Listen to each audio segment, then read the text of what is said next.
Well, welcome back to Row Yard for the Louisville Shootout. Stephen Wyatt and Simon Webb with you. Stephen, we've had an unbelievable afternoon, and it really was unbelievable. If you were watching earlier on, we saw some serious drama. The last 16 matches are in the books, and I mean, we'll talk about what's. I want to ask you what your highlight is, but we know what everybody's highlight is. What a way for it to all end. Yeah, I mean, every box has been ticked. We saw an early six-ball shootout with Sam Henderson and Ricky Evans, which was incredible. It really did come down to the wire. With a good buzzer beater in there as well. Absolutely, and we saw other very, very close matches. We've seen drama all over the place. But the story is that last match. It was an absolute thriller. We talked about it on the commentary, but the chances of it happening slim. I would say for 7 matches in 29 minutes and 57 seconds. It was an amazing spectacle this afternoon, and then elevated for the final 3 seconds. It was ridiculous. It was absolutely off the charts. And it wasn't just because of what happened. It was because of the surroundings, the crowd. It exploded in here. Yeah, and obviously people that don't know Road at it, really big venue. There's goes all the way around. There's tables all over the place, and they heard it all in the other room as well. So it's crazy, absolutely incredible. If you didn't see it, go and check out social media. Justin Bergman, 3 seconds left. He comes up with a golden break to steal away the victory. Unbelievable. Pay McBride will be hurting because he probably should have run that out to make sure he got to the 6-ball shootout, but unbelievable drama. Anyway, what it does is it puts us into the quarterfinals, which is that is only the last 16, and I'm already worn out with excitement. Yeah. Let's take a look at what we've got coming up with the running order for the quarterfinals. We're going to see all 4 quarterfinals and the semi-finals and the final. Tom Cousins taking on Sam Henderson in our first match. Cleve Thompson, Joe Prince, 2 players that live pretty close to each other in the UK in our second match. Greg Hogue will take on Chris Mitchell in an all-USA battle, and Dave Matlock versus Justin Bergman. They are doing it again. Match of the round. Well, the top and bottom to me stand out by a mile. Well, you say that, but all the matches are great. Greg Hogue, Chris Mitchell. Chris Mitchell coming through a huge win against Shane Thompson. And Greg Hogue, it was a crazy bit of drama there at the end, but Greg wins that one. He squeezes through, and he was nervous, and I feel like he's going to come back stronger. There's a good chance that it's definitely going to be fireworks in that match, but all 4 matches are phenomenal. They're incredible. They're all 4 matches. I think whatever happens, we're guaranteed to have a really good semi-final lineup, and obviously the final. Can we repeat what we saw this afternoon? Are we going to see that level of drama again? I mean, who knows? That's the best thing about this format, is it's so unpredictable. No matter the player's ability, I mean, they all play amazing, but crazy things happen on this Brunswick table. And crazy things happen with the match clock and the shot clock, and when you combine it all, it creates the spectacle that is a great spectator sport, and it's also fun for the players. I mean, it really is the total package. Just talking about fun for the players, you went and spoke to Pay McBride after he obviously took that heartbreaking loss, and you said the reaction of him was absolutely fantastic. He obviously realised once you spoke to him that he could run the clock out, but he said he's never had more fun playing ball. Yeah, I mean, obviously the hurt of the loss. He's still going to hurt, Yeah, and he played so good against Justin, but he came in, and I talked to him, and I said, did you at least have fun? And he said, it's the most fun I've ever had playing in an event. It was the most exhilarating experience being put in that situation. I said, well, that's what it's about. I mean, absolutely incredible. It really is. I mean, if you weren't with us this afternoon, then you missed an absolute treat. Let's give you a little touch of what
Bergman with the most miraculous golden break we have ever seen.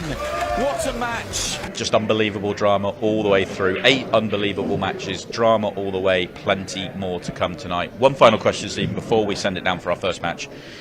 This afternoon you picked, who'd you pick? Hayden to win it. You went for the youth vote there. He is a star of the future, by the way. But who's winning it tonight? 8 players left. Where you going? I'm going to go with a little bit of a wild card, and I'm going to say Joe Prince. I think he played phenomenal in his match. I think he played really, really good. I think he has a shot. You heard it here first. Joe Prince is Stephen's pick. I'm not so sure. Justin Bergman, yeah, maybe you do it again. We'll find out over the course of the next few hours. Plenty to enjoy. Join us after this short break. First quarterfinal on the way.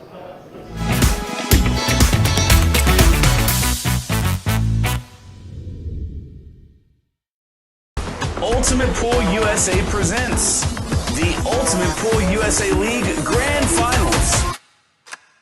You and your team climb the leaderboards for a shot of winning the $100,000 first prize. Survive the heart-pounding formats of match and shot clocks. Deliver for your teammates when it matters most. Track your progress with Ultimate Pool Score.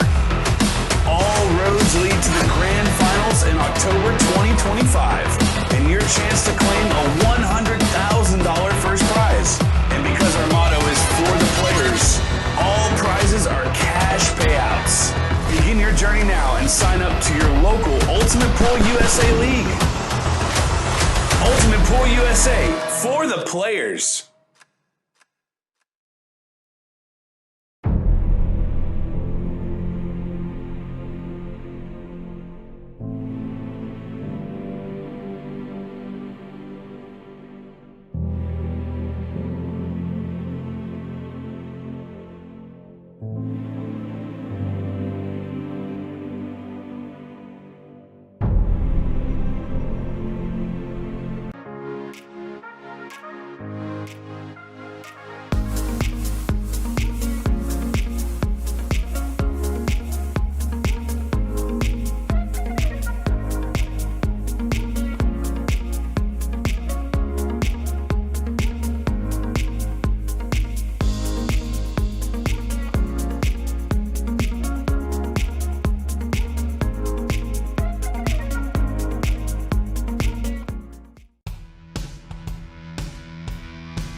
With over 175 years of billiards history, tradition, and expert craftsmanship, Brunswick is a name synonymous with our game, which makes it the perfect partner for Ultimate Pool USA's vision of fun, fast, and exciting pool for the players all across the United States. Brunswick, Ultimate Pool USA's official table partner.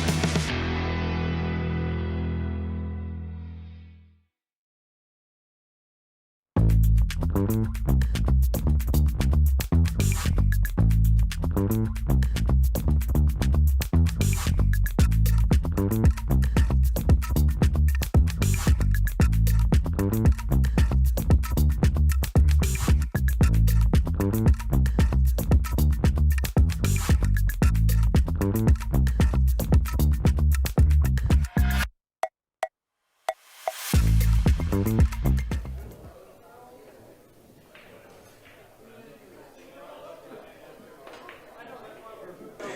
welcome back to Ultimate Pool USA. What an insane first round we have, but we're past that now. We're on to our quarterfinals, and I have a treat for you guys. In the booth with me is Mr. Justin Bergman. Justin, how you doing, buddy? Great. Good to be here. Feeling good after that last match, huh? Oh, yeah. Yeah. I'm free rolling. I'm playing on house money now. Well, you definitely had probably the highlight of the day and maybe the weekend. Yeah. So far, maybe. Yeah. But congratulations on your win there. I know Thank you. You fought hard for it because Payne played really good. He did. He actually outplayed me for sure. But that's the way it goes sometimes in pool, you know. Absolutely. Well, we got a good match here. I know you're familiar with Sam Henderson. Yeah. I'm sure you've seen him around a couple times, and we know how familiar you are with Tom Cousins. You played him in the finals of the shootout last time. Great player from the UK. Yeah, two really good players coming up. Yeah, this is going to be a very interesting matchup. Sam may be less experienced than Tom, but he knows the tables, he knows the balls. Right. So I think we're in for some fireworks here, and it looks like Sam's going to get the break. He might have froze the cue ball. Good lag there by Sam. Not quite. But So how do you like the shootout? This is your third one? yeah. Yeah? I love it. I like bar table 8 ball. You know, I like the format a lot. I like the people running it a lot. You know, I like the big crowds. It's a good money payout. I think they're really, you know, they're doing a lot for U.S. pool right now. And the crowds So are I'll support them. The crowds are getting bigger every time we do an event, which is really cool for us to see. But I know as the players, you know, a lot of you guys feed off that energy from the crowd. Oh, yeah. And especially, I mean, in that last match, I know that you could feel it from the stack of crowd around it. So For sure. Well, it's depressing. Like, you put your whole life into a game, and you play in pool, and you play in the finals, and there's 3 people watching. You know, that's not how it should be. Yeah, it should be like this. And honestly, that sucks.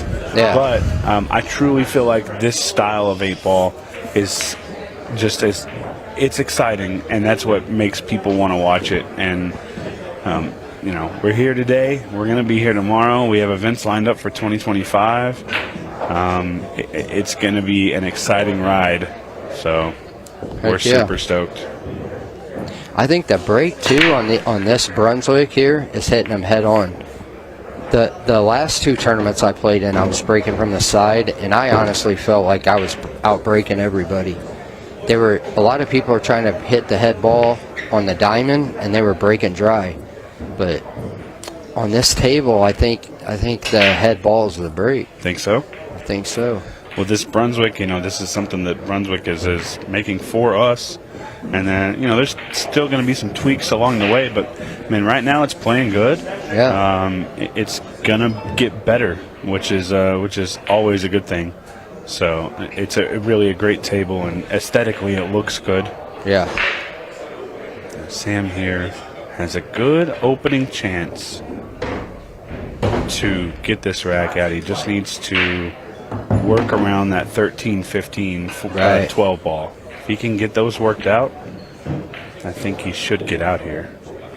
So here, you want to probably, you shouldn't, I would see for me, I probably would have shot the 14 first and then saved the 10, because he could have landed so perfect on the 13 after he shot the 10, and then he can get rid of them. But he can get out this way too, so yeah, it's really personal preference. I agree with you, though. I think he would have set himself up really good for that 13 ball, and more of a stop shot than anything else. And that's what you want on that 13 ball.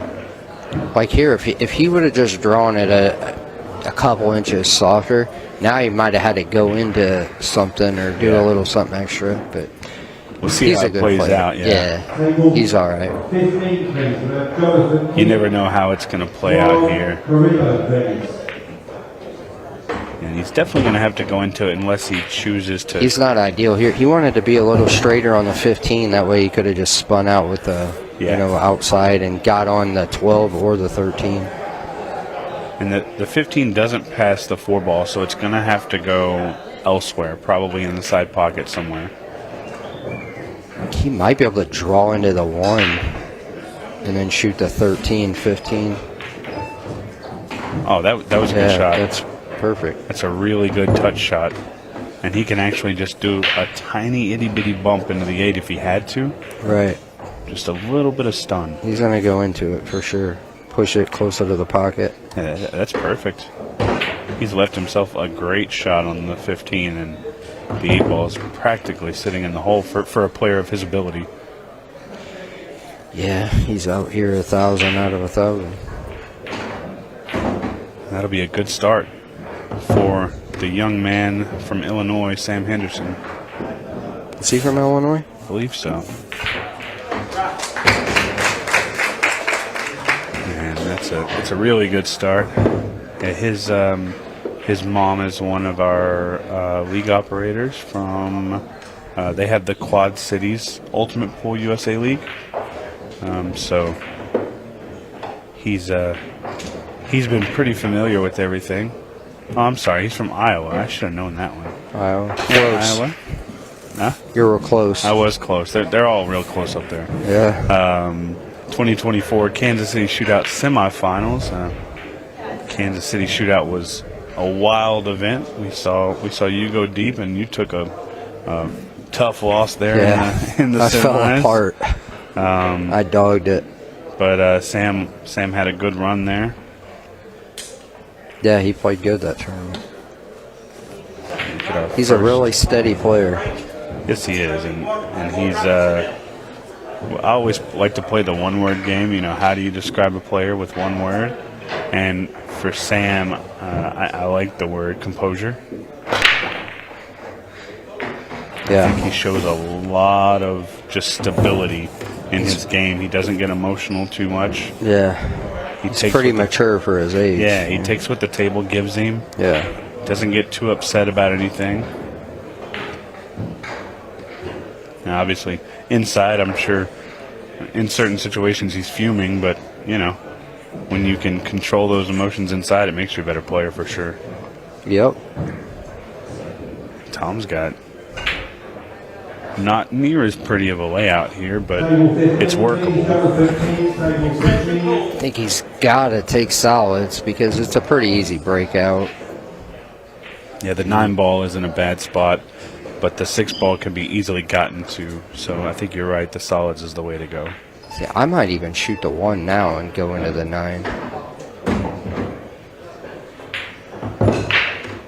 As they say, you're getting rid of your soldiers. The 6 actually might not even. You might not even have to break it out.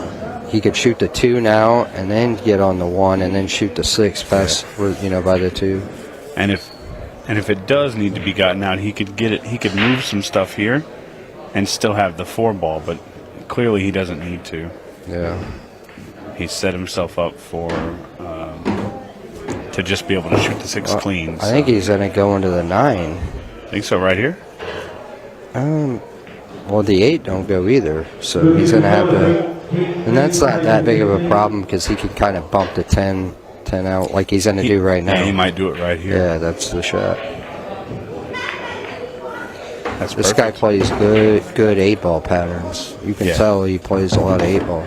Well, yeah, in the UK, he's regarded as the number 1 8-ball player out there, possibly in the world. And I know people would argue that, but this guy really does understand the pattern play of 8-ball.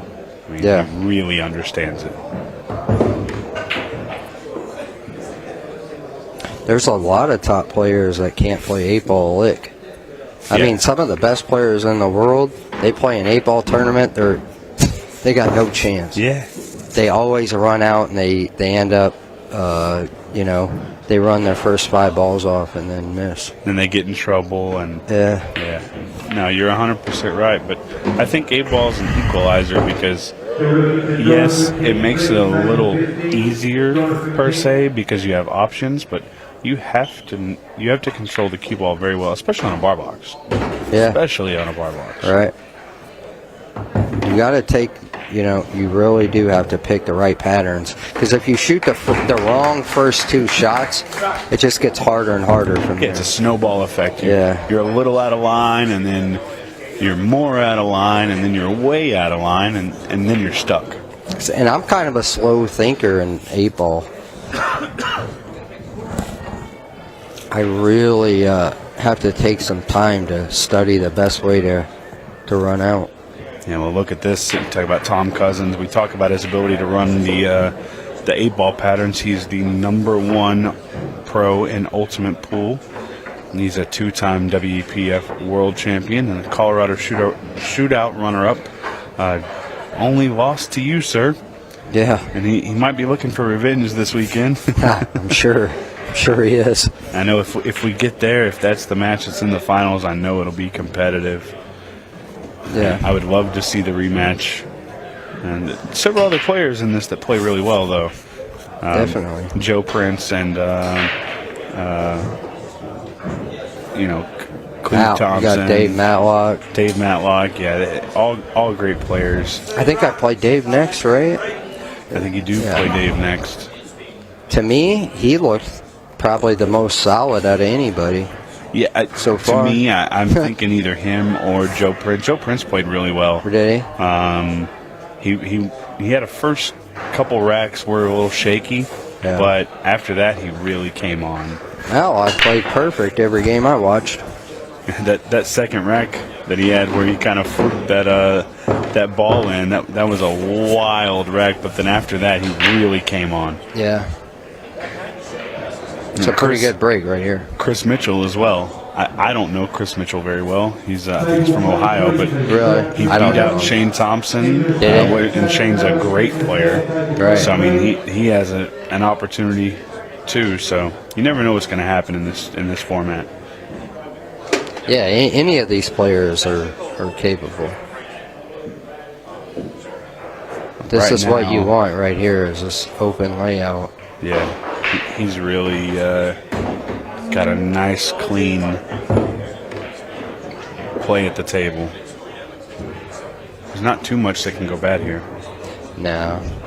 I might get rid of the 2 here and put 2, 4, 3 and play the combo. The combo is just so easy. And then the 7's going to lay up right by the hole. Yeah, it's one of those combos that you play nice and easy. It's just a touch shot. Yeah. The 7 ball doesn't move hardly at all after it makes contact with the 5, and you play the same shot 2 times in a row. He got not a great angle, but he's fine. He'll just play the 3 in the corner, push the 15 by the side, I think. Yeah, kind of like a stun. Yeah. Maybe didn't want to get that much movement on it. Right. Well, now he's going to be straight in, and now it's a little bit trickier. Yeah. Because, it can get goofy here. I mean, if I was a betting guy, I think he would still get out, but he would rather play the combination from the other side of the 10. And also not as far away, because at that angle you don't want the pace, because you hit this just a little too hard, and you have to hit it kind of hard. That 7 ball could end up outside the pocket. Yeah. Yeah, oh, you played it great. Yeah, that kind of came off weird too. A lot of times that 7 will follow in. Yeah, or move one way to the side if you don't hit it straight. He hit it solid. Yeah. It's a really good shot there, and now he's just got to maneuver to the 8 ball, so that's a good one.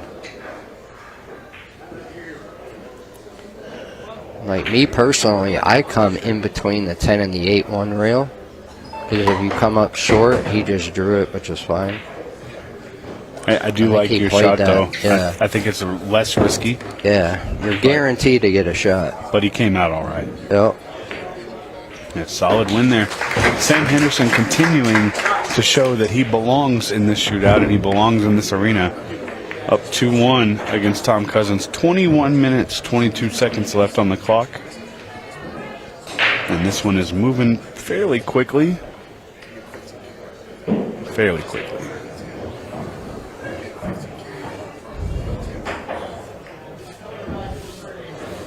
Hey, this kid always looks so, just so calm. I don't understand it. He don't show much emotion, for sure. No. He isn't like me when I was 18. If I missed a ball, I was smacking my cue. Oh, man. Yeah, it's not good. Yeah, I mean, we've all been there, but it's always good to have that moment where you kind of are able to compose yourself. Yeah, right. You know, in the pool world, so not always easy to keep your composure. No. Yeah, I don't recommend it. That's why I got a big hole in the bottom of my cue.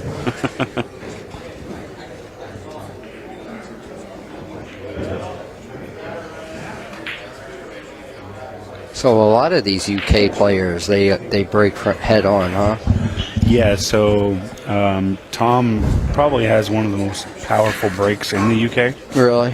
He's pretty much known for his break, and he does do the power break. However, I did see him practicing a day or two ago, and he was sideball breaking, and he was having trouble keeping the cue ball on the table. Yeah. You know, anytime you sideball break, especially if you're just jacked up, Can't just hit a him little, too hard. Yeah. Yeah, there's a fine line to where it's going to throw that cue ball off and to where it stays on. So You got to have like a flat ball. You got to have a level cue, like you said. If you jack up, yeah, any bit of elevation, your Yeah. cue ball's probably going off. But yep. he was struggling with it a little bit, but I think he's found his rhythm on this table. He didn't break all that well in the first match, but Really? I think he's found a rhythm. Yeah. There at the end of that first match, he was really breaking well. So we'll see how he plays now.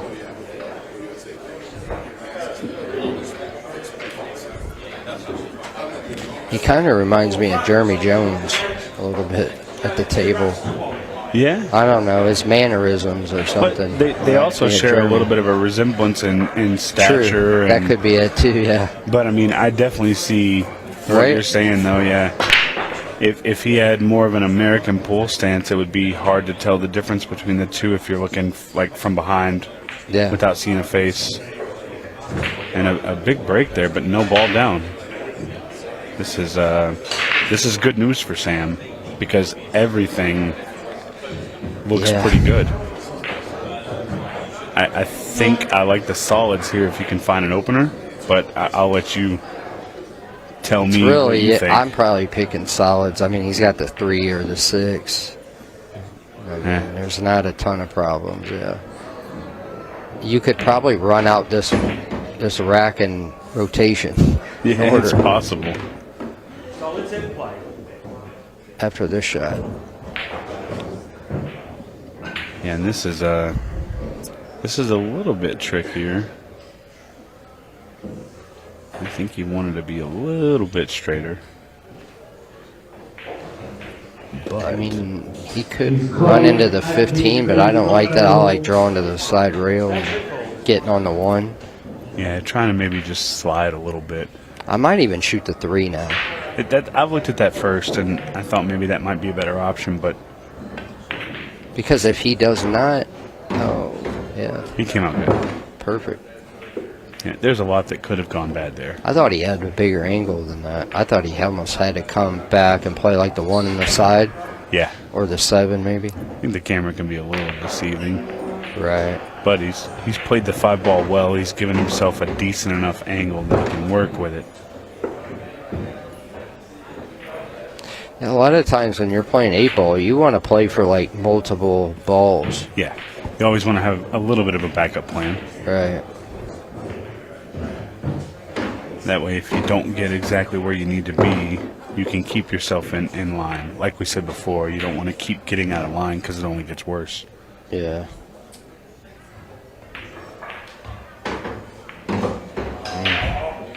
He didn't want to be tree-topped on this ball. This makes this a whole lot harder. Oh, yeah. He's still fine, but yeah, that's like the worst place he could have been. You just got to hit it smooth enough to where he doesn't run behind the 8 ball. Played that really well. I thought he had to put a little bit more top on that. I guess he had a little bit more of an Well, angle. he's a pretty tall guy. Like, for me, that would have been a kind of a hard shot. I'm pretty short. We were giving our league director a little bit of trouble earlier because I think he's like, I think he's probably 5'3", 5'4", but his driver's license says 5'5". Yeah, and he's That's some NBA numbers. killing me. Sam Henderson really playing great pool here. He's gonna continue that lead with 18 minutes and 25 seconds left on the match. He's leading 3-1 over the UK Ultimate Pool Pro #1. Nobody's missed a ball yet. Yeah, Tom Made just a hasn't made mistake. one on the break. Right. If he could get his break figured out. He really hasn't even made a positional error. He's played perfect. And we both know, had a ball fallen on either one of his breaks, he's definitely out. Right. So, I mean, it's just going to come down to making that ball on the break, which something he's going to have to figure out because at this rate, Sam's going to get there. Yeah. Yeah. Yeah, he needs a dry break here for Sam to have a chance. He goes up 4-1 and then runs another 5 minutes off. It's tough to come back from that. And not to mention, only racing to 6, you put the pressure on him on the clock, but also you make a single mistake, you might be giving up the match off the games rather than the clock. Right. Look at this break. See, he didn't even hit those that hard. He hit them really square, but he didn't hit them that hard. We talked about But it's that. actually the hardest out he's had. Because no matter what, if he takes solid or strikes, he's got to break that. We 2-11 out. We talked about that a little bit. Greg Hogue, Spanky, was breaking super hard, but his racks were all coming out and then coming back together. Really? So he was breaking really hard, but the layouts were horrible. Yeah. And I said something about if he took just a little bit of speed off, it would break better because the layouts would be better. Yeah. Sometimes power isn't the key. Sometimes you want to lay some off to get more control. And look at this breakout shot here. He's going to be able to come over and tap that ball.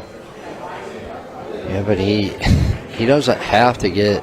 If he doesn't land on the 11, he might have a thin cut on the 14. Actually, like looking on this other angle, I think he'll be able to see the 14 and he'll be able to cut it in. But he wants to have a shot on the 11 after this, and that's not guaranteed. Like that, I mean. Like he came out okay, but it was real testy.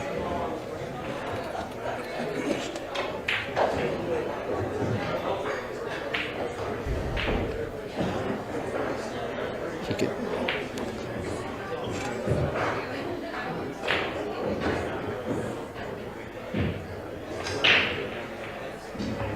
Ooh, he did not want to hit that ball. He was pretty fortunate right there. Is he going to be okay? I Can think he cut so. the 14? He can cut the 14. Yeah, And the he should 8 be goes. Yeah, so cut the 14, try and get straight on the 10 ball, and then just draw back. Yeah.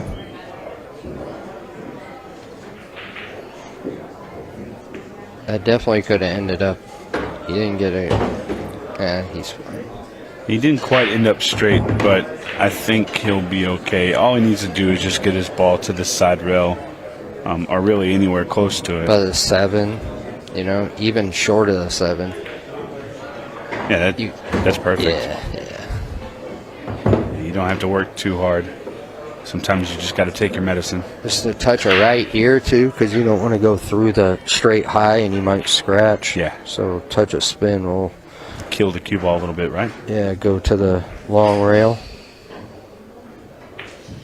Just a nice speed control. Or draw it. Oh, great shot. And Sam He Henderson overcut that ball a little bit. He did. Yeah. Sam Henderson really looking good against Tom Cousins. Tom hasn't had any chances. No. You can't fault Tom if It's been he all loses Sam. this. Yeah. No, he didn't do nothing wrong except one dry break. And At this level, though, that's, you can't break dry. that can be the difference between winning and losing. Yep. Yeah. Most of the time it is. I can't tell you how many tournaments I went to, and I get 9th through 12th, and I played. I did not miss a ball all weekend long, and I felt like I broke good. And then a couple weeks later, I get 2nd or win a tournament, and I didn't play that great, but I broke good. And then you go back home, and everybody goes, "You're playing great," and I'm like, "Really? I played better a month ago, and I got 9th." Yeah, I mean, the level you guys play at, I mean, everybody that's listening to this right now, they know that you, and I feel like I can say this openly, we know each other enough, you're probably the best pool player in the country, if not more than that after the break. Yeah, I don't know. And, I mean, you may be a little bit humble about it. I think it's the truth. You don't make too many, especially when you're playing all the time, you don't make too many, positional mistakes, and you don't miss too many balls. Your break has always been something that you kind of struggled with. Yeah. But, to me, it looks like you're starting to figure that out. This game helps me a lot, the second ball break. But, I don't put the time in like a lot of them guys. And if you're not putting the time in, you're not going to be great at it. Yeah. But it's nice to see moving out around here a little bit more. I know you have a match here against Tony here in a couple weeks. Yeah. I'm hoping I can make it back up here and hang out for that one. Yeah, that'd be cool. But you're starting to get back out there and get involved in more. I'm glad you chose us to come out and play and give it a shot, because the pool world wants to see more Justin Bergman. I like bar table 8-ball. I always thought that there should be more tournaments, just 8-ball period. I like big table 8-ball too. Yeah. But I think it's a good game for the pros to play, because a lot of amateurs play it. It's a little bit more thinking than 9-ball. You can kind of follow along. You can try to guess what the player is going to do. Yeah. It's a good game. I've always been of the opinion that 9-ball, in a sense, is kind of like checkers. It's straightforward. For sure. You mess up, you lose. You don't mess up, you win. Whereas 8-ball is a little bit more like chess. You have to think about things. You have to move at the right time. As far as breaking balls out and stuff like that, it's very much so a thinker's game. Yeah. Not as complex as maybe banks or one pocket or something like that, but it's definitely it takes a good mind to be a good 8-ball player. Oh, definitely. Like I was saying, there's world champions that I think they can't play like a 8-ball, but they probably don't have the experience. It's just like one pocket. You take somebody, the Taiwanese players, they can't play a lick of one pocket, but it's just because they don't have the 8-ball's the same way. You have to play it a lot to get the feel of the game and see the patterns. Well, Tom has really come back on this rack, and I apologize, guys. We kind of went off on a tangent, but Tom's had his first great opportunity here, and this is what he needed more than anything, because Sam's playing great. The question is it going to be too late? Sam's up 4-1. It's a race to 6. There's 13 minutes left. Tom's going to have to play good, but then he's also going to have to beat out the clock, because if I'm Sam, I'm up 4-1. They're taking every time or extension. And I'm definitely not rushing. Yeah. Maybe I'm not playing the clock just yet, because it's a little early for that. But I'm definitely not rushing around the table for any reason. Whereas Tom may need to, step it up a little bit as far as his speed, because if he doesn't, he might be in trouble. Right. Still a lot of time left on the clock, though. Yeah. And that's you can't really play the clock out, because there's a shot clock. Yeah. Yeah. And you don't want to fool around and wait, and then you got to get down and shoot in 3 seconds, and then you lose the game. You had a real close one there in the first or second rack, where the time clock kind of got you a little bit, and you got down, you fired it, and you happened to make it, but it could have been could have been like a totally a different story. Swing, yeah, it could have been a totally different story if you get that time foul. Yeah. Look here. Uh-oh. That is a mistake that Tom Cousins needed. And it was because he hit him pretty solid, but he hit him pretty square, but it was definitely off to the side a little bit. Yeah, and you cue can ball see was here going on to the side. contact. Bam, he caught it a little on the left and then got a nasty kiss. And that's unlucky, but it's also not, because that happens all the time. Yeah.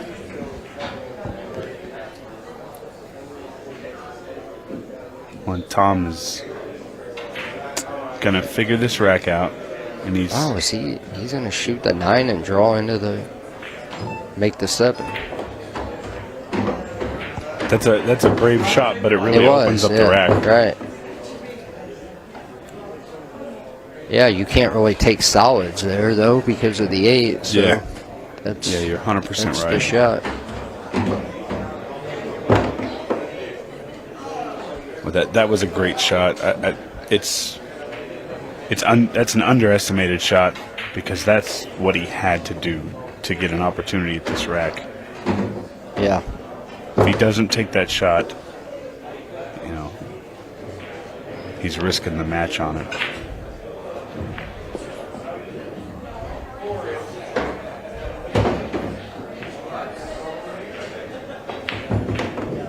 You playing for the 13 here or the 12 You can ball? play both. He probably, and I'll bet you he probably did play both. So probably from here, the 13. I would shoot the 13, yeah. Just a little drawback for the 12. Might be a little bit more than he wanted, but he can just stop it. It doesn't matter. Yeah. Pretty perfect.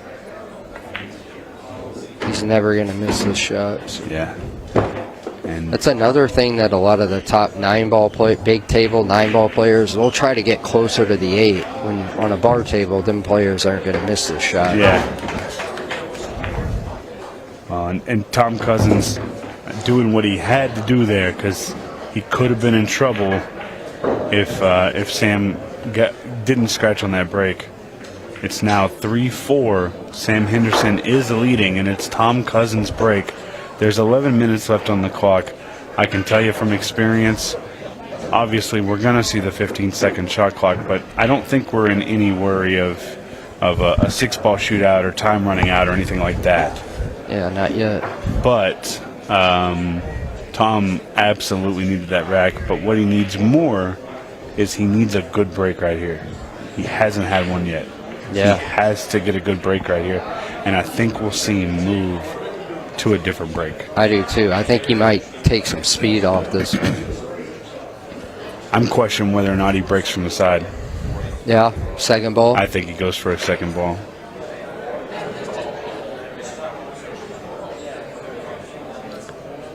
Well, in Colorado, all the UK players said I was an idiot for breaking from the side rail.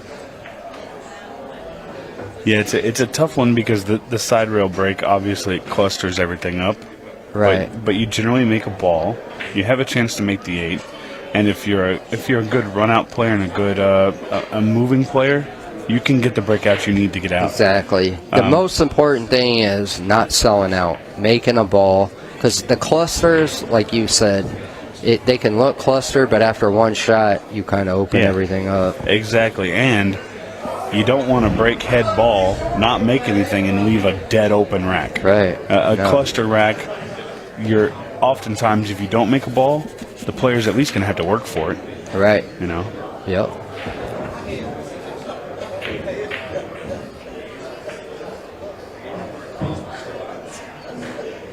Our referee making sure to get the rack nice and tight for Tom.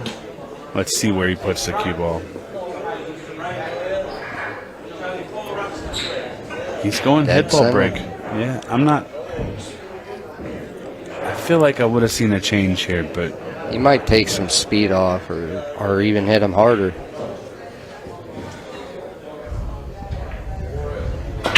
Oh, he definitely took some speed off. Yeah. But he didn't. But again, did he make anything? No. I feel like that would have been the time to move to the sideball break. Yeah. But I'm not out there. Right. I'm not in that situation. That's just my opinion. It's hard. say it worked for him last match, and then he had one bad break. It's kind of hard to abandon that break after only one bad one. Yeah, that's true. But and ultimately, I've never missed a ball from right here, but you guys play at a totally different level, so you understand when your game is working, when it isn't, and what changes need to be made. And I know Tom was really hoping for a ball down because this rack is fairly open. yeah, the 5-3 is really the only thing, but it's not going to be here in a minute. I think he's going to draw into the 5. Ooh, it's too hard. He didn't want to do that. No. But, so It's there is a little bit of a play here. If he can get a shot on the one ball into the side, I think he's going to open up shoot the the 7, right? And then shoot the 7. Okay, you're going to shoot the 3. I might shoot the 7 and then shoot the 5 and then the 2-1 go on the side. You know what? You're right about that. But This way he took a chance and he's pretty fortunate. Yeah, that could have been really bad, but he came out okay. He'll take the 5 in the corner, leave himself for the 1 or the 2. The 1-2's wired too. I think he's going to shoot that, not even take a up here to chance. the corner. Yeah. But that wasn't the right play. And he's ended up funny here too. Yeah, but that's also another wired combination. This is a touchy shot because he's off angle and his cue ball is moving away from the 5. I think he's going to shoot the 7 now and then shoot the 5-1. That might be it. Didn't have a whole lot of time to think about it. 15-second shot clock sneaks up on you. I know. It does. It's so quick. Oh, wow. Shooting a 1.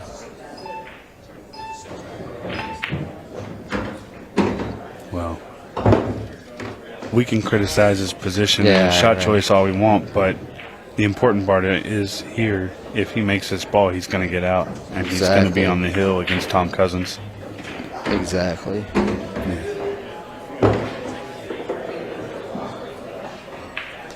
It does not matter at the end of the day as long as you win the game.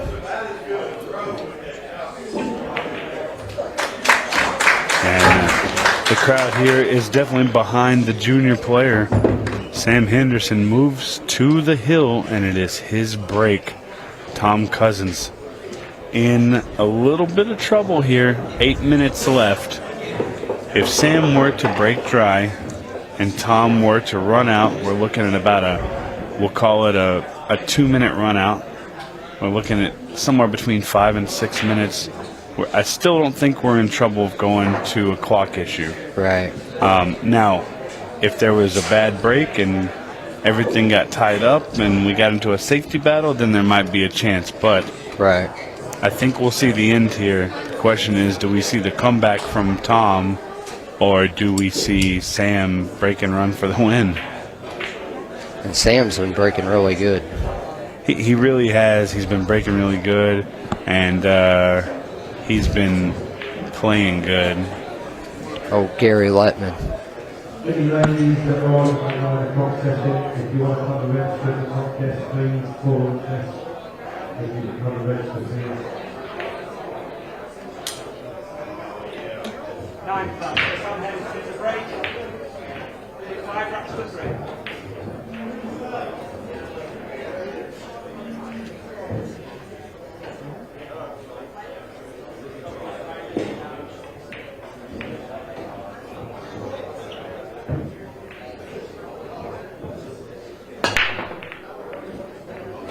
Well, there's the break we were talking about, and what a break that is.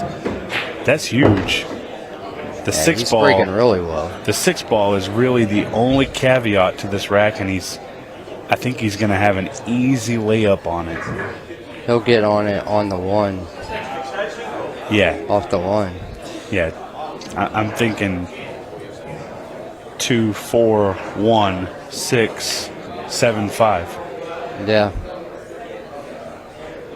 He might play for the 1 now, or he play for the 6 now. Oh, that's strong. Which is actually makes it easier. Yeah. That wasn't bad. I probably would have shot that ball and try to get on the 1 and then get on the 6, but As long as he makes the balls, this is all that matters. He doesn't want that ball to tie up with the 7. He got a little fortunate that it slowed down. Can he cut the one in the side, do you think? Yeah, I think it's cuttable. I think he's going to send the cue ball for a ride. Oh, wow. He didn't even cut it that much at all. Yeah, I think he threw it a lot. Yeah. And so now he's got a little bit of a tester here because he's got the 4 ball, and he's going to have to roll up for the 7. He's perfect here. He's going to have a good angle on the 7. Sam's having trouble with his chalk. The rails on this table have a little bit of a slope, and his chalk keeps falling off. I know. I noticed that when I was breaking. I'm like, it's a little bit different. Yeah. Oh no. He jumped up. He rushed. I mean, I think he had to rush. When I do know that. That's a big. That's a match winner right there. Yeah. I mean, Tom was probably close to unscrewing his stick there. You know. Yeah. Well, now it's going to be 5-4. Oh no. And Tom's break. He got locked up against the 10. Luckily, he has another shot. Yeah.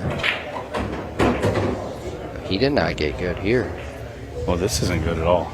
He's just going to play the 10 into the 5, right? You got to let him lost kick. a turn shot. Yeah. You got to hope he don't kick it in. And I would say he's got a decent chance at kicking it in. Yeah, were you contacting the rail? 2 rails up here by the first diamond on the long rail. 2 rails, and if you get... He's kicking at 1 rail. I'd probably kick 2, but... Yeah, that... Oh, did he tie up the 8 ball? He wanted to make sure he hit it. Oh, he tied up the 8 ball. Yeah. Well, but I this don't is think it interesting. matters. I think he's going to shoot the 9, then shoot the 11, and go into the 8. Okay, or the 15, 11, 8. Well, now he might play safe. He can play safe, yeah. 11 ball, tap the 10 out. That's dangerous. You're giving him another kick. And these guys, they kick and hit the ball every time. Well, he actually played it in a really good spot.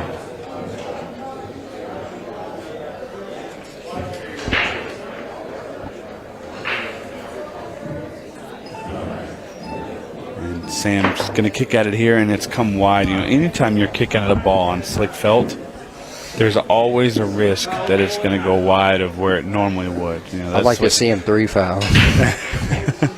No 3 foul and 8 ball. Oh, true. Yeah. Yeah. I'll tell you what, though. 3 foul and 8 ball would be a crazy rule. I like the 3 foul. It ain't going to come up that much. Makes it into a chess game, more of a chess game. Yeah. I think it's good. Tom here going to take the rack down and 1 in 1,000 games, maybe. Yeah. So Sam has probably got to be kicking himself a little bit. I know he's a stone-faced player that doesn't show a lot of emotion, but Sam's got to be kicking himself, and Tom's just got to be happy that he's got another chance at the table.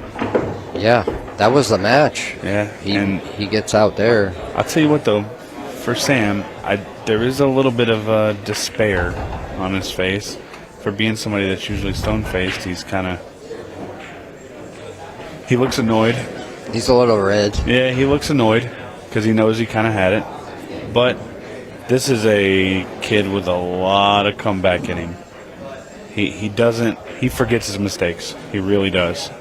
So if he gets another opportunity at this table, it's just going to be a walk in the park for him. He's not going to be thinking about that missed ball. Yeah, I like his game a lot. That's a huge compliment coming from you. Yeah, he's really impressive. Oh, he did, though. Tom moved the cue ball. Before, he was a little bit center. Yeah, he was almost to the other side. Right. It looks like he's kind of switched sides and got more of an angle now. He's trying to make the 10 and the 6 in the side. Look for those 2 balls. Well, you called it. The 10 ball was headed there, but the 3 got in the way. But look at this monster break. Bunch of balls down and not very many good shots to shoot at. He's got to shoot the 9, or he could maybe cut the 2. But. Yeah, he's got the 9 of the 2, so he's got his choice.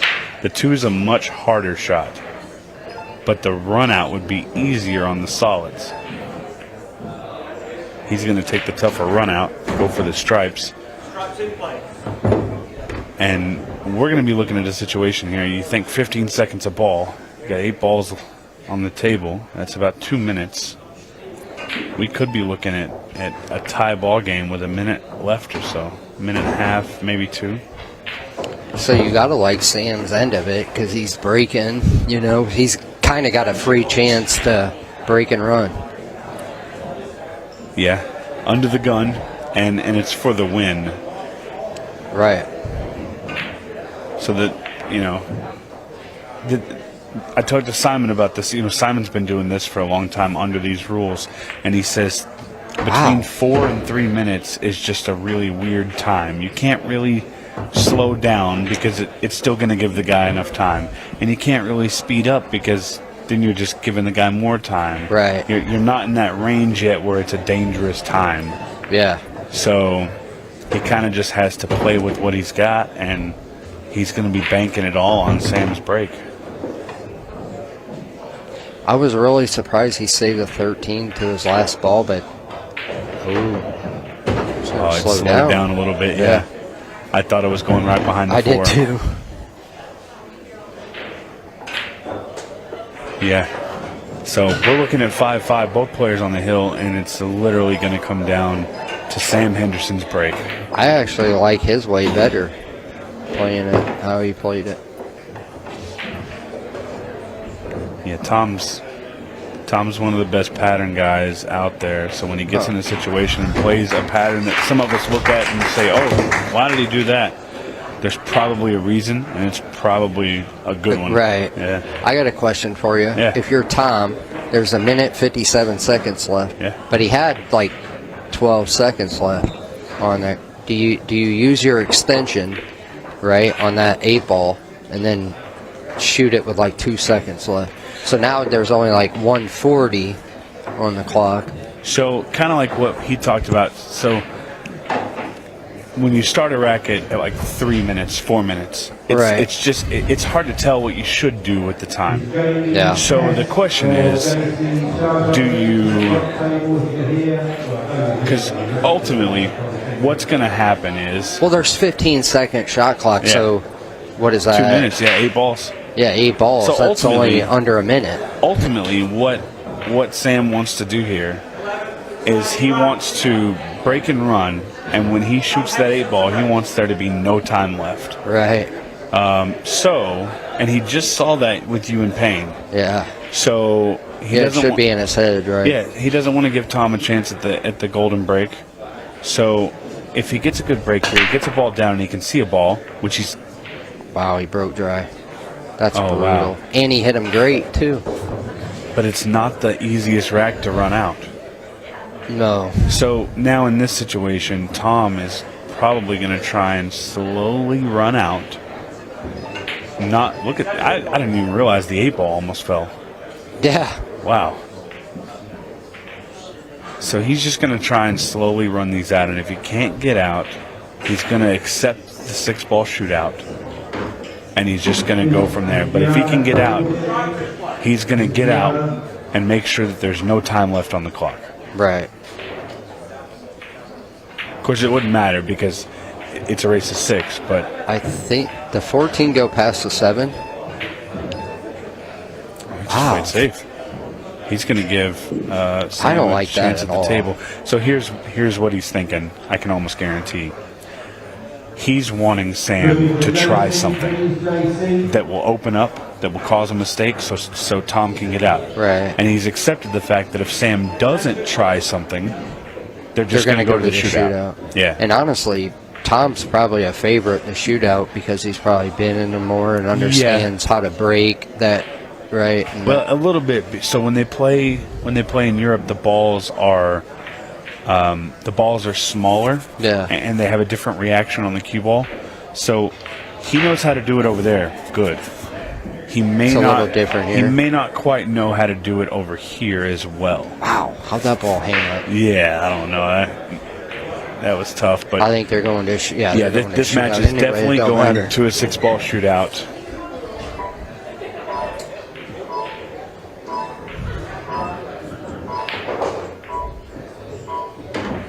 And you'll hear a standing ovation from these guys. They'll be ready for the 6-ball shootout. And if you missed the one earlier, Sam Henderson has now been in 2 6-ball shootouts. He won his first one against Ricky Evans. We're going to start calling this the Sam Ball shootout. But this is fairly simple. They're going to lag, and the winner of the lag will get to choose who goes first. And it's pretty simple. Run the balls out as fast as you can. All fouls cost a 5-second penalty. And every run out on the 6-ball shootout is going to be ran back. Our team back home is going to be timing it down to the millisecond. Really? To make sure they get a correct time. Yeah. So I think if I win the leg, I want my opponent to go first. you want to know what the time is. Yeah. If he messes up and has a really bad time, you can coast through yours. Right. But at the same time, if he sets a really good time, now you put the pressure on yourself. So it's like anything. It's just like in the Predator tournaments with the spot shot. I always just say I want to go last.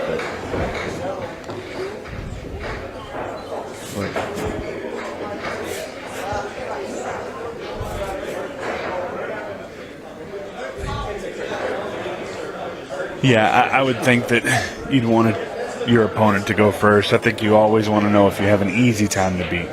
Yeah.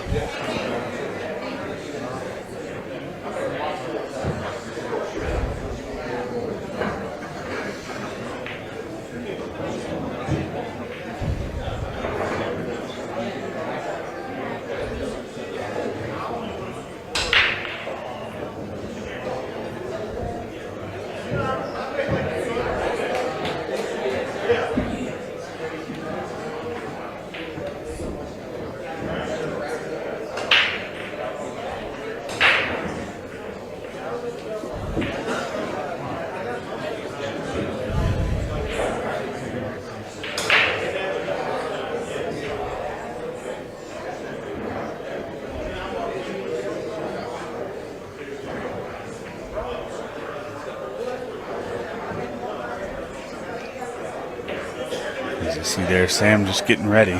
Here we go.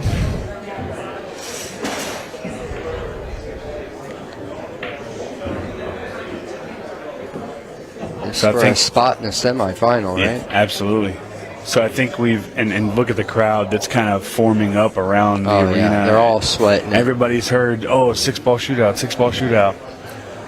And it's kind of great because we've had 2 so far, and they both involve Sam. I think we've come to the conclusion that in America, a great time is probably 22 to 24 seconds. 22 to 24? Yeah, so it's a little different over in the Europe side. Yeah, There's smaller a little table. lower. Yeah. But because the balls are different, they break different. I think the average good time is probably 22 to 24 seconds. I think realistically anything under about 26 or 27 is a good time. Yeah. Anything over that, you're really giving your opponent a chance to beat you. It's like, what is that, 8 seconds a shot? No, not even.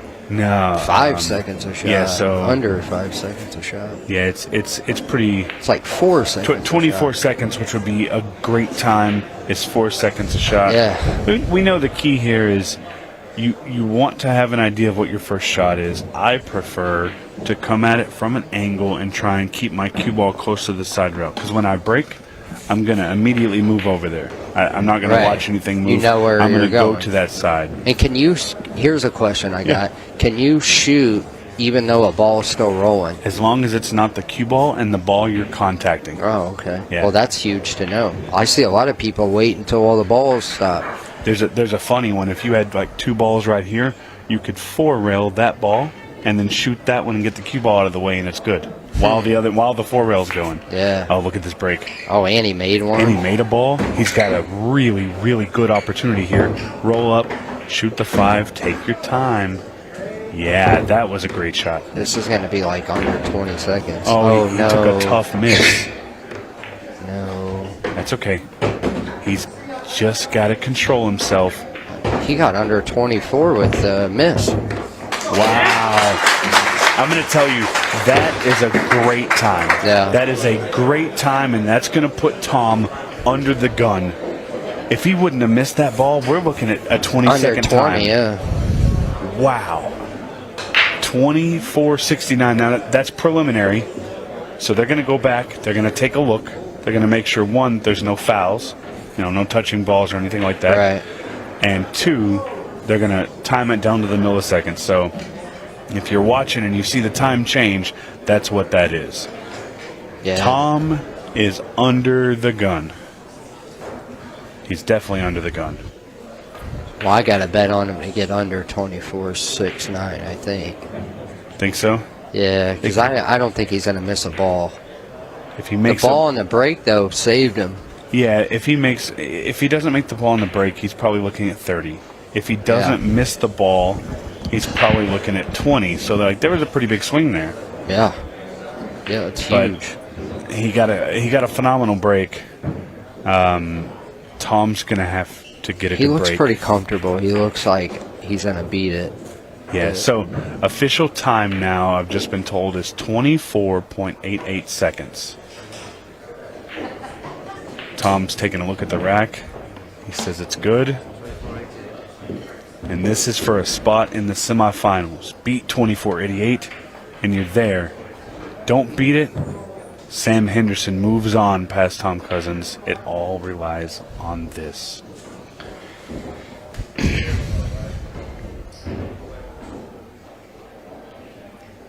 All right, Justin, talk me through the break. He's just like you. He drew it. He knew where to be. Well, he better shoot. He just wasted 6 seconds and ain't even shot. Yeah, the cue ball's moving a lot. Yep. He's kind of taking his time. I don't think he's getting it. I don't think he's got it. He's going to need to be quick. He's going to need to be quick. I don't think he has an opportunity here. He might have He has an opportunity here. Wow.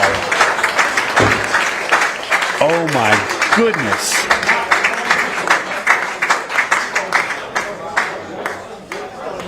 Wow. I'm so sorry, guys. I'm kind of stone-faced here. I apologize. What an incredible event we just had there. We'll get a word from Tom Cousins here in just a minute. We'll be right back with him after these adverts.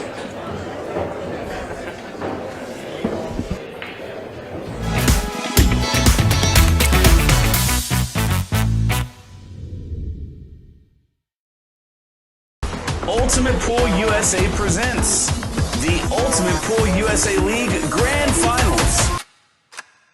You and your team climb the leaderboards for a shot of winning the $100,000 first prize.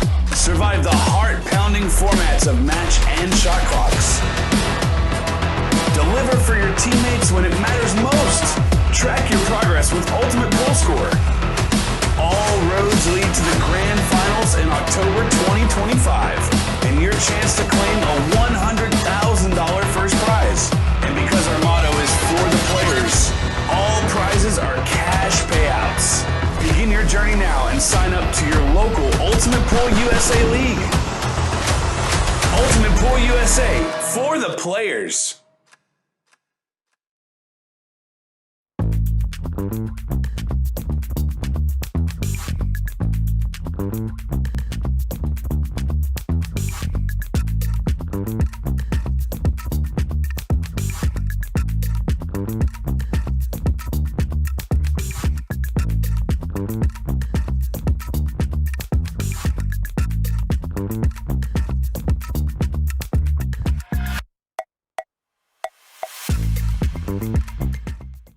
My break tip is completely different from everything that is on the market. It combines the qualities of like a playing tip with a super powerful tip. It's like a tip on the steroids. You can open with less power and still have spin and split the pack perfectly, but you can go for the power breaking and you still have control. You just need to know how to do it. A lot of players that they told me that because they use so less power on breaking, they can focus on accuracy. And the rack always splits the way they want. And because they are not using the power, they keep that accuracy and its reliability. I believe that when you're going to buy something, you need to believe on it and buy it perfectly. And on my side, what I believe is, if I'm going to offer you something, it needs to be better than I was expecting me for buying itself. The increases it's fantastic, it's super good. And they are consistent, they still have power or more power than the normal tips, and they last. And that's what I want. It really feeds me on.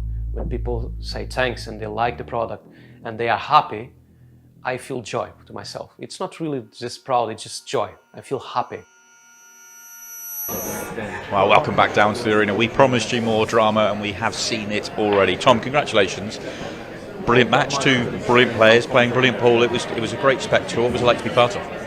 Yeah, it was a great match. I think I had 2 joy breaks and that was it. I don't think there was a ball missed. No, really high quality from both of you. Yeah, great standard, and feel for Sam really. He's played perfect ball and lost on the 6th red, but that's the way it is, I guess. Yeah, I mean it is. He was in one earlier on in set 31. This time he sets the just sub 25, and obviously you've been in many of these now. It was a tough time to beat, especially on an American table. Yeah, I mean, I'd be lucky to get 25 on our pool, but it's especially hard on these tables because if you play one loose shot, the ball can keep running for 5-10 seconds and game over. Yeah, I mean you did really well to recover and get the job done right down to the wire. One of the big things I think from your match this afternoon, where you played really well again, was the break. You seemed to change it up a little bit, and obviously you had a couple of dry ones, but it felt like you were getting some good powers and good splits in them. Yeah, I'm just trying to cue it and just control the white and just take a little bit of pace off. I seem to be getting the ball more often than not doing that, so I'll just stick with that. Feeling dangerous for potentially another route to the final? Well, yeah, I mean, I've played perfect in the 2 matches I've played on here so far, and I'm feeling comfortable, feeling like I know the angles and that now. Yeah. So if I can get a ball, I could be dangerous. You're always dangerous, Tom. Congratulations, another good performance. Cheers, Look forward to seeing you in the semi-finals a little bit later on, but time to find out who Tom will play in the semi-finals. Join us after the break.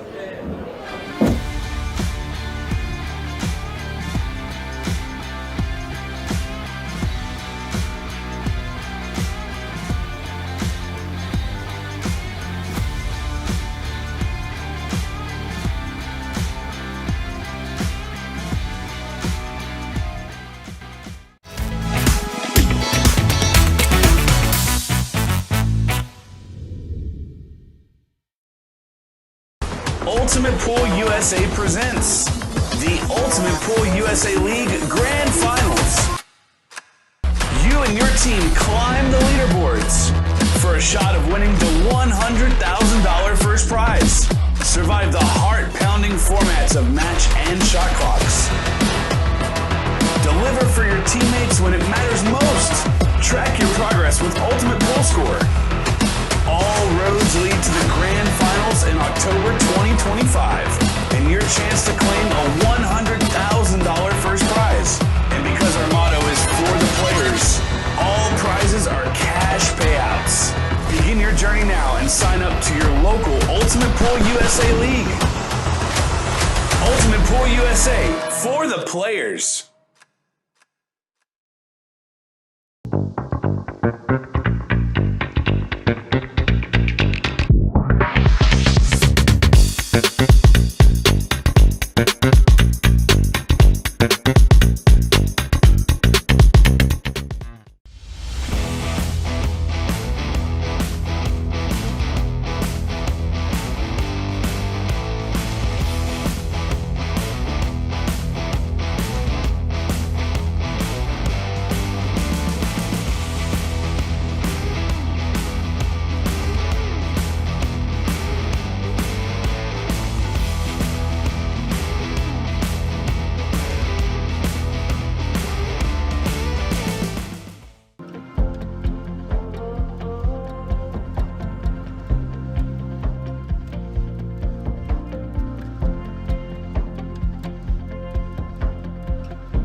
All right, guys. A couple of crazy matches there.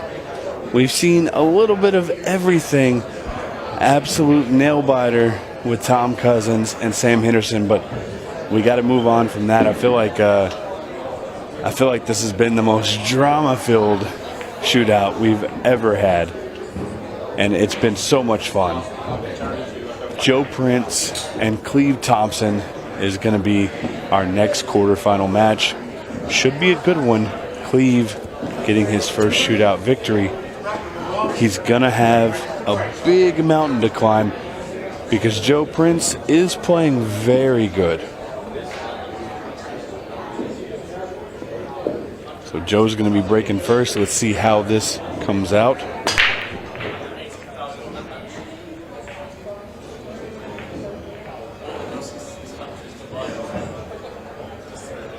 Yeah, this is not the start that Joe wanted. And joined back again by Mr. Simon Webb. Simon, you had a little bit of a break, but I know you were eyeballing that match. That was incredible, was it not?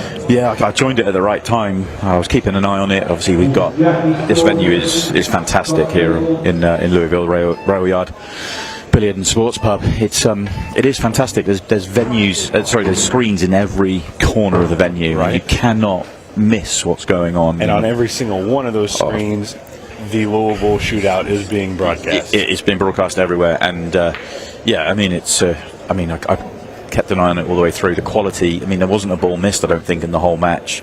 Both players, I always feel tough for the player that loses, especially because I think Sam's he's a great kid. He's 18 years old. He's already, one of the best players around, and he's just got a massive future in the game. But even then, it's going to hurt when you lose. And I said to him yesterday when I spent some time with him that, unfortunately, you're going to have to. He already does it, but unfortunately, you're in a sport where, and everybody that plays sport for a living, got to deal with some losses, and he does. To be fair, he does it really, really well. He's a very good bounce back guy. He forgets all the bad almost immediately. Yeah. So that's pretty phenomenal. But I came back to watch the back end of it, and that six ball was absolutely incredible. It really was. I thought Sam was going to. Strangely, he's setting 24 and change. Well, disappointing considering it should have been sub 20. Yeah. For Tom to, but I mean, if you'd said to me that 24 and change was going first from Sam, he's winning it for me. I didn't see Tom beating it. Tom's not the quickest of the six ball, six red as we have in the UK. Somewhere in the mid 20s is probably his limit, and maybe the quickest he's ever done. That was a very, very odd miss there from Joe. But just to touch a little bit more on what you said there, I know for a fact that Sam didn't put up a good time in his first 31, yeah. And when he came back, he made a ball on the break.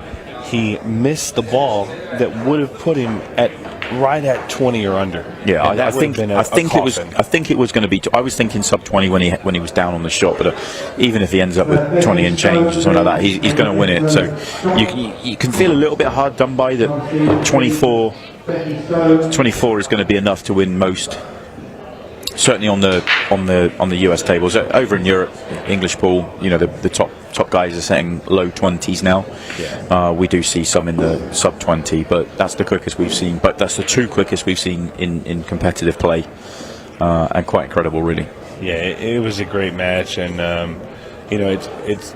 We talked about this earlier. It's hard to go from such a high-octane match to starting the next one, but we do have a good match here, and we've seen a couple of weird shots already, a couple of mistakes from Joe, a mistake from Cleve, so we're kind of starting back over at 0, and I'm sure we're going to ramp up the drama as we go along. And these two very, very good players. I mean, Joe beat Tom Cousins twice in Denver in the Open last time we were in action, and that tells you his level. But we've seen more mistakes in this match. We've seen 4 times as many mistakes in this match as we saw in the whole of the previous match. Yeah, I think it's an interesting one. This for me, for Joe. Forget about the statuses and stuff. Cleve is an ultimate pool professional that you have to earn the right to be there. Joe plays as an amateur, even though he essentially he's trying to play, trying to earn a living from the game. So he essentially is a pro. But I think most people would have Joe down as the favourite for this match that know them both. Joe certainly would, which is the important bit of what I'm about to get to. And I think if Joe was playing Sam or Tom, he's just playing Paul. But I think there's more to this than that. I think he is almost something more on it subconsciously for Joe, more so than Cleve, I think. Almost like he has something to prove. Yeah, definitely something to prove, because there's no doubt that when Ultimate Pool USA began, and Cleve came over, and he's obviously been embraced by the American pool community, and then Joe comes over, and not that he's not been embraced, but he wanted to be part. He wanted to be where Cleve was. Cleve was already getting the shootout invites. He was already there, and I think he was kind of like, well, hang on a minute. I think I'm a better player, and why am I not getting this? And he's had to earn it, and all credit to Joe for that. He's gone away, and he's made 2 finals back to back, and he deserves everything that comes his way because of it. But not to say that either player hasn't done both, but Cleve's gotten here because he's earned the fans and the people want to see him. Absolutely, in a different way, for sure. Joe has earned it in good play. So, but pool players have egos. This may not be news to anybody. Pool players have egos, and I think there's no doubt about it that there's a bit on this for Joe. And we've seen a couple mistakes already, several mistakes actually. Yeah. So I think maybe in the back of his head, Joe. Every time I've seen Joe play, he's played worry-free pool, and that's what you want to play all the time. Yeah. But you can't always play worry-free pool. Sometimes it means a little more to you. Yeah. And I think, I think that's the biggest thing, is the challenge, the psychological challenge here for Joe. I think he's in danger of not playing the level that he's played in previous matches with Ultimate Pool USA because of his opponent, in a strange way. Yeah, this is going to be almost a battle of attrition as far as the way they're playing, because Cleve obviously doesn't want to lose to somebody that he feels like he's the pro and Joe's the amateur, but Joe definitely wants to prove that he can beat him. So it's really interesting. It's a good story. And I think it's more than that. Oh, I mean, it's a poor shot from Joe. It really is. And Joe hasn't been as strong on this Brunswick table. I've seen him make more mistakes on this table than he did in Colorado, maybe as a whole. What a gift for Cleve, though. What a gift to be given. And he's going to take the opening racket. Well, and he should feel really happy with it, because this was almost an 8-minute rack. Yeah, 7.5 minutes. And yeah, a lot of time taken off the clock. Yeah, and sometimes you win a frame of pool, or you lose a frame of pool, your opponent breaks and runs. It happens, but both players will have some mental scars from that opening rack, but Cleve can let them go because he won them. And a really intriguing battle, and we ended up in a 6-ball in the last match because of super high quality. I think this one's going to have the drama. Yeah, and it was crazy because I think it was 4-1, and I made a comment that there was 13 minutes left and that I didn't think that we would be going to the time limit. And it's almost like I made it happen because Tom got a good break. It's the only good break he had, really. That's the only poor play that Tom Cousins had in that match, was his break. Everything else was borderline perfect. But I can tell you, Cleve Thompson is feeling really good about that rack, and Cleve would want nothing more than to secure his spot in the semifinals of the shootout. And granted, he'd be facing the Tom Cousins who's just faded 2 very tough matches. But he would be thriving at the opportunity. Well, he'd be in the semi-final of a big tournament with Ultimate Pool USA. He'd be in the prize money. He's already had to deal with one factor that he hadn't won on the shootout. Now he's done that. Now it's get yourself in a semi-final, and okay, yeah, you're playing in the #1 Ultimate Pool Pro, but that's not there's worse places to be. The semi-final. And winning that first match could be a little bit, for Cleve at least, a turnaround in his mind. He knows he hasn't been playing his best, and he knows that everybody else knows that he hasn't been playing up to par. But maybe that was a little bit of a push him in the right direction type of win. Be an interesting one for Tom Cousins, in terms of, I mean, he lost to Joe. He didn't miss a ball in either match, but he lost to Joe twice in the Open, as we've talked about in Denver. What was that, 6-7 weeks ago? And that would be fresh in the memory. So with that in mind, he may not ever say it out loud, but does he want to get a little bit of payback, or does he want to have Cleve Thompson? That'd be an interesting one. Yeah, and obviously Tom is very, very forgetting of the fact that Joe has a couple wins over him, but in the back of his head, it could play a little trick on him. Maybe wanting to win more because he knows Joe has 2 wins over him, and it can force mistakes. Anything can happen. The mental game is a huge part of pool, and all these little things trickling in can cause crazy things to happen. It's going to be an interesting one nonetheless, but this battle here between Cleve and Joe is not of the highest quality compared to what we've seen before. They're both making a lot of mistakes. I think Cleve thought he could just turn that one over. He didn't have the potting angle. Was there a better safety? Possibly. He's left it wide open. Obviously the 10 ball's a problem, but I was about to say Joe's got the perfect angle to deal with it straight away, but hasn't.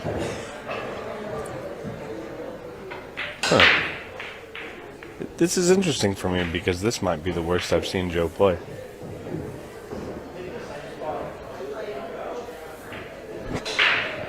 No offense to his opponent, but it might be the worst I've seen him play against the lesser opponent that I've seen him play.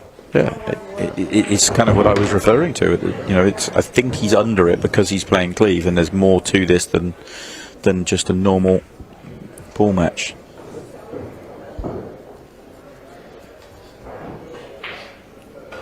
Which makes it fun for us, though. Yeah, it does makes it fun for us. We can sit back and enjoy the fireworks, hopefully, that we might end up seeing. I'll tell you what, guys, you ever get a chance to become a commentator, do it. You get the best seat in the house, and you really get to enjoy the match. That's the best thing about sitting in this chair.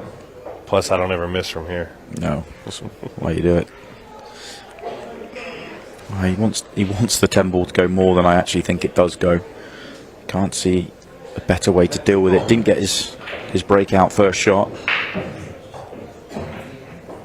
Yeah, I feel like he's got a little bit of an angle on the 15. I feel like he can draw back on the left side of the 12 ball and could have set himself up to go into the 10. I think he played this wrong. Well, he can do the same. He can do the same thing going this way around. Dude, it's a lot easier the other way. It is, but there's more margin to get here. If he lands a touch straight, then you've got a problem. This way, you're guaranteed yourself an angle, and that's a beautiful shot. He came out good on that. Yeah. It's scary because there's so much that can go wrong there. Yeah. He couldn't miss the cannon. He couldn't not get the contact. It was just a case of would he get it on, and he did. He got it perfect going that way around. I think if he goes the other way and lands a touch straight, then you're forcing it. There was more control the way he went. Yeah, absolutely.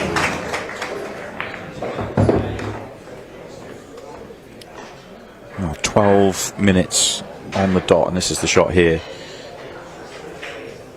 Such a big target. Yeah, so 12 minutes done. 1-1, 18 to go.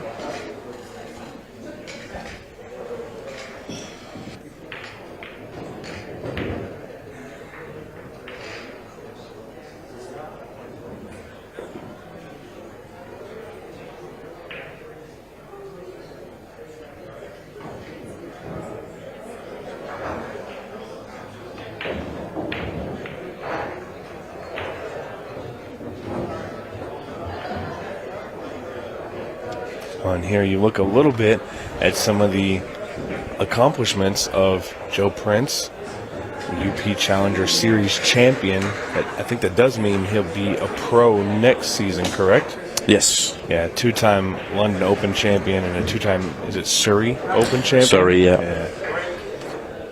Joe from London, England. Joe's a very, very passionate player. It's one of the things I like about him. He might want this more than anybody else in the building. Doesn't hit this break well. Yeah, the 8 and the 11 are stuck. He did make a ball, and he will have an opening shot on something, but it's not a good chance. He's going to have to work hard for it at the very least.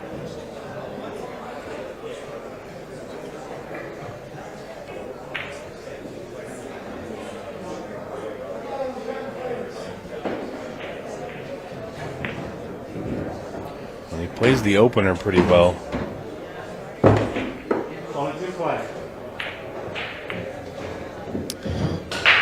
8-ball's the problem. Obvious to break it out, but when do you do it? Do you do it last, which is dangerous? That's what the layout suggests. Maybe do it second last. Yeah, so just come through here, get yourself onto the 2-ball, and then just try and half ball off the 8-ball, and you've got the 5 inside. I was trying to figure out how to shoot the 6 in the right-hand side and bump the 8 out, but there's not really a good play there. It is dangerous going the way I went.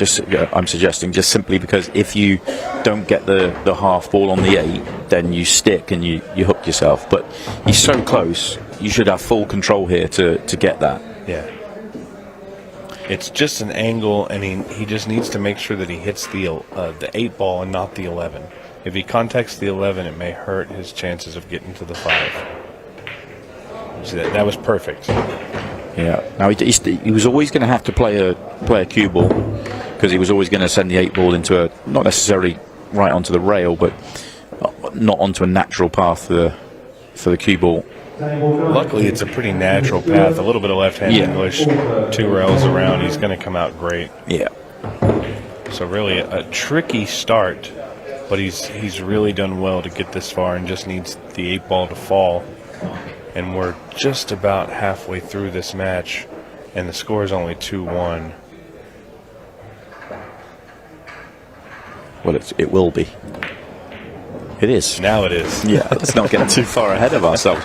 No, that was excellent from Joe. The break wasn't his best, but he still found the route, found the pattern, found the finish, and he takes the lead. And I think for everything we've talked about in the opening frame or two, I think Joe gets himself a couple clear. He might relax and just play normal ball then.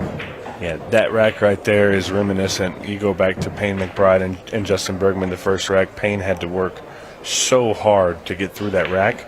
And I'm having a little bit of deja vu with that one because it was messy, but he came out really well. Yeah. And Cleve's really going to have to turn it on because I think Joe has settled in after that first rack. First rack was terrible for both of them, but I think he's settled in now, especially after that run out. So no more mistakes. Yeah, time for Cleve to respond, isn't it? That's what he has to do. Is just he has to put the pressure back onto Joe and say, look, I'm still here. I know it's only 2-1, but these are the sorts of things that he needs to kind of be. I wouldn't say thinking about, but he wants to kind of put a little bit of punishment back Joe's way and say it's not going to be all you in this match, and he's going to have the opportunity.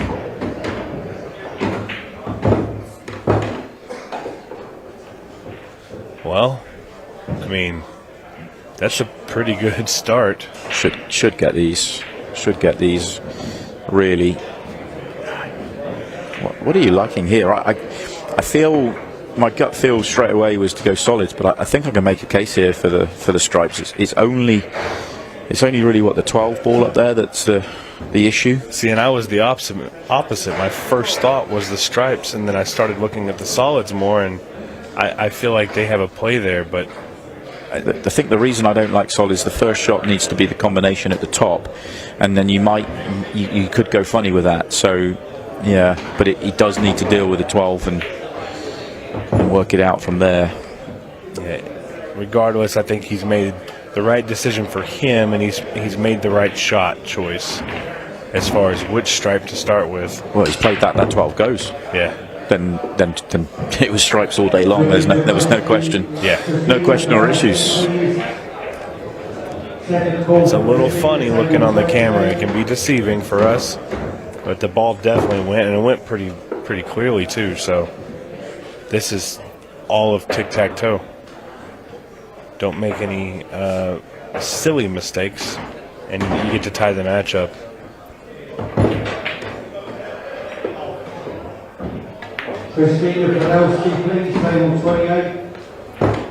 And we've seen Cleve make those silly mistakes before. Yeah. So this will be a real settled game for him to get out here.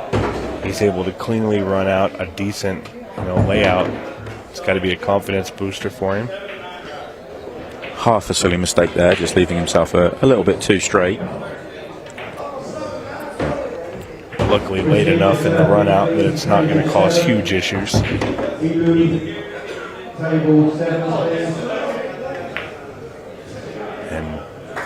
not the strongest start, but here we are. It's 2-2, and we've seen two really good racks, one from each player. This is starting to become a little bit more of a game, Simon. Yeah, that was much better from Cleve. Obviously started with the break, but he dealt with the route and the pattern really well, kept the control, and you are right. We saw him earlier on. Even though he won comfortably, the mistakes he made there were some strange ones in there. When it looked like it was almost guaranteed he was going to run out, he would just put in a funny one. But that was a bit more like it. With we got 13:21 left. There's some drama in this one for sure. Yeah, he looks a lot more settled. Cleve is one of those guys that you can tell when he's playing good and when he's playing bad. Yeah. He wears it on his face, and there's no denying that. He'll tell you flat out. But for one of the first times I think I've ever seen him in this arena, he looks pretty calm. He looks like he's kind of just going with the flow with whatever the table gives him. So, and I think that's good for his game.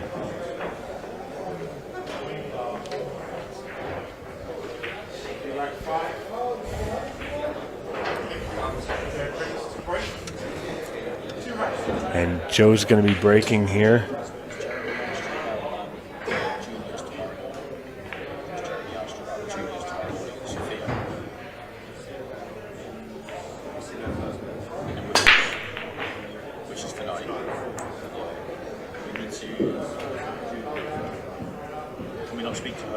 And that was an interesting break there.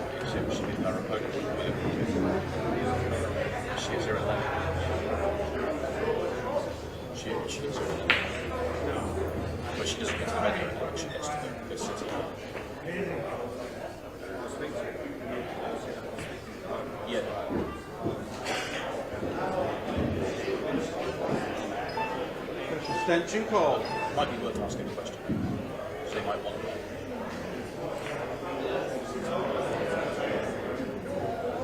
Yeah, I'll ask Joe. And Cleve down on the table here.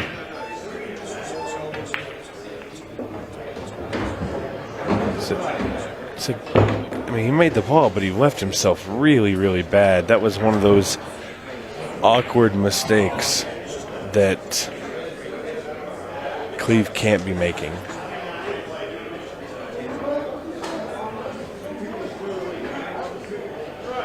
Well, he makes a good hit there. He doesn't really improve his position, but we'll just have to see what happens.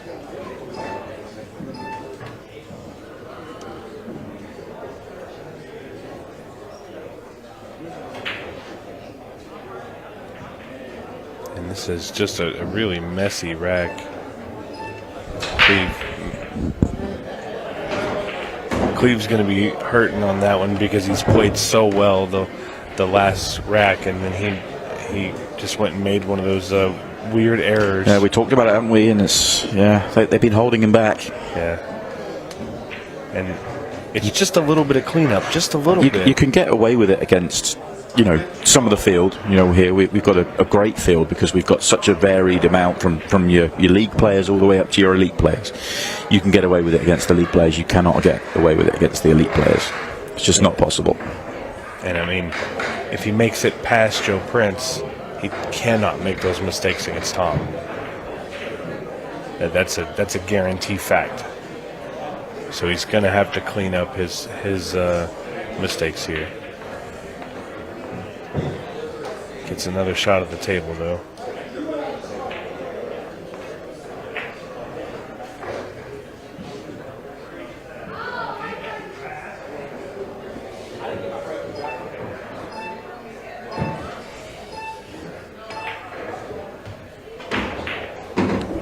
That's good. That's a really good shot. Now he can do some damage.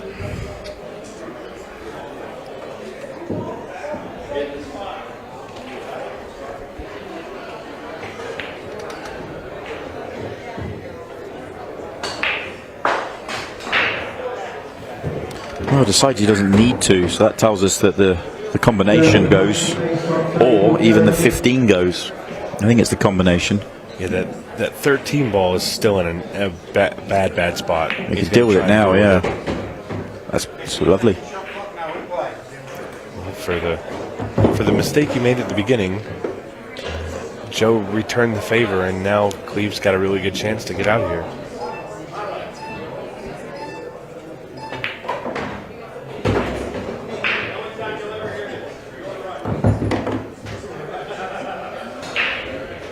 Word for Christina Podolski, please. Table 28. Christina Podolski. Yeah, he's played this well. I don't think there's any angle. Do you roll up and risk it, or do you just play it soft and shoot it in the side for the 8 ball? Soft and shoot it in the sides, no issue. Or it shouldn't be. Yeah, I mean it is a thin cut, but the angle of the ball really plays to pocketing it. So one of my favorite shots. Cleve Thompson's going to go ahead 3-2. Well, we said he couldn't get away with it against the elite players. Joe Prince isn't playing at the top of his game, letting Cleve back in for a second opportunity.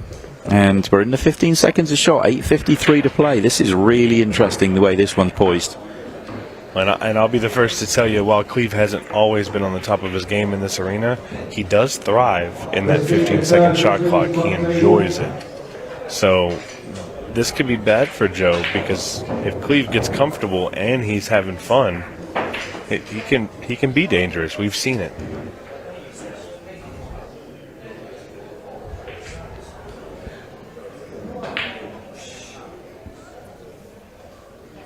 Big moments coming up.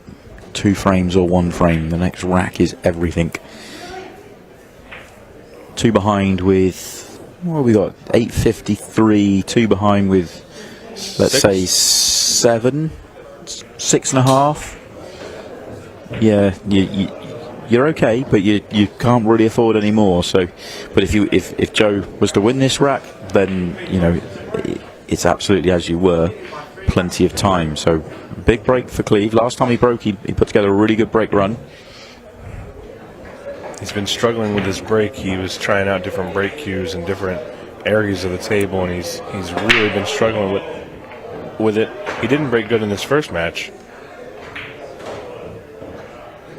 and he got a good spread, but he left it wide open for Joe. He broke that really well, but no result. In fact, the worst possible result. A dry with a big split.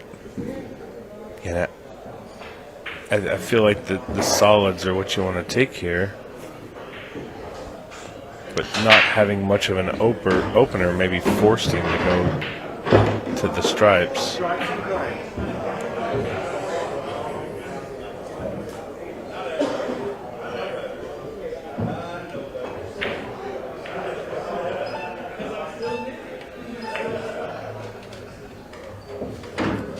Cleve was halfway to the table.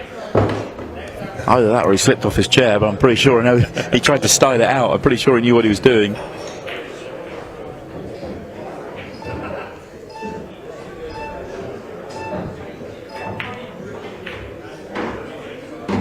Controlled that well. Bobbled it in too, but got it in clean.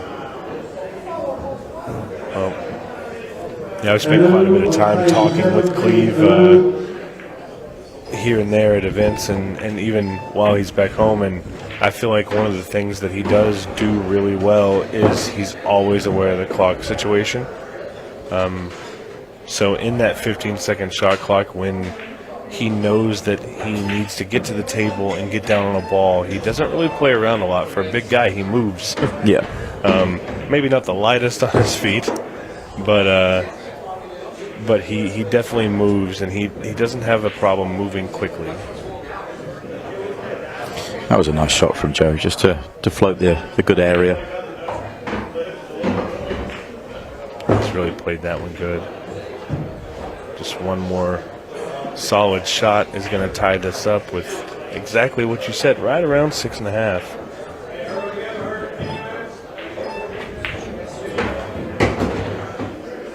That's a solid tie ball game. As soon as this 8-ball drops, we're in for a treat here.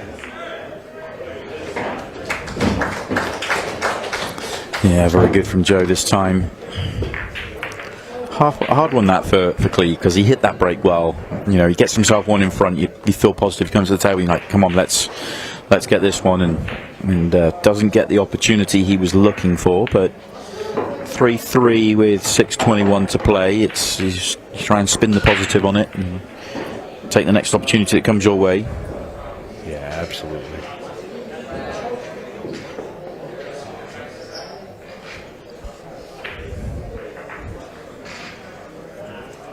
Joe feeling really good.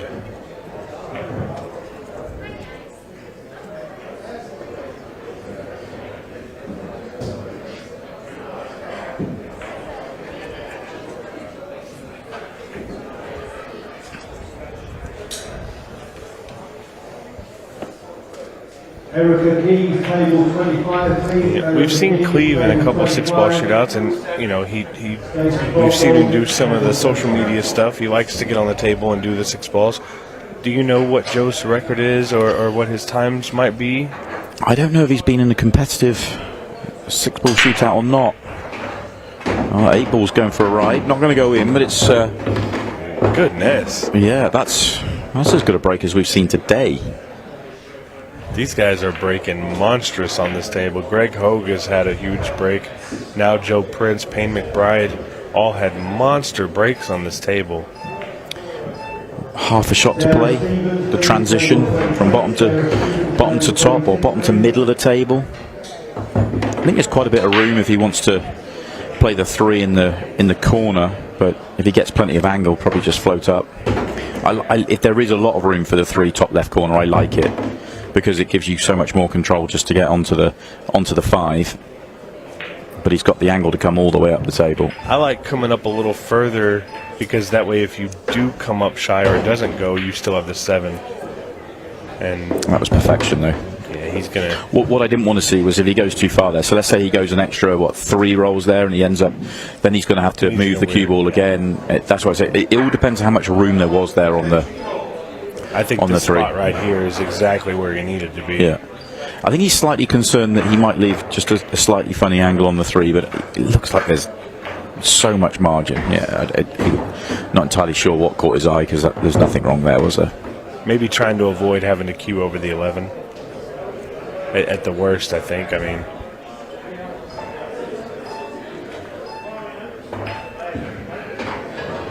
it's come out well.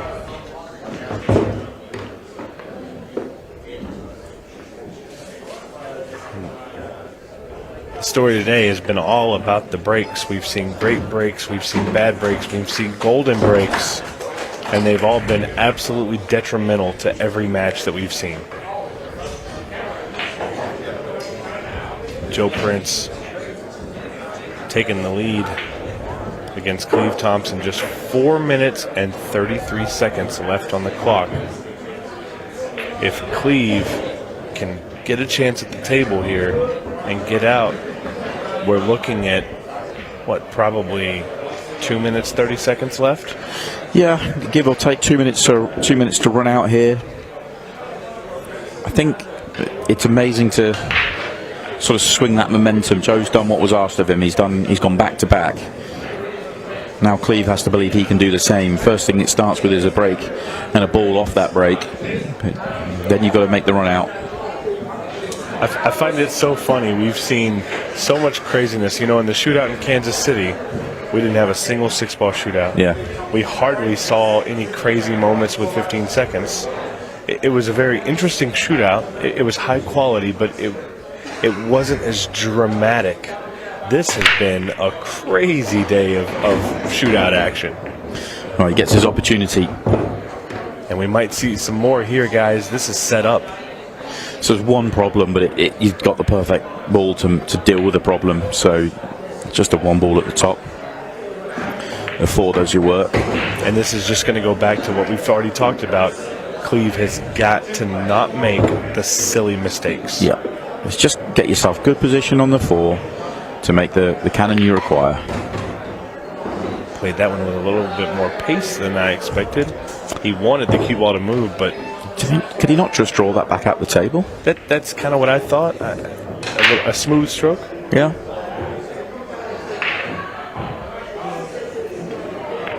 It's a good recovery. Doesn't want this cue ball to go too far, and it hasn't. That's a good angle.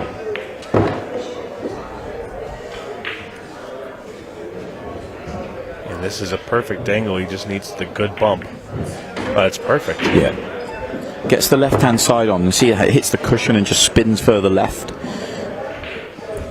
If he plays that without the English on it, then it's about half the distance to the 1, and then makes that shot a lot trickier.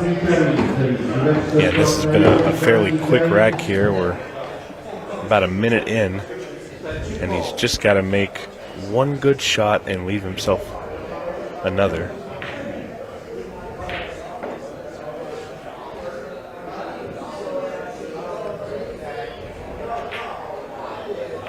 All the stress will be on Joe. There's still so much time left.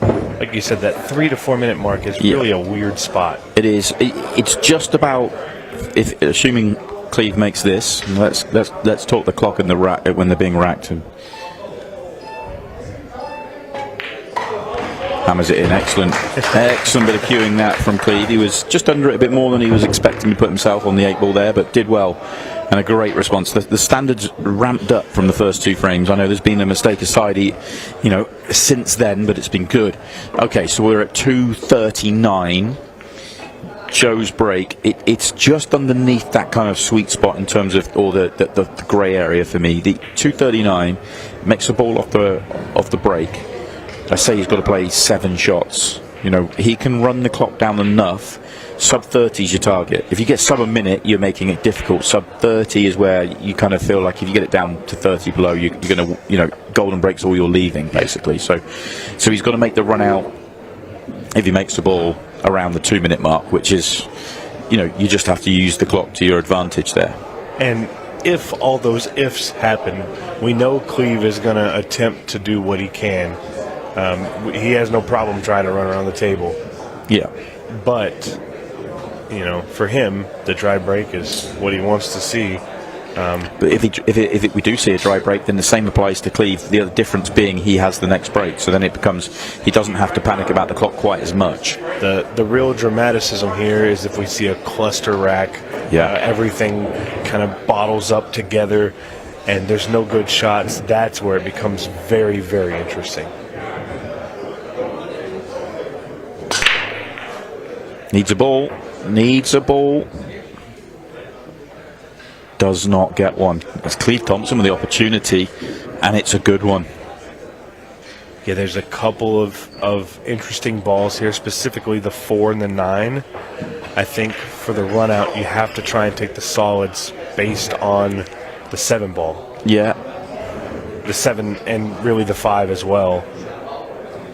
Yeah, you've got the 5 on the right, which he might come back and deal with straight away. Yeah, which he is.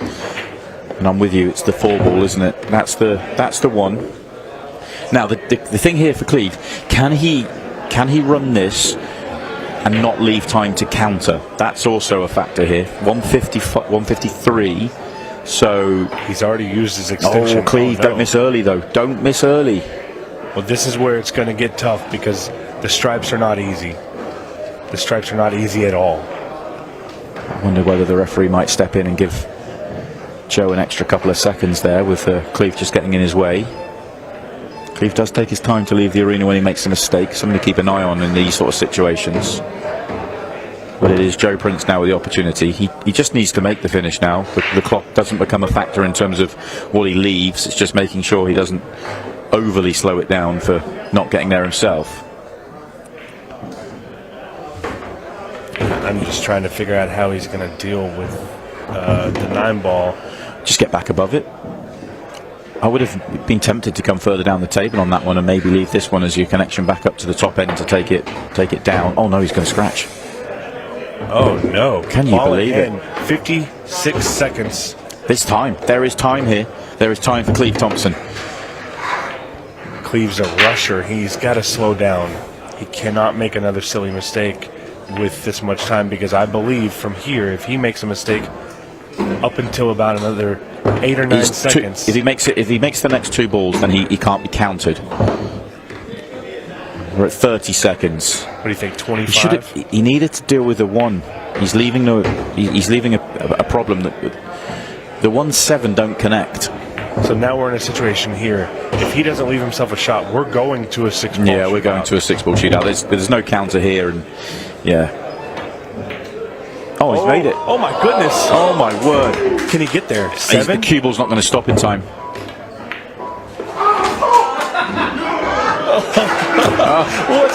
The dramaticism has been rampant here in Louisville.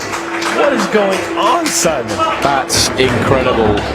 Absolutely incredible. What a moment to have a shot like that. What a moment to have a fluke. And you have to say, you really do have to say, there was everything in that match in terms of the drama, both players making their errors early, the drama late, but they played some quality in the middle. But the big factor for me, both players will feel like they should have won that match. Yeah, absolutely. And, you know, we love to see these situations, but they wear on you a little bit. I feel like we've been in a 24-hour marathon. Yeah, already. Yeah.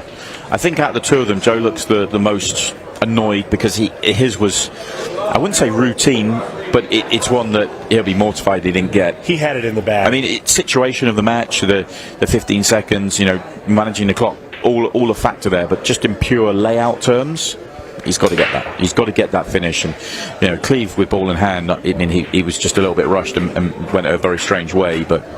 Yeah, and you know, if Joe had missed a ball, I feel like it would have been less of a troublesome deal, but the scratch it really just made it a tough thing to deal with. So Joe Prince, Cleve Thompson, it's going to a shootout. The winner's going to guarantee themselves a spot in the semifinals against Tom Cousins.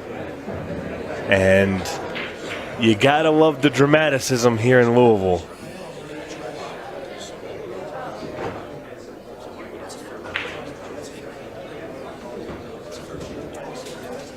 And once again, Simon, we're in the situation. The crowd has come over. They're ready to see what it's all about. So it's third one. This third one. We didn't have any in Kansas City. Yeah, it's certainly not Cleve Thompson's. He has been in one with Ultimate Pool USA. He was in the very first one, lost out to Tyler Starr, the first ever match with Ultimate Pool USA. And to be fair in that, Tyler put up a great time. He did. He did. Let's see. You know, Cleve's a believer in his 6-ball shootout. That's a unique break, but wow. He made a ball. He made a ball. The only problem with that, he had to wait a long time for the cue ball to stop. He's missed that one, but he's set it up in a situation where now he can kind of stop shot. You need to control the cue ball. Tell you what, this isn't going to be. It's not going to be brilliant. It's not going to be quite where Tom and Sam were, solid. But it's solid. He's going to be happy. Wow. Oh, that's tight as well. That miss at the end is going to really, really hurt him. The referees might have a discussion on this one as well for an added 5 seconds. Yeah, I think the referees are just going to go and have a quick conversation whether that last shot was played with the cue ball still moving. Gut feel in real time was it was okay, and I think the referees have accepted that it is okay. So 31:18 is the unofficial time. It should have been, what, 27? Yeah. 26, 27. The first missed ball, that kills about 3 seconds. Yeah. So it could have been sub 25 if you take that into account. But once he misses that one, he still should have done it in 27, maybe 26 and change. And that changes things. The difference between 26 and 31 is that Joe has just that extra split second on every shot to make sure that, you know, he doesn't make a mistake by missing a silly ball. If you make a nice solid break and just have those 6 clean pots, you're going to win the match. So it just changes it. Whereas if you've got 26, 27, all of a sudden you do have to go a little bit quicker. So, and there's a little bit of the unknown factor. You're not sure if Joe's ever done one of these in competition. I've never talked to him about it, so I don't really know what his strategy is. The official time to beat, it looks like, is 31.20 seconds. So, Joe Prince wanted to be in the shootout. He's in the shootout. He's in the shootout. Here we go then. 31:20 to beat Joe Prince with a break. Oh, it's brilliant. Best break of the day. This is a good spread. Everything's... Don't want the cue ball to move a lot on this. That's okay. This is where he gets the extra split second. He can afford that. He can afford a little bit here. And now just drop. He's in cruise control here. Don't miss, you win. Might have been tempted to go the other way around, but he was at that point in the table. Makes it, he wins it. Makes it, he wins it. And wins it, he does. Joe Prince went through the ringer in that match, but he comes out on top in a 6-ball shootout over Cleve Thompson, who played his part in the drama, but ultimately comes up short in a shootout once again. Wow. Incredible. See us in a couple of minutes.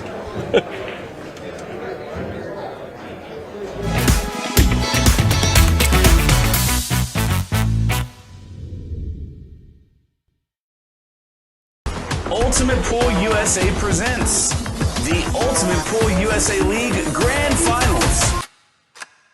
You and your team climb the leaderboards for a shot of winning the $100,000 first prize. Survive the heart-pounding formats of match and shot clocks. Deliver for your teammates when it matters most. Track your progress with Ultimate Pool Score.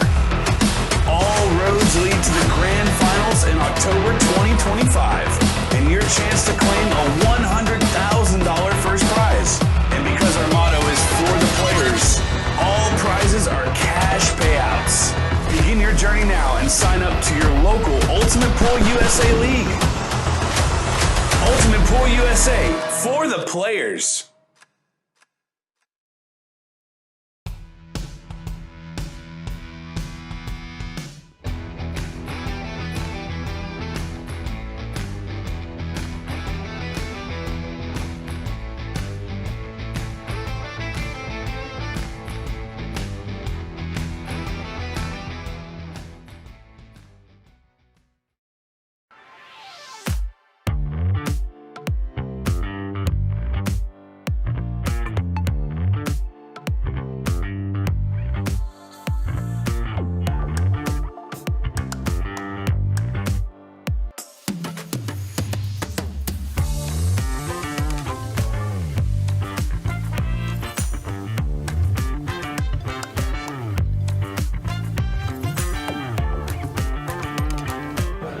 Well, welcome back down to the arena. Another shootout in the shootout. This time it's Joe Prince that gets over the line. Joe, strange match.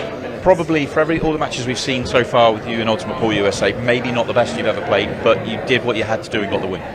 Yeah, I really struggled there. I don't know what I can point it down to, but yeah, I wasn't on my game at all there. I'm very lucky to be through. Yeah, but you can't play great pool in every match, and sometimes you have to grind out the wins. It was just the odd strange mistake. Like, you had an opportunity to win it, you know, with a buzzer beater at the end, and let that one go. Nearly lost it because of that as well. It was just a strange match all the way around. Yeah, hats off to Cleve. He's a great competitor. He's not the easiest person in the world to beat, and the amount of mistakes I've made, I could have very easily lost that. And I've not really done many shootouts either. We were wondering, because I don't know if you've done any competitive ones before. I don't think I have. Not off the top of my head, I don't think I have. Obviously, practice them a little bit in like little games, of course, and things like that, but you don't really know what to expect of yourself when it comes down to that situation. People come round, the crowd it's absolutely. Well, you did the job, you got the job done for sure. Got to quickly ask you before we let you shoot off. You're playing Tom Cousins again. Now, you've got a pretty good record against Tom Cousins, so interesting matchup for the semi-finals. Yeah, well, not if I play like that, but yeah, I think maybe a cold drink and some fresh air, try and regroup, and then we'll just go back at it. Well, we're looking forward to it. Best of luck when we see you back out here for that semi-final. Thank you very much. And that is the top half that we now know what the semi-final lineup is. We better find out what is going to happen in the bottom half of the draw. The action continues.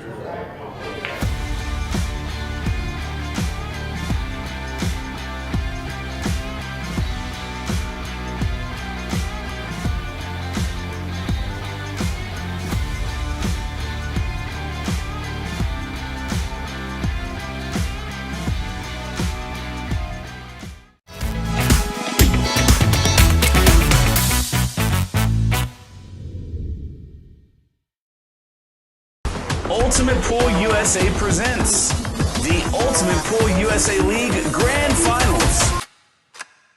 You and your team climb the leaderboards for a shot of winning the $100,000 first prize. Survive the heart-pounding formats of match and shot clocks. Deliver for your teammates when it matters most. Track your progress with Ultimate Pool Score.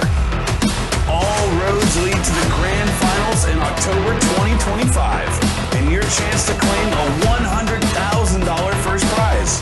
And because our motto is for the players, all prizes are cash payouts.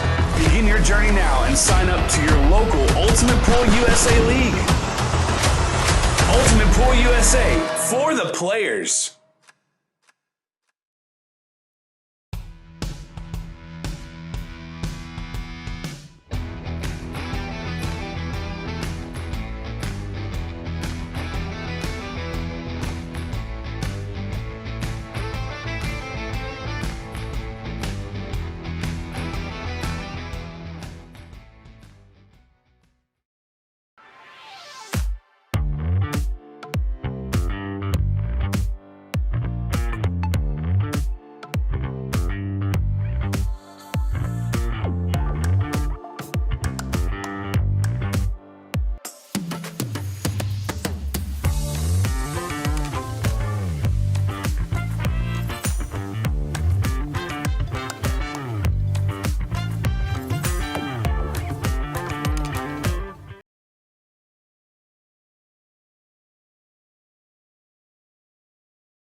And more chances at more drama. It's Greg Hogue and Chris Mitchell here in the quarterfinal round of the shootout.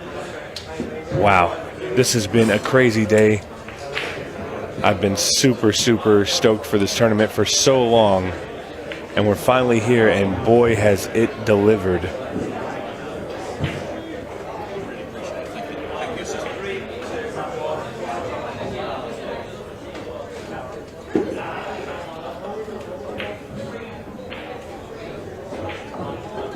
And here's the lag. And it looks like Greg Hogue has won it. And Greg's been breaking so well. I'll be happy to see if that break continues. And I'm just super excited for this. Stephen Wyatt and Simon Webb back with you again. We have seen it all. I don't know what else we can see, Simon.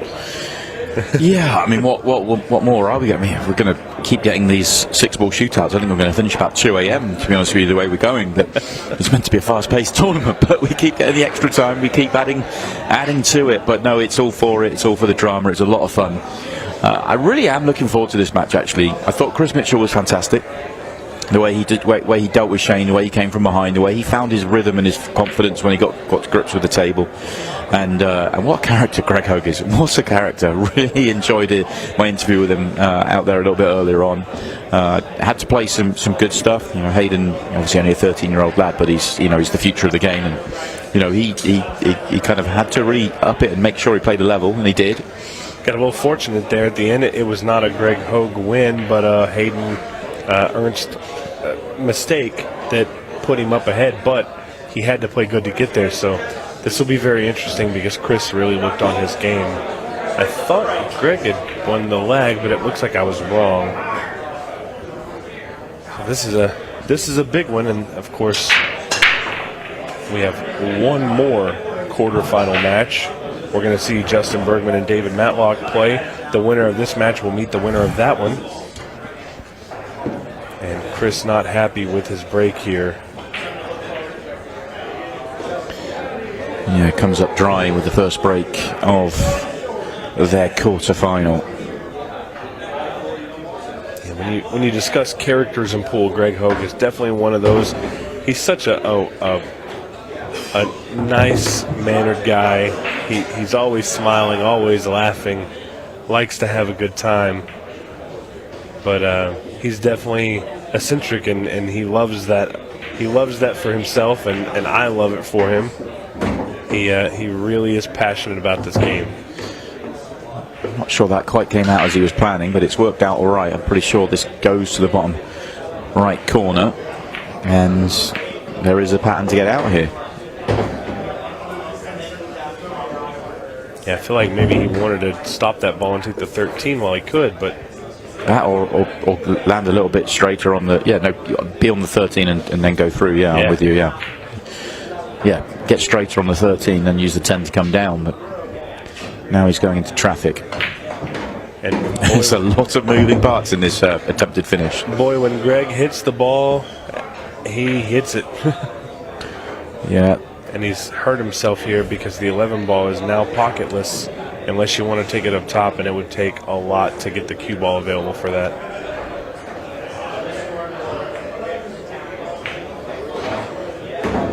Greg's not afraid to just move the balls. What's he going to do here? Come down for the bank, or? You know, I don't really know. Can he draw it straight back? Well, he can. But then you risk that. He gets on the bank, not what he was playing for, but he has a shot, I suppose. He's going to get on the bank, and he's going to have to throw it with inside, so he's going to have to overcut the bank to get another bank on the 8. I don't see him coming around for the side pocket. I don't think the shot's there. We'll find out.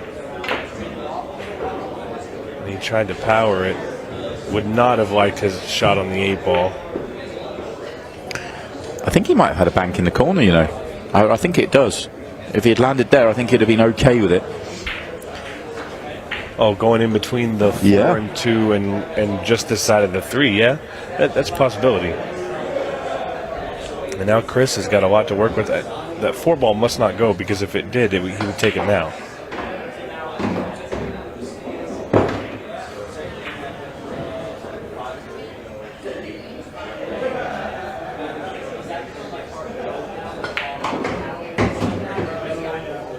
That's not worked out.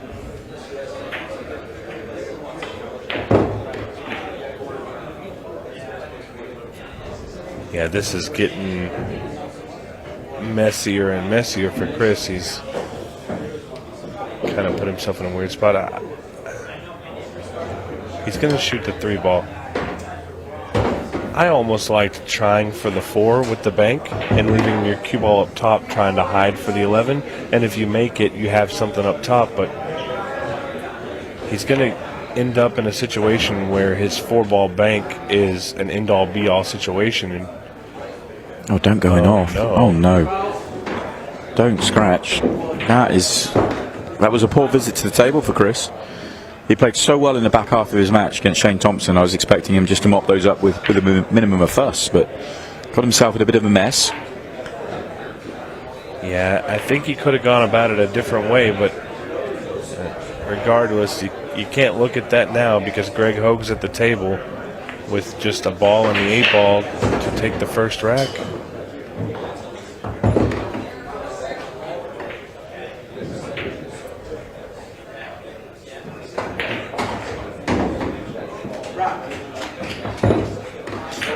Opening rack then, both players getting their chances. And that was an interesting rack. And a time-consuming rack at that, almost 5 minutes down. In these short 30-minute matches, we've seen the 6-ball shootout is very, very possible. You know, it's funny. I don't think, I may be wrong, but in the history of Ultimate Pool USA, have we ever seen the time run out without it being a 6-ball shootout? Yeah, I'm pretty sure we have, yeah. I think it's happened today, isn't it? Has it? I think so. What do we have today? If you've been with us today, what have we had? No. Oh, yeah, Justin Bergman beat Payne 5-4. With the golden break. With the golden break. Yeah. I think it happens more than you think because there was so much drama in that match. I forget that they didn't get there. Yeah. Okay. That was a special. That's a special circumstance. I don't count that one. But the rest have it. Today we've seen this afternoon, Tom Cousins 6-2 over Louis DeMarco. Sam Henderson won in a 6-ball shootout over Ricky Evans, so 5-4 essentially. Cleve Thompson won comfortably over Caden Herback, 6-1. Joe Prince won 6-2 over Gary Browning. Greg himself, who's about to get us underway here, he beat Hayden Ernst 6-3. Chris Mitchell beat Shane Thompson 6-4. David Matlock beat 8-ball. Oh, sorry. Oh, very close. David Matlock beat Stephen McGahee 6-2, and Justin Bergman, the match we just talked about, that golden break to win 5-4. That was our afternoon session, and it's been 6-ball shootout here in the quarterfinals. And we've seen, it's almost like the drama has been ramping up. So we saw quite a bit in the opening round. We've seen nothing but drama in the quarterfinals. What's the semis going to give us? Well, exactly. I mean, I feel like we're building up to something pretty special. I think we've still got the 2 favourites for the tournament at the start of the day in the tournament, although Tom Cousins had to scrape through, and some match we've got coming up for Justin Bergman. He's taking on Dave Matlock in our final quarterfinal. That will follow this one almost immediately. And Greg Hogue here taking a little bit of a flyer shot on his opening shot. I don't know if that's how or what I would have shot, but nonetheless, it's going to put Chris Mitchell at the table with an opportunity to run the balls out to even it up. And I watched a little bit of Chris. I didn't get to see a whole lot of him. I had stepped away to get some food and walk around. And I came back and caught the end of it. He played a really good match on the last rack. Shane had an opportunity to get out and made a mistake, and Chris was able to get there. But it's been a rather interesting experience here with some of these guys because I just don't know them as well as some of the other players, but Chris came to play.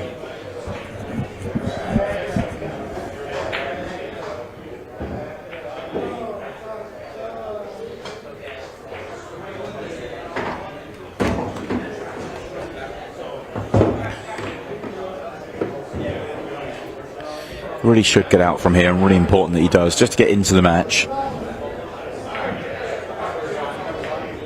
Yeah, there's really no problems. Nice little touch, whether it's a bump or not a bump, they'll be okay here.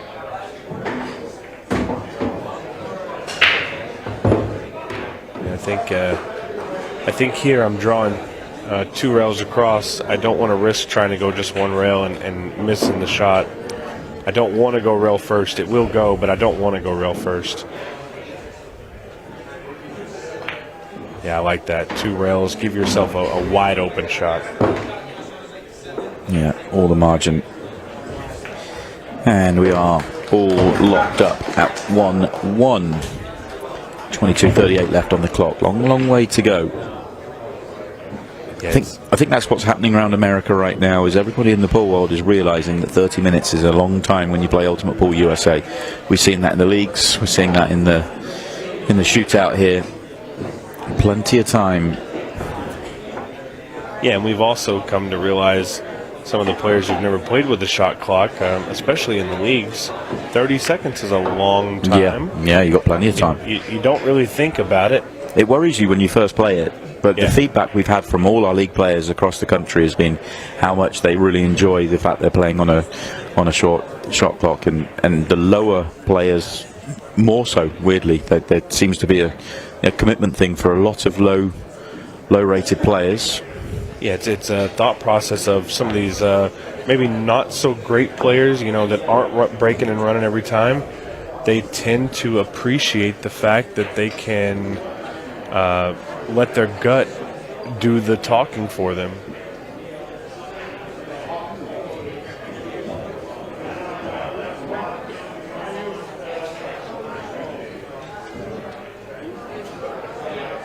And Greg there.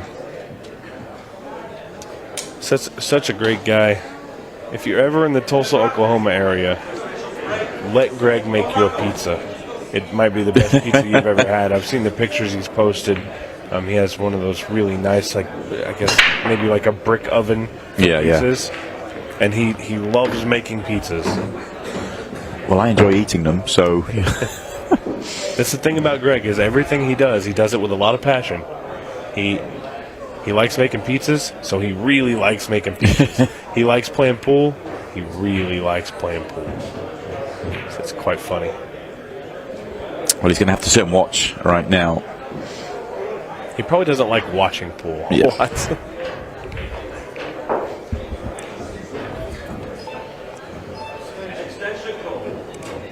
This is a touchy opener here. Yeah, Chris can't make his mind up here. And if he is trying to play something on that 5-6, he's decided not to. They say you cannot make a dirty combo or a dirty carom in international 8-ball rules. You must hit your ball first to pick the suit. So that would have been a weird spot to try and. It almost looked like he was going to try and carom to make the 6-ball. Yeah, he was having a long look, wasn't he, to see whether he could get through, and that's not worked. Because if he tries to get through and he doesn't go clean, as you say, it's just going to become a loss of turn, and it doesn't get the advantage. So, but that's put him in a spot of bother anyway. Not as bad as it could be, because it's a dead combination, but now he's got to work out what the ball after the combo is going to do, and he's missed the 1 ball. That's a huge miss. He had control of this rack, and Greg can break this 12 ball out.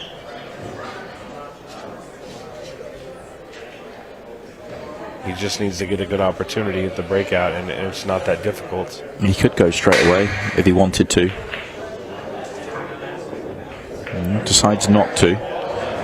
Thought he was just about the angle to come up and use the side rail above the side pocket. And I think he might be hoping for a better angle, which a lot of times that's what you see in mistakes and pattern plays. You're trying to get a better angle when maybe you should take what you have. But it's all, it's all hindsight is 20/20. If you know you're going to overroll it the second time, you'd shoot it the first time, but nobody knows. Yeah, and he's leaving it very late here. Nope. My question is, if he were to roll up on this, can he just play the carom on the 10 off the 5? He's not going to. Well, this is going to get very interesting. Playing it first shot probably feels pretty good right now. No. He's going to try and bank it and carom the 5 off. Okay, no. Just left it on the end rail.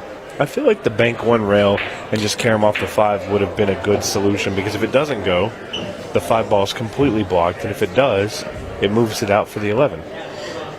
He's sort of giving away a free hit, though, isn't he? So if Chris comes down the table now and he makes the 4, he can play the 3-ball combo, and he's made it.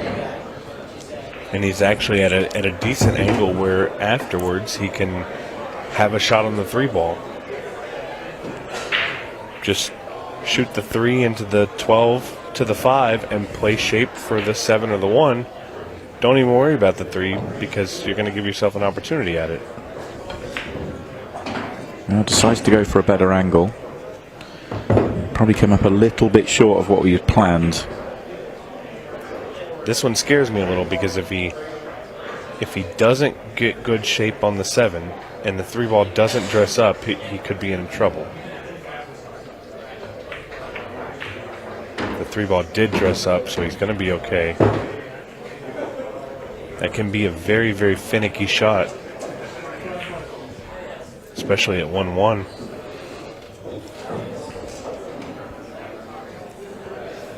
They still let the cue ball just run a little bit there. Certainly not where he was playing it.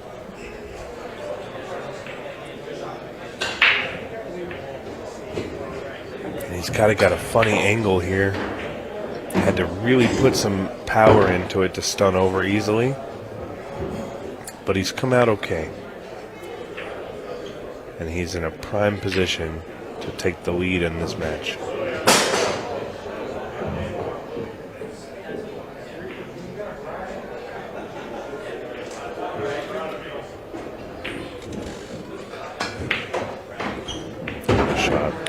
Yeah, done well. So the decision to play safe from Greg has been fully punished. I think when you're that deep in and there's no good safety, you might as well, even if it's a 1 in 20, you might as well keep going. And there was no value in pulling back there. He left the free shot and was punished for it. Yeah, I think there's a lot of things that could have gone differently in that rack for Greg, and he just didn't take advantage of trying to find a better shot sometimes, and then sometimes tried to do too much. So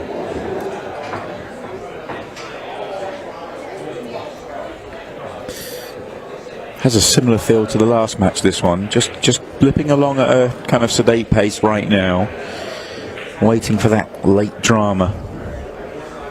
Neither player hit that full rhythm yet, have they? You know, I was just thinking to myself, if I had to pick somebody that reminded me of Greg Hogue, it would probably be Cleve Thompson, as far as just the way they play. They make great shots, they run out great. Sometimes they make silly mistakes.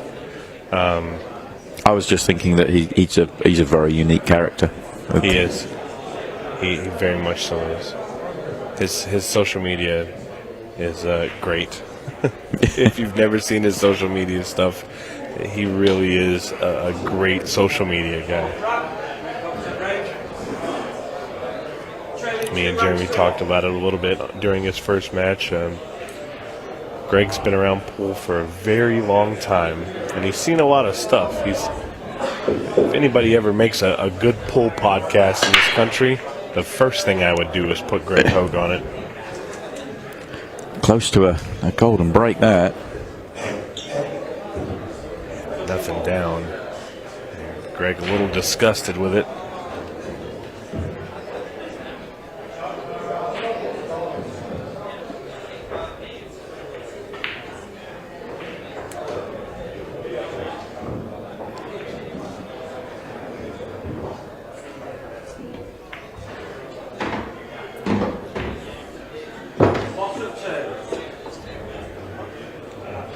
So it's confusion here It must have been a touching ball. I missed the call from the referee, but essentially if it's touching ball you have to nominate, so that's a rule that will catch a few people out. We still see this a lot for players that have been playing Ultimate Ball for a few years. If you're touching ball you do need to nominate before you play. Yeah, and that's something that if you play in the Ultimate Pool USA League, they definitely stress and have you call your opening shot. No matter the situation, you just designate stripes or solids. That's something that is not necessarily done here, but if it is touching, you have to nominate. You do, and I've spoken at length with the senior IRO ref, who's not here this weekend. He's working in an event in Europe, but I had a long chat with him about it, and he explained it really well in terms of, you could have been playing a loss of turn shot there, so you have to make it clear, because obviously in this situation Chris wasn't, and he was surprised he got the rule wrong, but he could have wanted, it could have been to his advantage to play the loss of turn there, and therefore he would want to nominate the ball that he's touching, and then you can play the loss. So it's just really important. It's pretty much the only time you need to nominate in international 8-ball rules. The only other time is if it's not clear what ball you're going for, which is essentially what happens when it's touching. It's not clear what you are attempting to play. Yeah. But the touching ball rule is so unique because if you play in the league, and if you don't play in the league, you should. And in fact, I think eventually we'll have some stuff talking about the touching ball rules. Because it's a very, very unique situation, and it has multiple uses, and some crazy things can come out of it. So that'll definitely be one to what a shot that is! Familiarize yourself with. What just happened? I think he's just hit that and used the force. How on earth has this happened?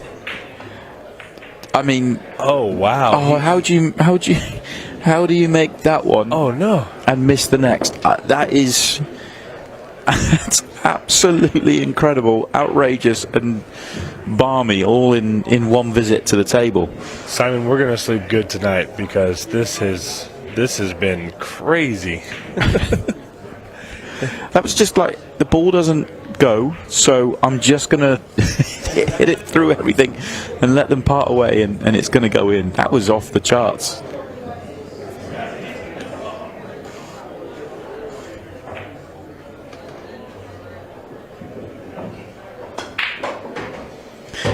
It should cost him the rack, and it would put him 3-1 behind in the second half of the game. Yeah, and this is we really have seen it all today at Rail Yard. I asked earlier what else we could see. Well, I think we're getting to the outer limits, Simon. And we still pretty sure there's more to come. We've got one more quarter-final, 2 semis in the final yet. It's going to be a late-night drama here at Rail Yard Billiards, but we've seen a lot already. Chris is just going to run these through pretty quick to get that 2-frame advantage.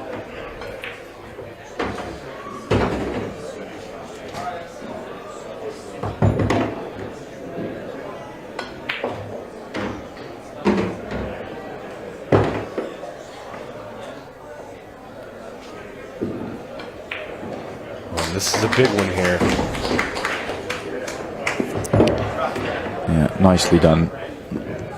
As expected, but you still got to do it. So 2-frame advantage it is. If you are just joining us, then this is the third quarter-final of the Louisville Shootout. Winner of this match will play the winner of Dave Matlock and Justin Bergman in the semi-finals a little bit later on tonight. We already know the first semi-final. Tom Cousins beat Sam Henderson in a 6-ball shootout. Both putting up great times. Sam putting up 24.88 and Tom beating it. And then Cleve Thompson lost out in a 6-ball shootout to Joe Prince. Times weren't quite as spectacular, but every bit as dramatic. So it's going to be Tom Cousins and Joe Prince. And that's a story in of itself, simply because Tom Cousins lost twice to Joe. Last time we held the Open in Denver. Maybe looking for a little bit of payback. Yeah, that's going to be a fun one. That's going to be a fun one to watch.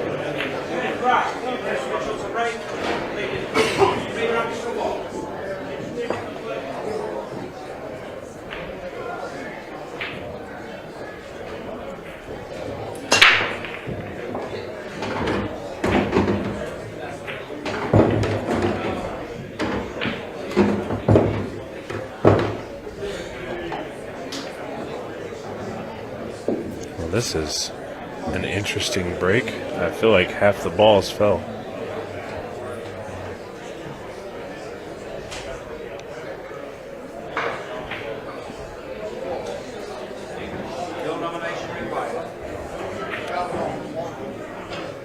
Having a bit of fun out there is Chris with our referee Rich Rhodes. He starts still confused by the previous rack, so he starts to nominate, and Rich just responds with "not required."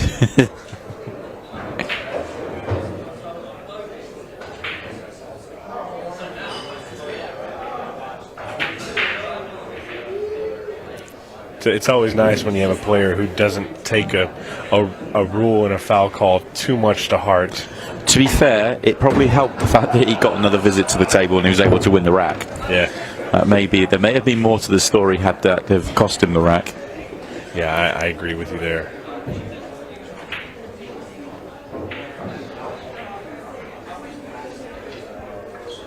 This is a crazy rack here. The break was just so big. Hasn't left much angle. Just pinch it enough to get the cue ball across. Doesn't need to get too far. Yeah, just use the pocket.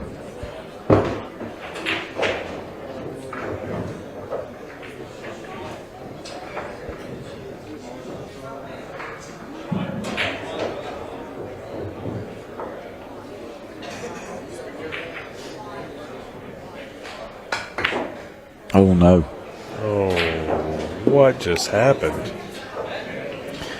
Could be a big moment. That is that the start of a turnaround. And Chris was 3-1 down in his first match. Shane Thompson was able to turn it around, so he knows it can be done because he's done it himself. Looked like he'd done the hard work for 4-1.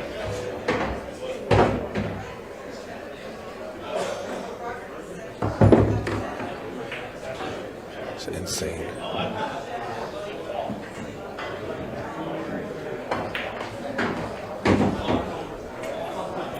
Obvious problem at the top here for Greg, and he's not dealing with it early again. This time he tries to go into it and he doesn't get it, so he waited 3 shots to try and get there, and it probably means he's just going to have to turn the table over here.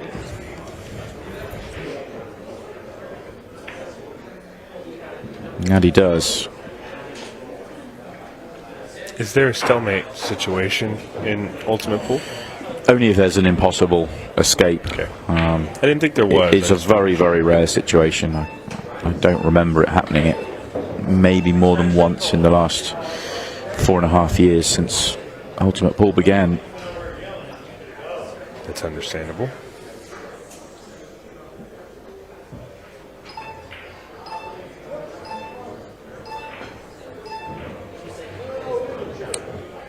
This might be called loss of frame, loss of rack. It's going to certainly... There we go. Yeah, he's got to make a genuine attempt to get out of the rack, out of the snooker. And now we're going to see another argument between Chris and our referee, Rich Rhodes. I've got to be honest, I'm going to stand up for Rich Rhodes here. He's got this call 100% right. There was no attempt from Chris to get out of the snooker there. You have to make a genuine attempt. Yeah, I think he was a little bit more pace, and he could have got away with it. Chris is too good a player to say that he missed it by that distance. The rules are there, and he's got this one. He's got this one wrong. He knew what he was doing. You make your own mind up here, but got to bear in mind the level of player that Chris is, and I mean he's not close. Not close. And he's probably going to feel a little. I mean, he's hot under the collar. He was at the beginning of the rack as well. Yeah. Yeah, he's probably going to feel a little against the wall after the first call and all that, but Rich has got it right here. Unfortunately for Chris, it's the rule, and you need to know it. Yeah. You need to understand it. He tried to defend it and say that he was making a genuine attempt, and maybe it was a little bit of a miscue, but that wasn't. And you can make your own mind up at home, but our referee Rich Rhodes has got that one 100% right for me. Yeah, I 100% agree. Unfortunate situation, but it is what it is. There you go. You asked, what more will we see? Well, here we go. We've seen it. We've literally seen everything. I can't remember that being called for a long time. Yeah, and it's not something you see a whole lot when you're over there, and it's not something that the American players are going to be used to. So you would see it called more often over here, but not in a situation like that where it was kind of an under hit. Sometimes you play that intentional foul to try and lock up your opponent. That wasn't that situation, but it was the same rule. And yeah, you've got to make an attempt to get out of the snooker, and I think it was clear for everyone to see that he didn't. Yeah.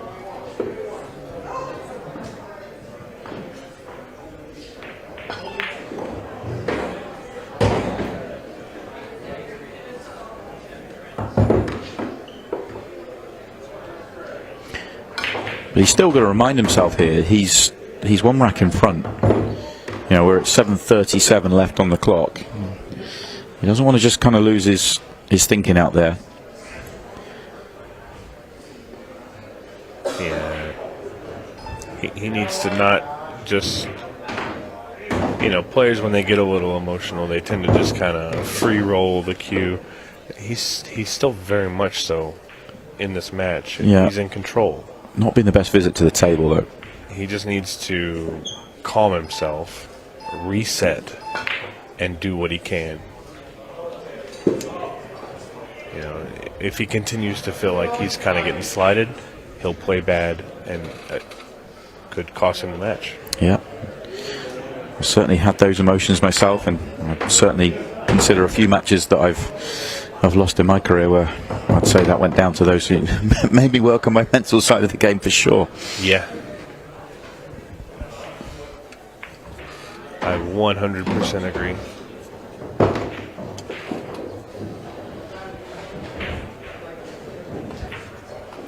And Greg has a chance here to tie it up after a couple of just kind of lackadaisical shots, but for Chris.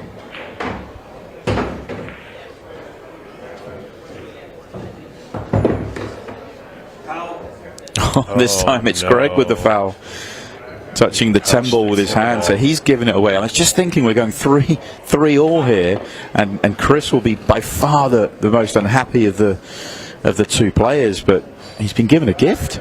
Oh, and you can definitely see just a small bit of movement there. Oh, and this is, again, not the best play here by Chris. I feel like he could have gotten himself a little better on that. Oh, and this one. He's okay. I mean, he's okay. I think it all stems from the first shot, but yeah, he came out just fine. Wow. Well, again, a little dramaticism in the match as far as some fouls and stuff like that, but now they're having a good chat amongst themselves. They've both been done by the rules. What do you guys call this? I've heard you call it something, especially in like the mixed pairs. You have a deliberation about the game. Yeah, a little debrief after the rack. It's not often you see two opponents having a No, debrief. you don't. It's all in good jest. It would have been interesting to see the state of mind that Chris Mitchell would have been in had Greg not committed that foul. Yeah, and I think they both kind of have. There you go, nice little fist bump. They're having a laugh about it. And anytime you play something that you're not 100% familiar with, even if you think you're 100% familiar with, you're probably not. And there's always some things that can catch you off guard. They're good sportsmen about it. Yeah, it's 5:32 left on the clock, and it's a 2-rack game instead of an all-square game. So that whilst we've seen some drama and some strange happenings in the last 2.5, 3 racks, that one from Greg could be a defining one.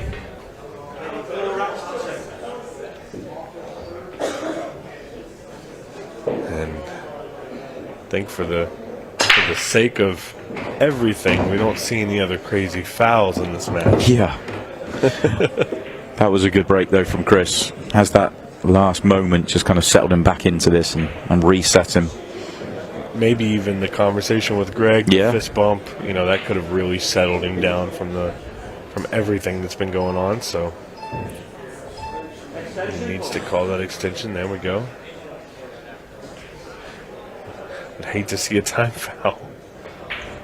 That's one thing we haven't seen today yet. We're playing bingo now. we need the time foul at some point to fill up our bingo card.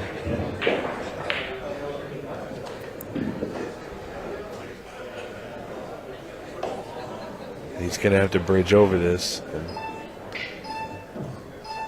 it's not as bad as I thought it would be, but it's not the best play either. I think he really wanted to not bump the 12 if he could. Beautiful. Now he's back in absolutely prime shape.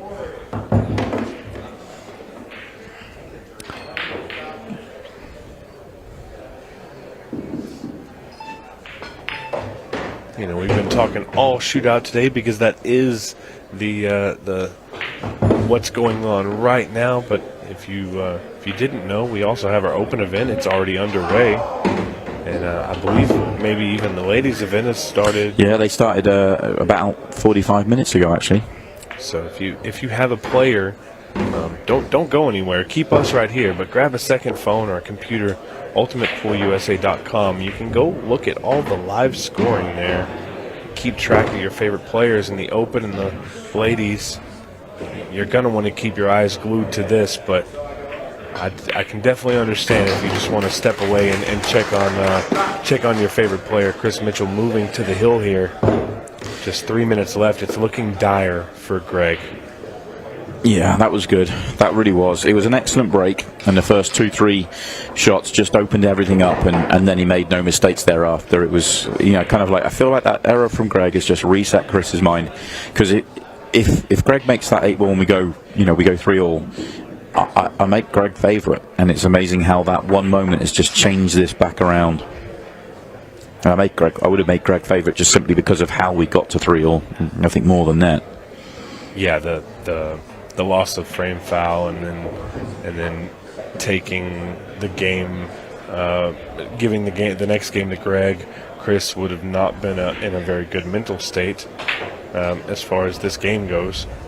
Could have really cost him the match. Very fortunate that tin ball got touched.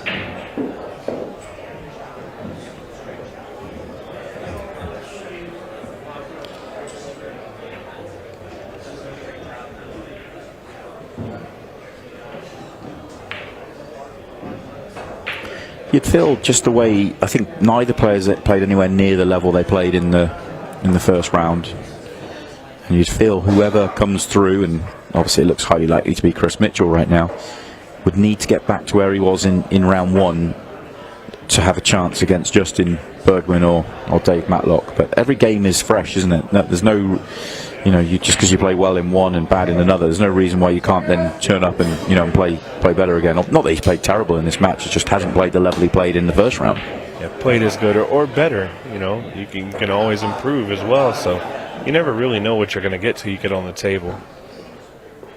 And I would almost see Greg maybe going for a cut break here, trying to get that golden break, giving himself a shot. And the 8 ball does move a little, but it doesn't fall, but another ball does. And something that I think Greg really needs to get into is the fact that there's only 3 minutes left in this match. He needs to speed things up to give himself an opportunity. He needs to speed things up significantly and has to make the run out. And this is again, this is just simply inexperience in the format.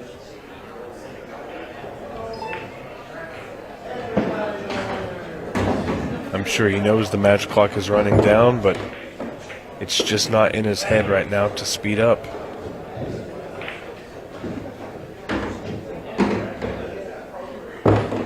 Which is a shame because he's really making a good run here.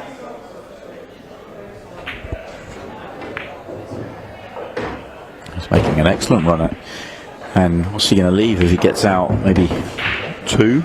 Yeah, maybe less than 2. So we'd need a dry breaker, another run out, and then a maybe a golden break on his last. So there's faint hopes, but only faint. Yeah, I feel like if maybe he would have sped up this rack and left maybe 225 or 230, then he would have an opportunity, a real opportunity to maybe hold himself in this match. It's still slim, but it's a better opportunity than it is right now. Excellent visit to the table for Greg Hogue. A minute 53 is left on the clock. That's 3-5. It's not over yet, but it's close. It's not. But dry break. You can run 2 racks in 153. That is possible, but more likely is the dry break and a run out and the golden break. Let me ask you this: in this situation, if you're up 5-3 with 2 minutes left on the clock, is there any chance you cut break? Possibly, yeah. The big one is you can't really not give the break everything because you need to make a ball. You make a ball, you feel like you're going to win the match. Right? What you've got to do is make sure you don't scratch. Yeah, that's what I'd be worried about if I'm up in this situation with that much time left. The last thing I could possibly ever want is to make the 8 and scratch. I don't want the golden duck, so I wouldn't even attempt the cut break based on that. Be less likely to scratch if you go for the cut break, in my opinion. Are you? I think so. I think so. You can, because if you go front ball, your cue ball the sides and corners are in play. If you go to the second ball break, you're going straight into the middle of a cushion. Oh, I guess I'm weighing the options of I'm more likely to make the 8. I wouldn't the cut break. Don't worry about the 8. Worry about the cue ball. Would be my way of thinking. Okay. That makes sense. He's stuck with his normal break, and why wouldn't you when you hit them as well as Chris Mitchell? And he's got the reward by making a ball. So now it's a case of you're not even worrying about the run out here. You're just potting. What's he got? 130 left. He's potting, 3-4 balls, and it's all over. Yeah, I talked about it a little bit. There was drama in the only other one that ended like that, but this is going to be a situation where Chris is just going to be able to make a few balls and walk away the winner. Doesn't even have to finish the rack.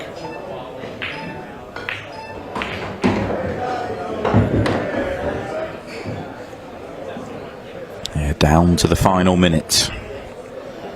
And I think just making the 15, shooting the 10 ball in the side, and shooting something at the 11. By then, your time is up.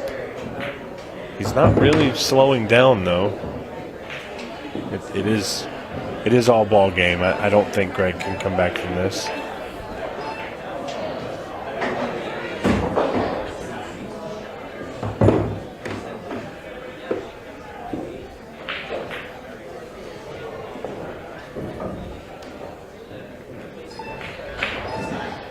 And really all that's left here is the handshake. There's not enough time for him to come back. Just less than 30 seconds, less than 15 seconds.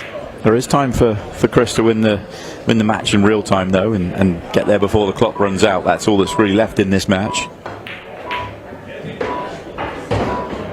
And I don't even think he's going to attempt at it. He knows he got there.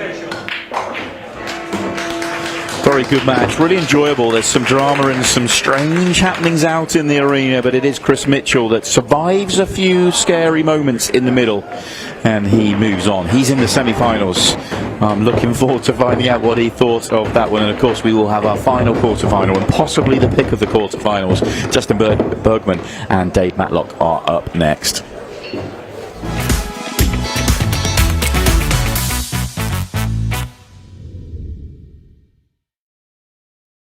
Ultimate Pool USA presents the Ultimate Pool USA League Grand Finals. You and your team climb the leaderboards for a shot of winning the $100,000 first prize. Survive the heart-pounding formats of match and shot clocks. Deliver for your teammates when it matters most. Track your progress with Ultimate Pool Score.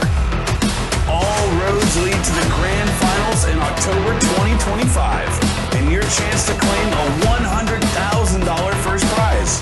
And because our motto is for the players, all prizes are cash payouts. Begin your journey now and sign up to your local Ultimate Pool USA League. Ultimate Pool USA, for the players.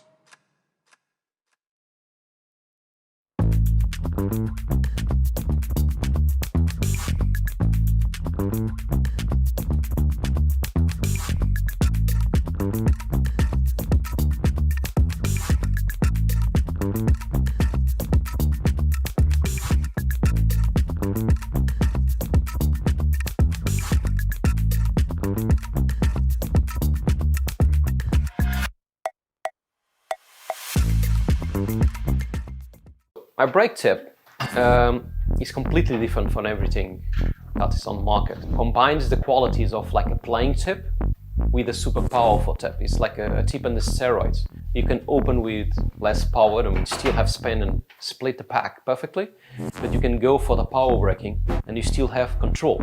You just need to know how to do it. A lot of players that they told me that because they use so less power on braking, they can focus on accuracy and the rack always splits the way they want. And because they are not using the power, they keep that accuracy and its reliability. I believe that when you're going to buy something, you need to believe on it and buy it perfectly. And on my side, what I believe is if I'm going to offer you something, it needs to be better than I was expecting before buying itself. The increases, it's fantastic, it's super good. And they are consistent, they still have power or more power than the normal tips, and they last. And that's what I want. It really feeds me on. When people say thanks and they like the product and they are happy, I feel joy to myself. It's not really just proud, it's just joy. I feel happy.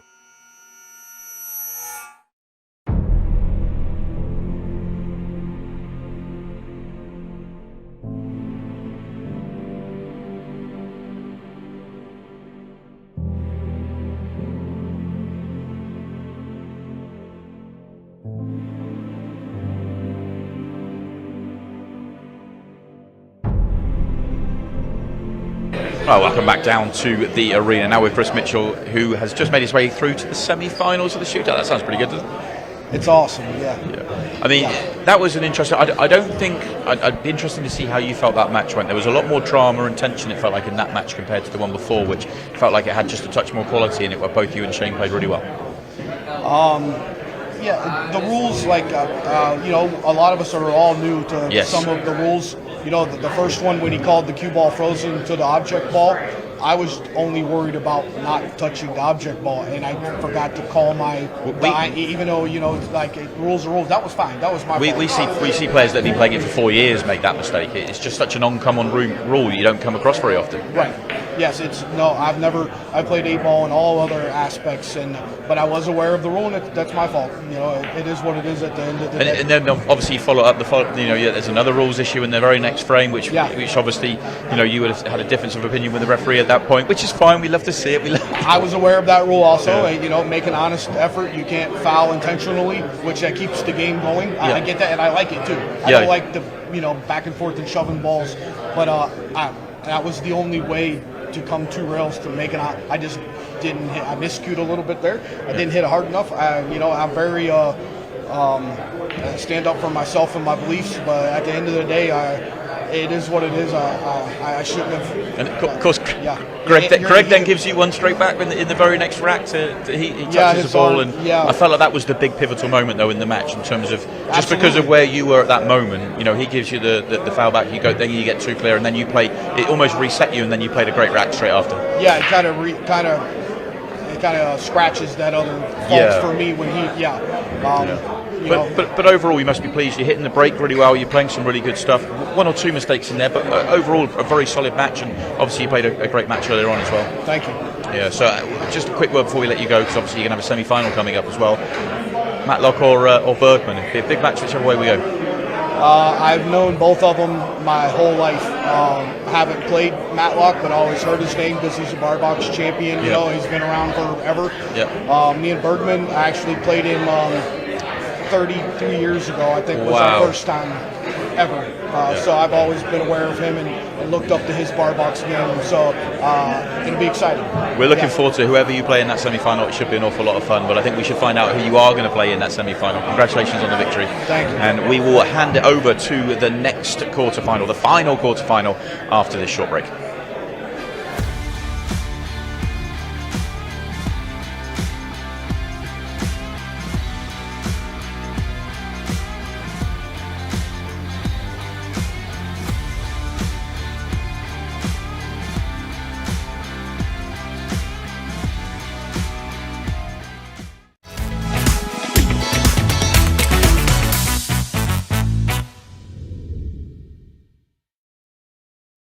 Ultimate Pool USA presents the Ultimate Pool USA League Grand Finals.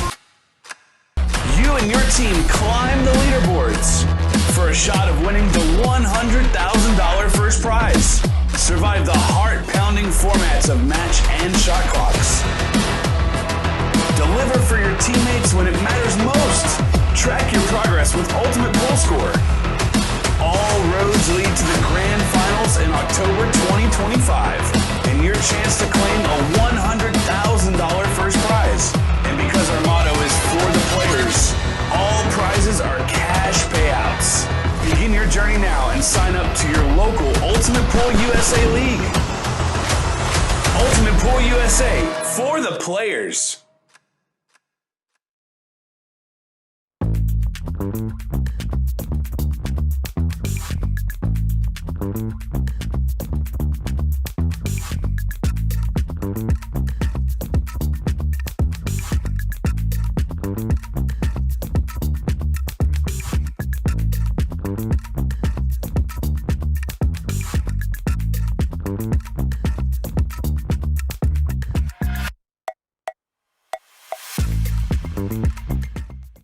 My break tip is completely different from everything that is on the market. It combines the qualities of like a playing tip with a super powerful tip. It's like a tip on the steroids. You can open with less power, I mean, still have spin and split the pack perfectly, but you can go for the power breaking and you still have control. You just need to know how to do it. A lot of players that they told me that because they use so less power on breaking, they can focus on accuracy, and the rack always splits the way they want. And because they are not using the power, they keep that accuracy and its reliability. I believe that when you're going to buy something, you need to believe on it and buy it perfectly. And on my side, what I believe is, if I'm going to offer you something, it needs to be better than I was expecting before buying itself. The increases, it's fantastic, it's super good. And they are consistent, they still have power or more power than the normal tips, and they last. And that's what I want. It really feeds me on. When people say thanks and they like the product and they are happy, I feel joy to myself. It's not really just proud, it's just joy. I feel happy.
right, guys, we have seen it all here in Louisville. It's really been an up and down, crazy shootout.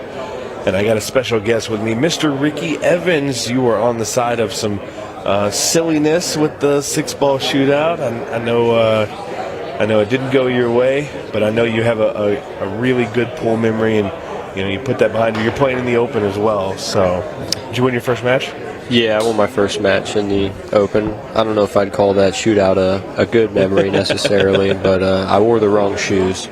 That's for sure. I didn't anticipate a run around the table, but I'll remember for next time. I'm prepared for next time. Yeah, it's a little caveats along the way if you're not super familiar, which you're always learning something new about the format. But it's been a crazy shootout. I know you watched the Justin Bergman Golden Break situation. Man, I tell you what, he's in trouble if he didn't make that 8 on the break, because just like me, I don't think he's very familiar with the 6-ball shootout? Yeah, the 6-ball shootout format. Not to say that he can't do it, just like I couldn't, but, these younger guys like Payne and Sam, I feel like they've practiced it almost just for fun, and kind of... How good did Payne play? He played perfect. Yeah, he put it on him, you know what I mean? Yeah, it's really been an exciting day here. This is the last of our quarterfinals. We'll be moving on to our semifinals. We know for a fact that Tom Cousins and Joe Prince will be our next matchup.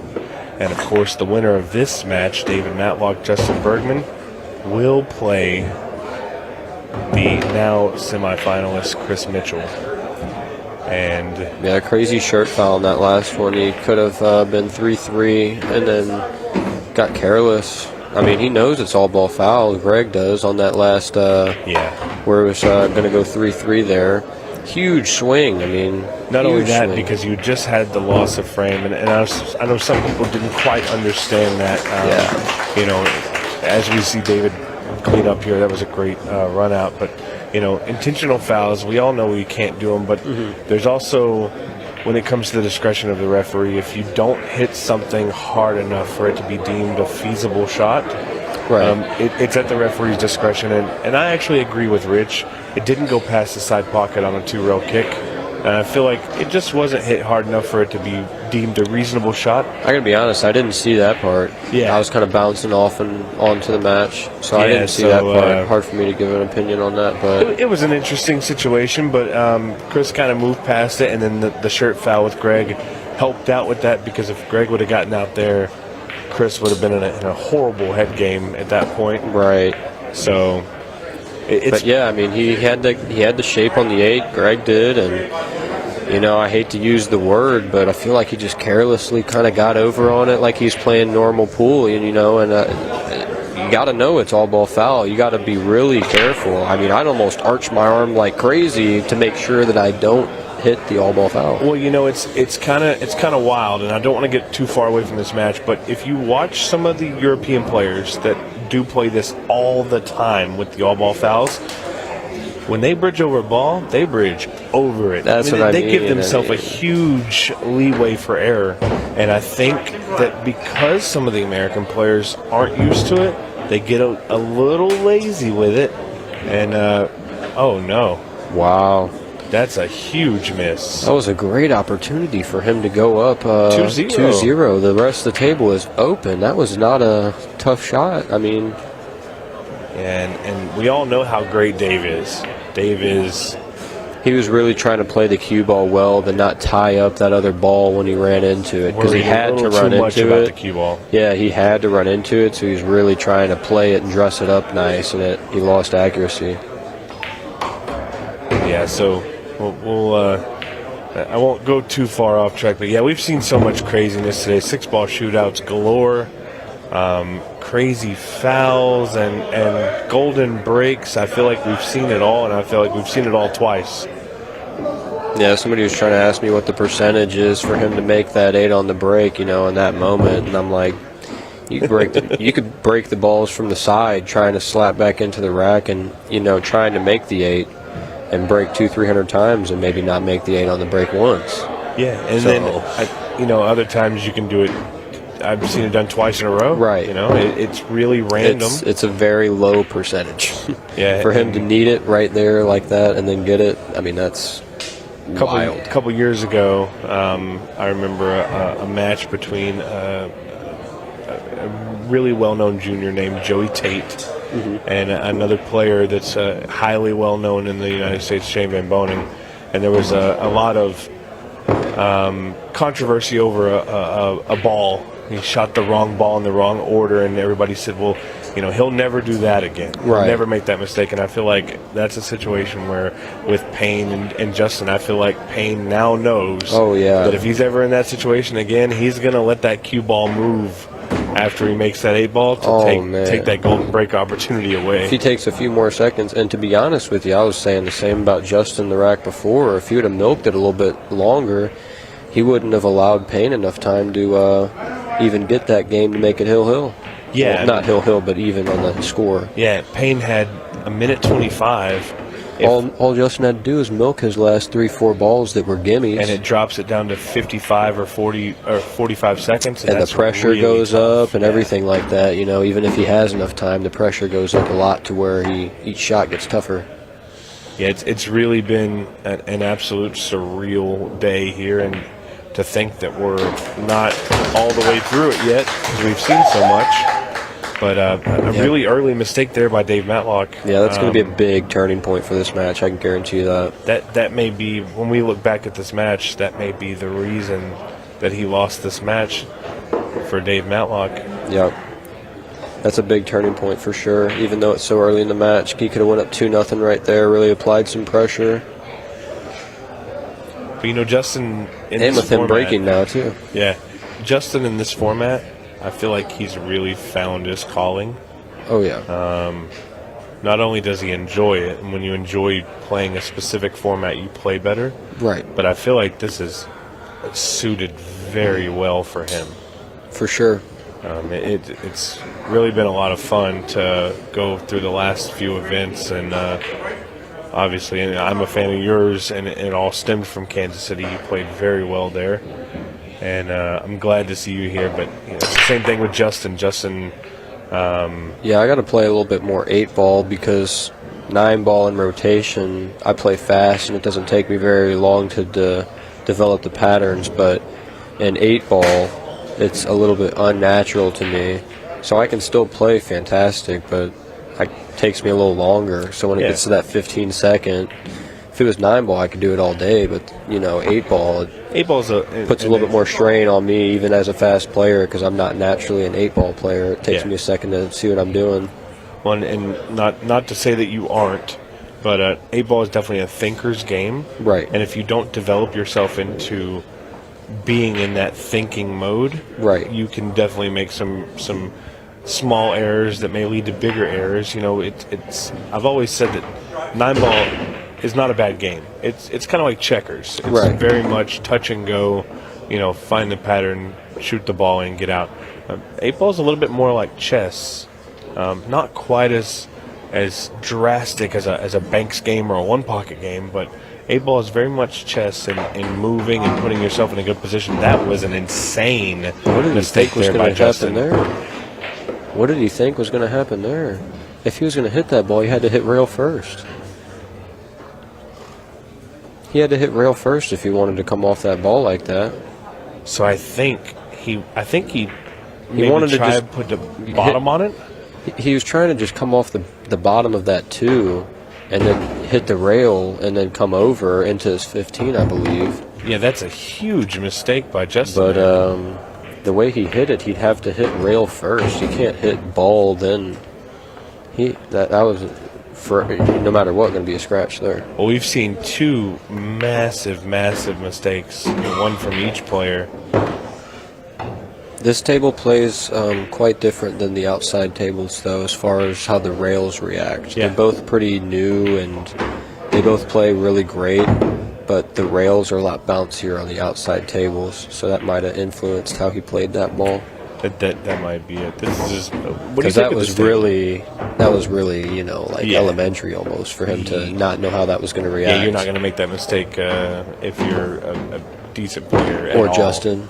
Yeah. No, I'm just kidding. I really like the way these tables play.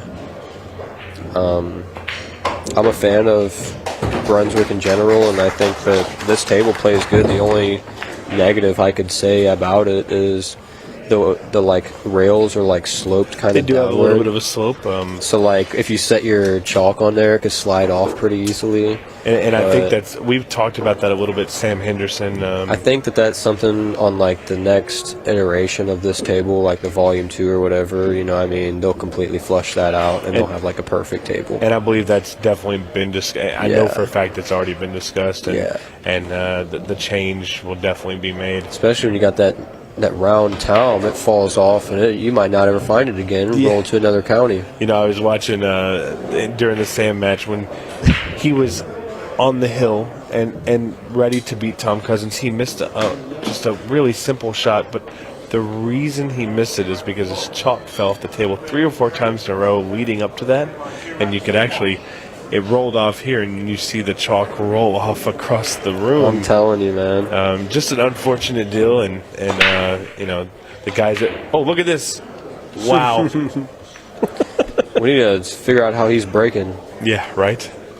But the guys at Brunswick are definitely saying, yeah, you know, that's something that we definitely got to fix. We don't want chalk rolling off our table, so that ball got so close.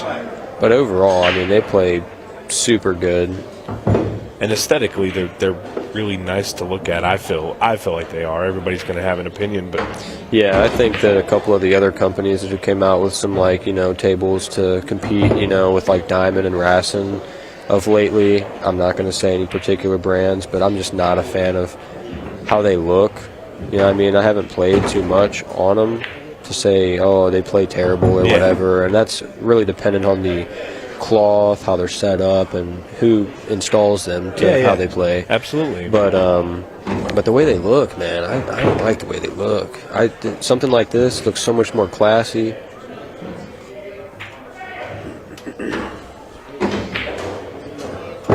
Yeah, I think diamonds look really classy, the way they got their wood and everything. They have like their own look, but the way that you can kind of tell this looks like a gold crown.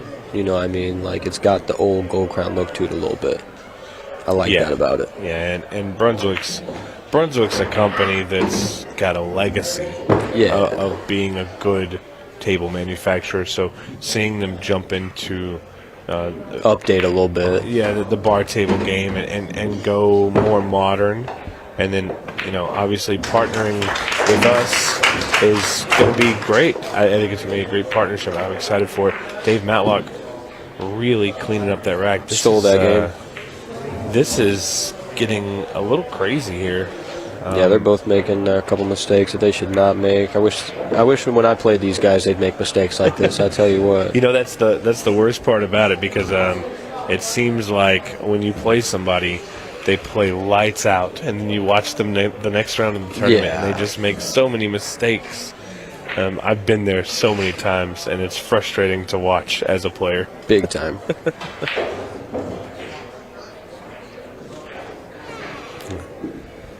Dave's in a good position here. You know, if we see breaking too, I mean, if we see Dave Matlock win this match, we're guaranteed to have a new shootout champion. There are no former champions in this field. Of course, our very first champion was Darren Appleton in Louisiana. Kansas City saw Jordan Shepard win the shootout. Justin Bergman, of course, our Colorado winner, our most recent winner.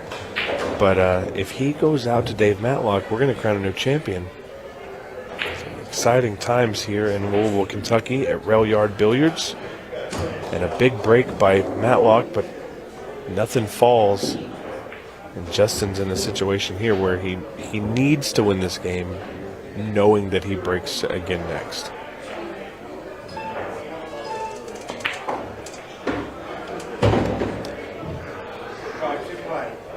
Yeah, I think he's going to take away this one. He developed that pretty well.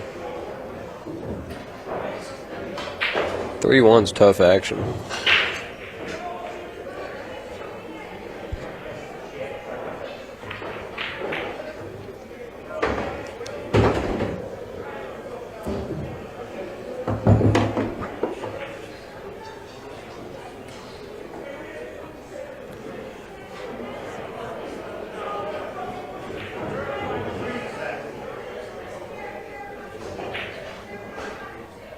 This is just a matter of getting a good shot on your next ball. I think he's going to get it. Well, he kind of just floated it into no man's land there. I don't know what exactly he was playing for. He was looking for the 15, but maybe he wanted a little bit straighter. Yeah. I think he's going to play 15, 9 and then go around and then play the 11 right now. Yeah, he's going to do 9, 11, 12, 15, 8, I think. It's kind of a weird pattern, but I think that's what he's going to do. Yeah, no, I like that pattern. Just matters of sometimes you got to adjust. The thing about 8-ball is a lot of times you want to give yourself options on balls. Had he gotten unfortunate on this and rolled a little too far and not a good angle on the 11, he could have shot the 12. So he's giving himself an opportunity to have a backup.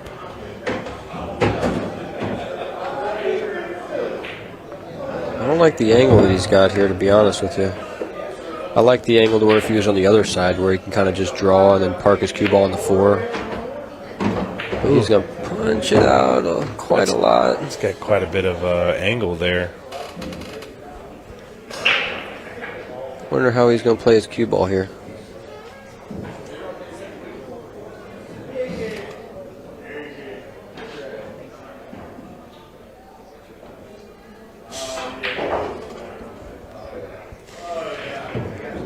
I think he's going to try to just put it right back into the 2.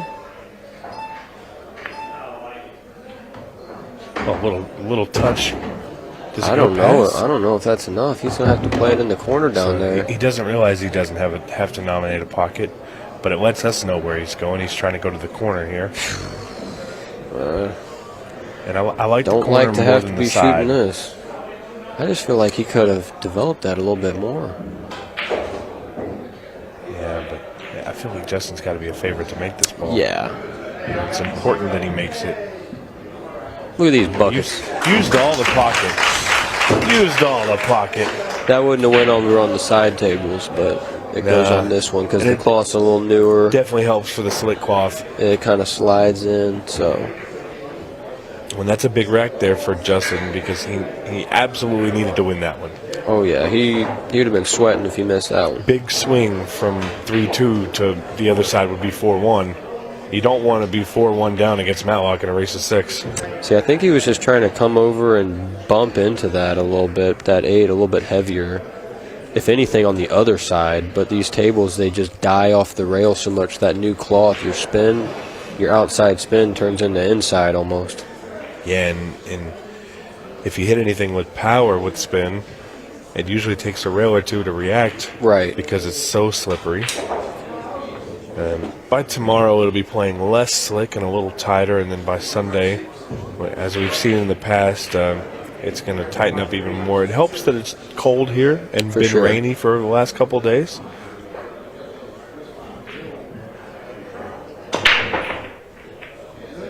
And there's a big break by Justin. Couple balls down. There's a huge issue up at the top of the table. It looks like solids are definitely going to be the better suit here. I think you have to kind of smash the 7 into the 3, into the 5 to get that 3 ball out. Yeah, I think maybe if you hit it like medium speed and kind of glide that 3 off it to where it kind of cross kicks, cross banks it past it. You're exactly right. 7 stay right there a little bit, and then the 4 is kind of in an awkward place, but you should be able to get on that fairly easy. Yeah, I feel like the 4 ball has a pretty clean pocket in the side. Yeah, and you can use the 6 to develop that shape. That's what I was thinking. The 2-1 is also, again, it's a little funny. He missed the kiss. Yeah, I feel like he should have just leveled out and made sure he kissed off that 3 there rather than hitting it with the punch stroke. Now, can he make the 2 and draw into this? Can you avoid the 15 because of the slickness of the cloth? It's going to be super hard to judge the slickness. I think he's going to elect to just punch over and then play the 1 as the draw ball. To draw back, yeah. I'm always scared drawing back like this because you never know what the cue ball is going to do. Yeah, I wonder if it's going to kick that 3 straight in. You don't want the cue ball to stick back there by the 14 and get behind it either. But you can't baby it assuming that the 3 ball's not going to go because, this is a good outcome from what he had. Do you play the 7 first or do you play the 6 here? It's tough, you know. I think, honestly, if he has a little bit of an angle on that 6, you play the 6, come up for the 7, and then the 7 and the side will give you good options for the 4. Yeah. And that's exactly what he's going to do. He needs a little bit of angle, though. He's going to get it. Yeah, he got the absolute. Well, he's pretty straight, but he came up. I actually think he came up a little short. He's a little straight, but if he needs to, he can straight punch it forward. And if that 4 goes by the 9, I can't tell if it does. Yeah, I know it's close. If it goes by the 9, it's. Oh wow! He's going across. He's going to take the tougher cut. I'm not so sure about that. Is he going to try and throw this in? He's got to throw this. I don't think it goes clean.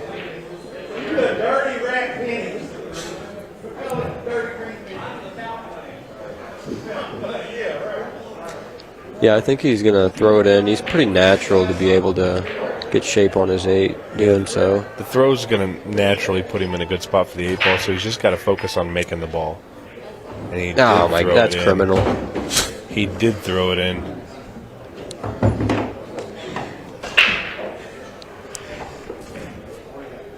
And the 8 ball is going to definitely fall into the side, and we're going to be looking at a 3-3 ball game if this 8 ball drops. Well, again, I can't stress the fact that we've seen it all, but a nice out from Justin. Maybe a little fortunate with a nice little bump on the point from the pocket. Hit it just right. He knew what he had to work with. Yeah, absolutely. That's why he is probably considered the favorite. This might have been illegal a couple counties over, but it's going to count here.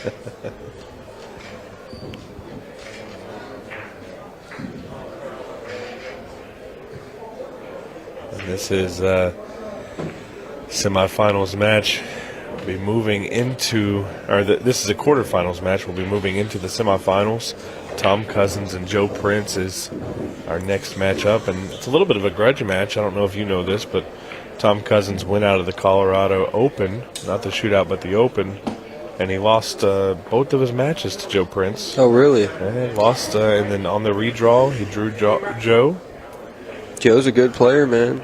He is, and I think he's real comfortable with this format and everything like that. I'll say out of all the Europeans, he's been the one that's adapted probably the best to the American tables, the American balls. Right.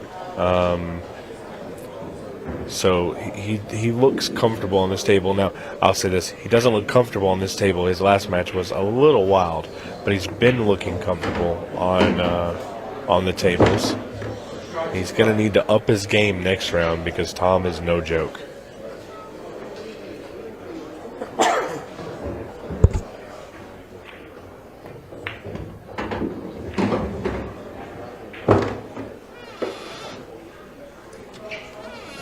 Before we get there, we're going to have to get a winner here. And it's a tight race here. This looks pretty routine. He's going to have to hit this. I thought he was going to hit that pretty slow. He kind of punched it over. Yeah, I thought he would hit kind of easy too, but it worked out for him. Yeah, if you punch it over enough, it'll work out. And I'm sure these two guys, just based on where they live, they've probably battled out 100 times in every format possible. Oh, yeah. They're aware of each other. Yeah, he made the right decision going for the 10 first. And Dave's another player that, again, has really rejuvenated his pool game with the Ultimate Pool format. Yeah, he's a known killer on the bar box specifically, so everybody in the Kansas City area is going to know. I live in Texas, and I've heard that. Yeah, I mean, you hear him all over, but yeah, he still terrorizes Kansas City as far as I'm concerned. Well, I'm glad he doesn't come down and terrorize Texas because I don't want to play in any tournament where Dave Matlock's playing. Not if I'm trying to win. Right. Good play there. And once again, Justin's going to be up against the gun.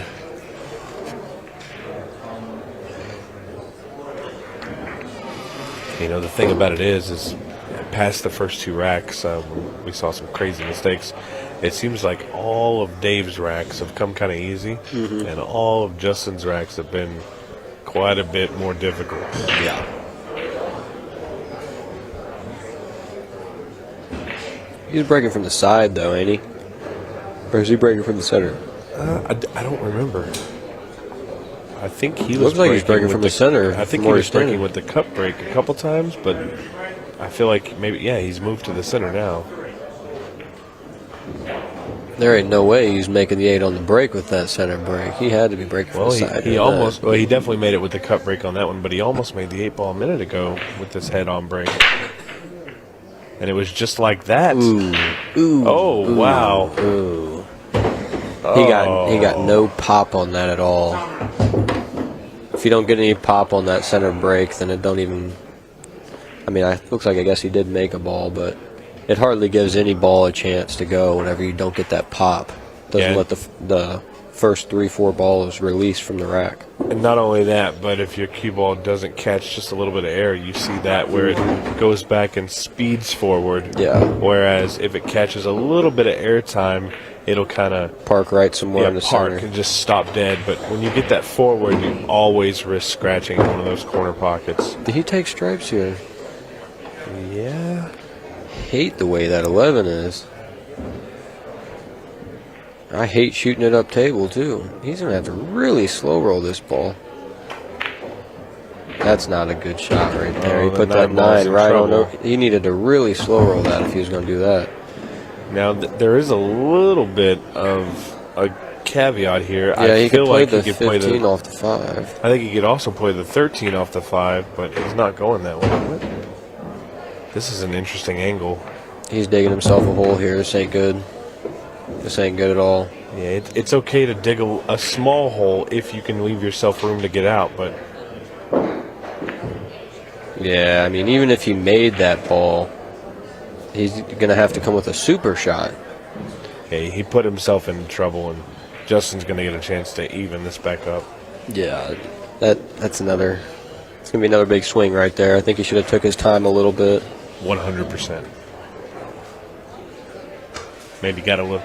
I don't ever want to use the word careless, but I think he got a little careless with the... Just got a little jumpy, you know, ready to run out when the balls are open, and ended up pushing that 9 over in a spot that it never needed to be. Exactly. You are 100% right. And Justin's really got a good opportunity here to clean up. He's got the bump on the 7. Got the little bump. He's going to have to make a tough shot on the 2 now, though. Yeah, I think he was always trying to get the bump, and he probably knew that if he got a little too much, he'd be okay. That 2's not a tough shot either. I feel like he's going to make this.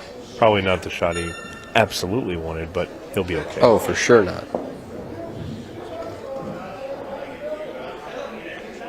Heck, if he can slide past the 11, I'd almost feel like that ain't a bad shot to shoot that. Shoot the 1. Yeah, going rail first off from and then right you can there. just shoot the 2 in the side. But like I said, these are not triple shimmed 9-foot diamonds. So yeah, we're not playing on 3 7/8 pockets. Yeah, so if you get a little out of line, these players at this point should be able to manufacture something. But don't think that the balls won't bobble, because we've seen them bobble all day. You do have to still play true to the pocket. And that's what I really like about this table, is that the pockets aren't triple shimmed like you said, but you still have to hit the center. Right.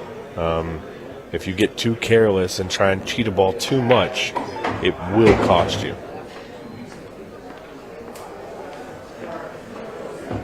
I guess that 8's got to go clean as a whistle. Definitely. And he's got a perfect angle on it. Couldn't ask for an easier shot to go up and tie it all up. That's going to sting. They're shooting fast, too. We still got 8 minutes, 40 seconds left, and it's 4-4. To Dave Matlock being the most senior gentleman in the shootout, he probably has some of the faster matches. Here's a fun stat that I got told earlier. The age difference from our youngest to our oldest player in the shootout is 59 years. Wow. 59 years. 13-year-old Hayden Ernst. And what is Dave Matlock? How old is Dave? Oh, don't be hitting me with the math, man. They told me You're earlier. the one who said the numbers. You got to be able to crunch them. No, I'm a bad math. That's why I'm sitting here. I could do geometry. A little bit of geometry. But there ain't no way he's that old. Dave's up there. I believe he's 68 or somewhere between 68, 70, something like that. Yeah, he looks in his 50s, maybe.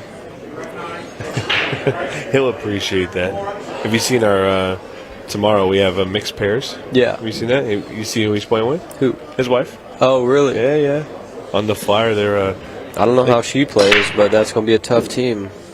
Yeah, I mean, anybody with Dave Malcolm. That's what I'm saying. That's going to be if she can make a ball straight in, then I think that's going to be a tough team. And I think it'll be fun. The pairs event is really going to be fun to watch. It's going to be done just kind of like the shootout. It's all done on this table. It'll be a real fun event to watch, and I think again the drama of a pairs, a Scotch doubles match, it makes it fun. I feel like he should have took his extension right there. Yeah, he didn't want to get straight on this ball, and he's able to manufacture an angle, but it's just going to get tougher from here, you know? I don't know. I feel like maybe he can play the 9 and roll up, play the 12. He's going to try to miss the 8 right now. Oh, that's scary, touching that ball. He's just... See, if he took his time and took that extension on them first ball, it'd make the whole rest of the rack easier. Now he's going to have to take a flyer at the 11. He's really having to do some stuff now. Well, I mean, can he cut this ball into the side and get shape on the 13? He might be able to bump. If he's got a little bit of an angle, he might be able to come out. Oh, he's secured it, I think.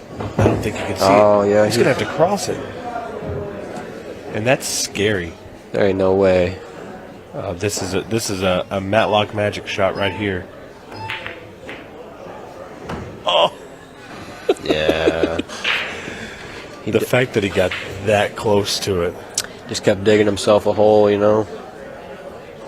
Yeah, and sometimes that's how those crazy shots are made. You get yourself dug into that hole, and you make a absolute killer shot to get out of it, but he should have never been there. I just felt, you really should have took an extension to make sure he didn't get straight in on the very first, the second ball. Because now he's going to lose this game and not have even used that extension at all. Yeah. You know what I mean? It was very crucial for him to dial in right there and get a game ahead.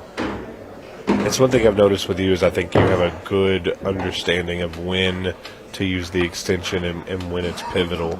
I appreciate the compliment, but I'm going to have to split it. I think that I need to do better. You think so? Yeah, I think so. You're so. always going to be your worst critic. Yeah, I think I'm getting better at it, but it's definitely something that I did better this event with it, I'll say that. Yeah, based on this event, because I saw you take an extension 2 or 3 times in a pivotal moment. Knowing how to use that extension is a skill that's similar to like knowing how to use the clock. You feel like you gotta like save it, you know what I mean? Like you gotta just save it for the last second, you know what I mean? Like anything, you know what I mean? If you're playing a video game or whatever, you're gonna save all your loot so you can get the best thing or whatever, you know. But like with this, like I just said, you only get one per game, and if you don't use it, I mean, it might be the reason you lose the game, and what's the point in not using it and losing? Yeah, exactly. I'd rather use it and then lose, or at least, I say I at least use my extension. Well, this is real interesting now because of where we're at in the scoreline. At 5-4, with just under 5.5 minutes left, if Dave Matlock gets out in this rack, his average racks have been running 1 minute 30 seconds, 2 minutes. But if it's a messy rack, we could end up under the 2-minute mark and tied. Justin breaking is going to make it a little tough, but he hasn't. His breaks have been wishy-washy so far. I'm going to go on a limb and say that whoever wins this game is going to win the match. You think so? I think so. Well, I mean, I think it's probably a pretty safe bet. Well, if Matlock wins this game and it goes 5-5, he's breaking. I just think it's that momentum shift. It's just some things you kind of just see the pattern. And if Justin wins, it's over because it's over 6. If Justin wins, it's over. I mean, for sure. But whatever you're betting on, Ricky, I'm betting with you. I think it's a good bet. I think it's a good bet. But yeah, no. If Matlock wins this one, I think that could be Justin pretty tough. Pretty tough on the mental. Justin needs a ball, and he didn't get it. It's almost scripted. You know what I mean? You know. We talk about all the things in sports that are scripted, and I can tell you flat out right now that I don't think you could script pull like this. Right. Yeah. No. I mean, and even if we could, we wouldn't want to. Yeah, it's just one of those things where, like, before he even broke, he's going to break dry here, so Matlock can get his chance. You know what I mean? And then it's going to go hill. The golden break with Justin earlier. Yeah, everything is played out to the absolute T of the drama. This 8 is not in a very handsome position. You think he bumps it? I probably would bump it right here if I was him. I think he's got a safe play with the bump and the 2 and the 4, but he didn't do that. I mean, it goes in the bottom right corner, I think, but he's going to have to get pretty also fantastic. He's going to try to jump in there right here. That's not a good idea. I don't. So I think he can. I think he can come down and shoot it in the bottom right. I also think it's a little in the bottom slimmer. right it goes, but it's so tough to get on. It's a little slimmer, but I also think either side pocket it can be made. It's not ideal, but I think either side pocket will The left side, I don't think it goes. The right side, it goes. Look at this. Look at this. How good did he play that? That's an amazing shot. Look at this. That's a highlight reel shot right there. If he didn't get right there, he wasn't out. And I kind of called it. We were at 5:30, 2 minutes a rack. We're at 3:37. It is now 5-5. So there's a couple different scenarios here. 3 minutes is a weird time. We're probably not going to see a 6-ball shootout. Yeah. Unless the rack is just clustered. Right. And we get into like a safety battle or something like that. But I do think that we're going to see quite a bit of drama with the layout. I think we might see a missed ball or two. It's not just going to be a connect the dots out for sure. Yeah, and I think pressure's on Justin. Pressure's not on Matlock because it seems like Justin's scratching the break. He got the dry break. It's just like, I mean, like you said, every rack he's having to jump through hoops. However, Matlock just jumped through a big old hoop on that last rack. And to be fair, Matlock, when he has broken, and he has broken well, it's been like a 60-second run out. Right. Balls didn't go on the side. No ball and down. It's going to be when they don't go on the side on a good break like that and they spread, you can just tell immediately it's dry. When you break them good like that, you don't see them go on the side or the up top corners. But instantly you're look dry. at this layout too. This is as close to a tic-tac-toe rack as you can get. You can take either one. I personally like the solids. Yeah, even though it's 15-second shot clock, he needs to just milk every second of every ball right here. And no reason to rush. Yeah. But I think he played the right shot. I think he played the right suit. And I think he's going to get out. And he's going to get out on his own time. He's not going to rush. Yeah, I was going to say, probably try to get on the 7 here. This is not ideal. He's okay, though. If he just shoots the 7, goes back and forth, you can't get hooked on both balls on both sides of the table. That's true. You do have to give this shot its due diligence. Absolutely. You know, we said you couldn't get hooked on both balls. He almost did. Almost did, yeah. The one ball does play in the side. Yeah, he might shoot the 1 and try to crisp past that 8. and the 12 so that he can bump up and get shape on the 3. I think that's what he's going to try. Right in between them. Yeah. No, he's going to bump he the went 8. for the bump. That's better anyways because you can really contain that. Yeah. A little bit more control. Your cue ball isn't going all crazy. And cut the 2 and the... Oh, he's changed his mind. He's gone to the 3 ball. Yeah, I would want to get that 3 out of there as well. I don't know about that one. I hate shooting the 6 up in that pocket, but it does make it easier. He's going to have to float this cue ball from the 2 to the 8 to where he is on the other side of the 11. Yep. That's a good shot. And yeah, because if you play short there, I just don't think it's worth it. It's a tougher shot to get past the 11, but it makes the rack so much easier. Well, and you can't say enough good things about Dave Matlock really taking Justin Bergman to his limit. But see, he needs to take another 10 seconds. He needs to take his all time. It's 6. Oh, I'm sorry, my bad. I was thinking they're going another game. Another great match there. Justin Bergman, Dave Matlock taking it to the limit. And we're going to get a quick word with Justin Bergman here in just a moment right after these advertisements. Don't go anywhere, guys.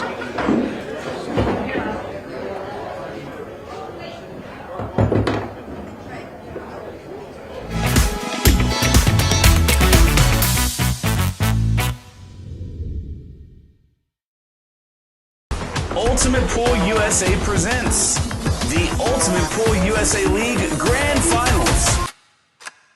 You and your team climb the leaderboards for a shot of winning the $100,000 first prize. Survive the heart-pounding formats of match and shot clocks. Deliver for your teammates when it matters most. Track your progress with Ultimate Pool Score. All roads lead to the Grand Finals in October 2025, and your chance to claim a $100,000 first prize. And because our motto is for the players, all prizes are cash payouts. Begin your journey now and sign up to your local Ultimate Pool USA League.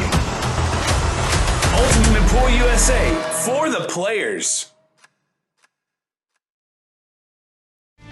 With over 175 years of billiards history, tradition, and expert craftsmanship, Brunswick is a name synonymous with our game, which makes it the perfect partner for Ultimate Pool USA's vision, a fun, fast, and exciting pool for the players all across the United States.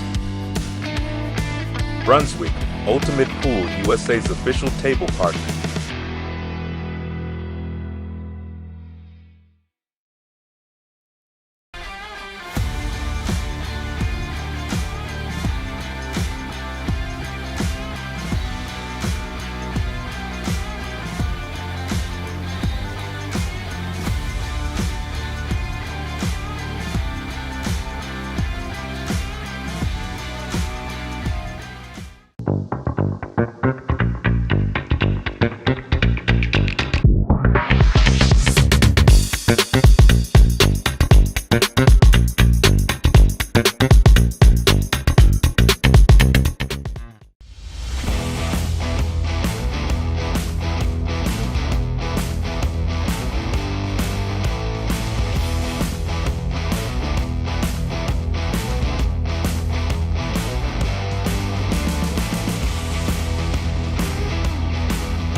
my break tip is completely different from everything that is on the market. It combines the qualities of like a playing tip with a super powerful tip. It's like a tip on the steroids. You can open with less power and still have spin and split the pack perfectly, but you can go for the power breaking and you still have control. You just need to know how to do it. A lot of players that they told me that because they use so less power on breaking, they can focus on accuracy and the rack always splits the way they want. And because they are not using the power, they keep that accuracy and its reliability. I believe that when you're going to buy something, you need to believe on it and buy it perfectly. And on my side, what I believe is, if I'm going to offer you something, it needs to be better than I was expecting me for buying itself. The increases, it's fantastic, it's super good. And they are consistent, they still have power or more power than the normal tips, and they last. And that's what I want. It really feeds me on. When people say thanks and they like the product and they are happy, I feel joy to myself. It's not really just proud, it's just joy. I feel happy.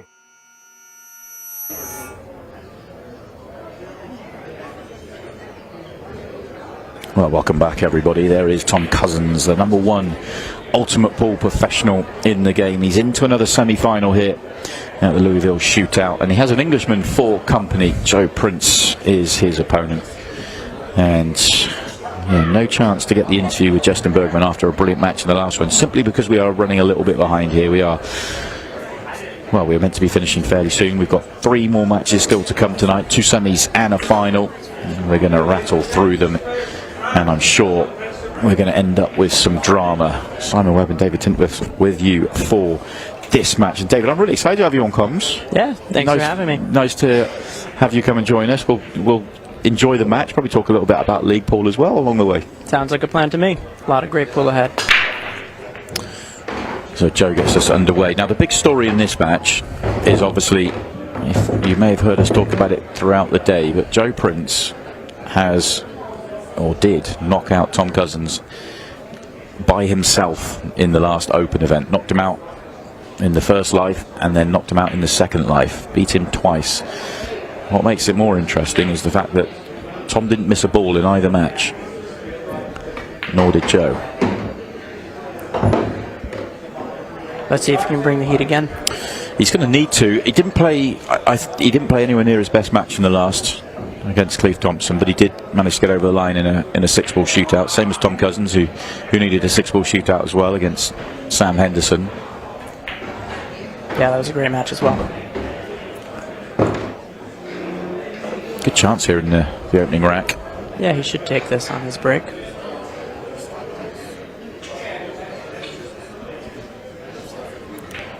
Now, if you are just joining us, all these matches, 30 minutes, races to 6, whatever comes first. So if the match clock runs out, we stop the race, and it is what it is. And if it's a draw, 6-ball shootout. That's how these two ended up in the 6-ball in their quarterfinals.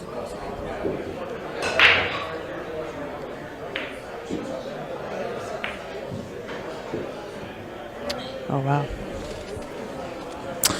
Major surprise, and they're mistakes he was not making when he played Tom Cousins in Denver.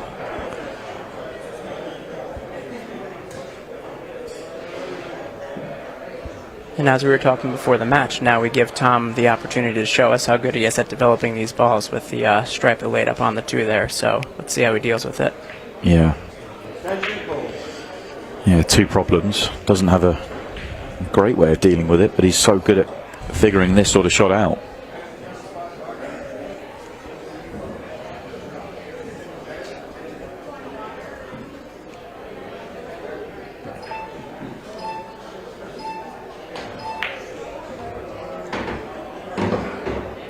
No way of doing it there. It's an excellent opening ball, though, to get himself into the visit. I think originally he may well have wanted to look for some sort of safe option, but there really isn't anything on the table, so it has to go.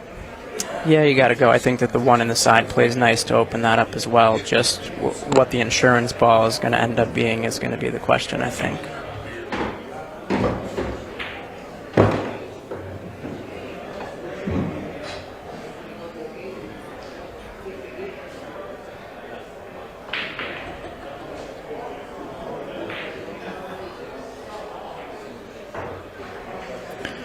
like the fact that just while we were waiting for the match to get underway, we talked about the fact that Tom Cousins attacks his bad ball as early as possible, and a rare situation where he's had to leave it late.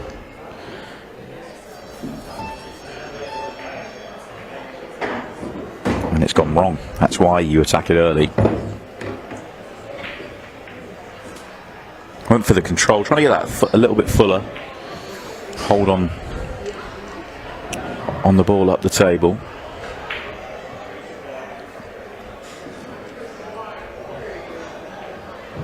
Now, what's the play here? You know, tough to play safe with the ball hanging over the pocket.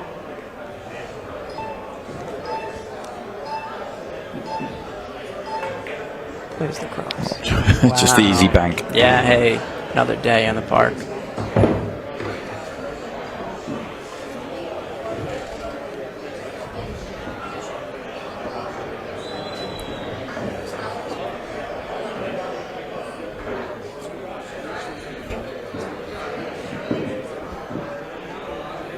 Two's tight, but I think he can make it work.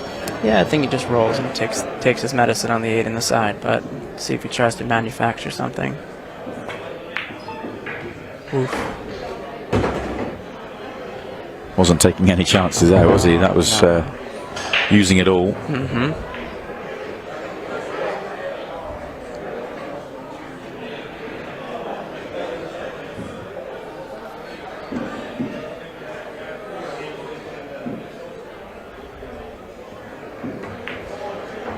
How about that for an out? First visit to the table for Tom Cousins, and he's asked a big question. He comes up with the answers. That was very impressive to start the match for Tom. It was a great recovery.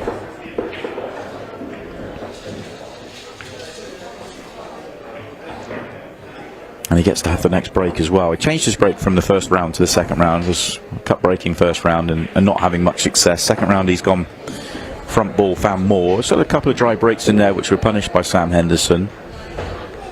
I think he's going to start off here front ball though.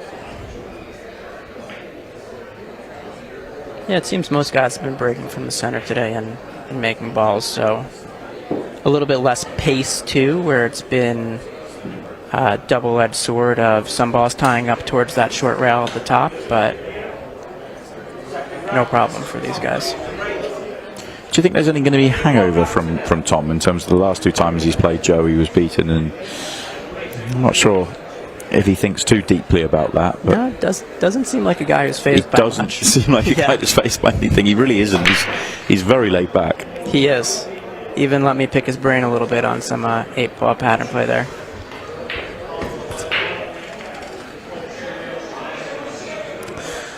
Not the reward on the break though.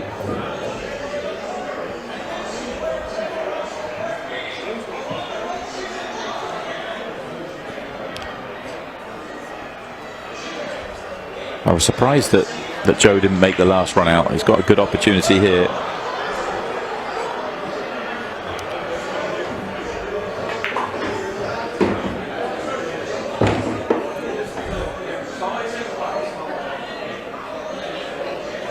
Has he landed a bit awkward here? Yeah. I think the 6. He must be on the 6. Yeah, he's okay.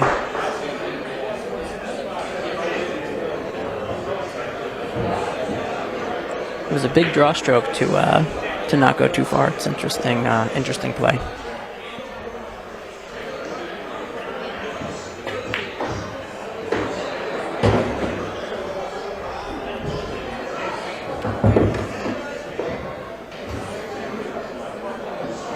Prime position.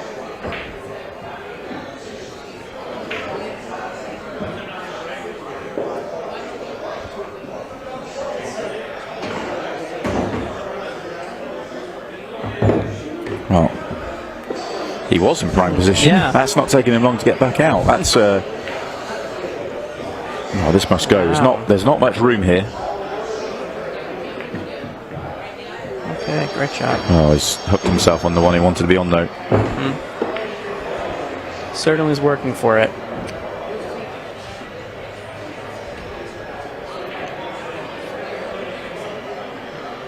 I feel like the issues are snowballing here. 2 shots ago he was in perfect position, and now he's got to work very, very hard. Is he going rail first on this 5? Yeah, might make it off the 10 as well. Okay. Oh, makes it clean. Yeah. Still can't land though, can he? Just shows you get out of shape early, and trying to get it back is tough.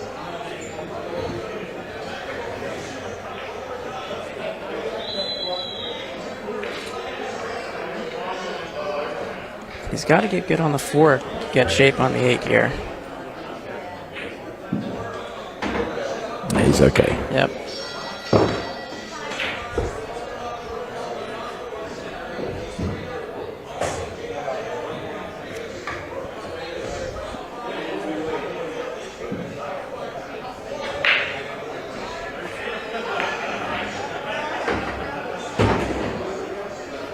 Well played.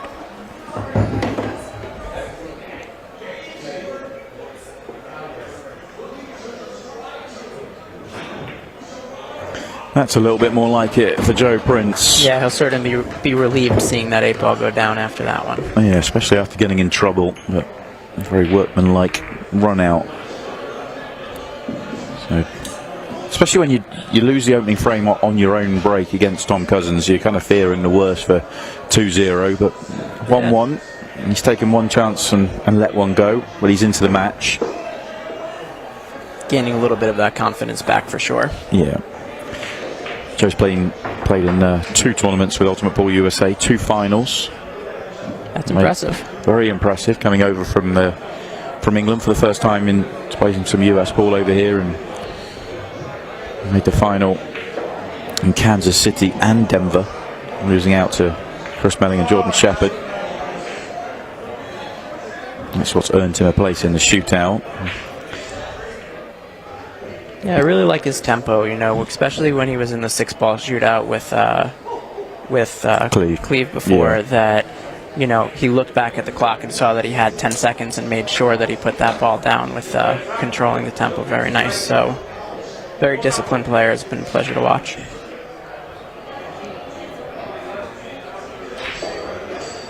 He sits up nice and straight in his chair. He's ready with a good posture, and he's off. Body language is good. Yep.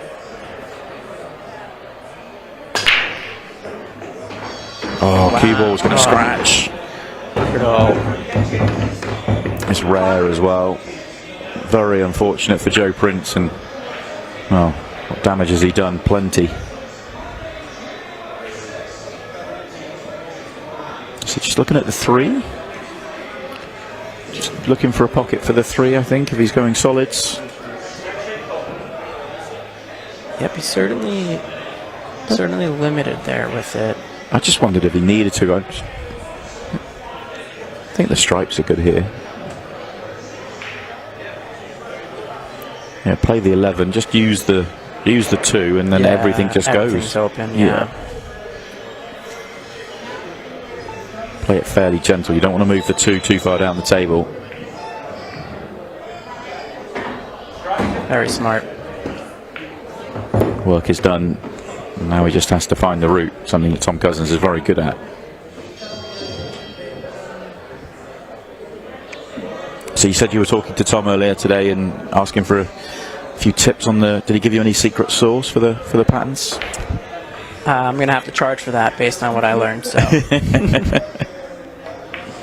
no, really nice, humble guy. Had a nice conversation, and although things that maybe you have heard before, he does the best job at exercising the thought process. So he does what he says, and it's a nice thing to watch for sure. Yeah, it's quite amazing what he's doing in his bread and butter, which is English pool. Essentially dominating a tour that can't be dominated, or so we thought. And he comes on over and plays with different ball set, different cue, and makes it look like something he's been doing his whole life. So more than that, he didn't know what cue he was going to use when he came over. He's changed. He's tried out a few different people's. He actually, I flew out with Tommy. He came without a cue. Wow. Okay. If that doesn't prove Indian and not the arrow, I don't know what does.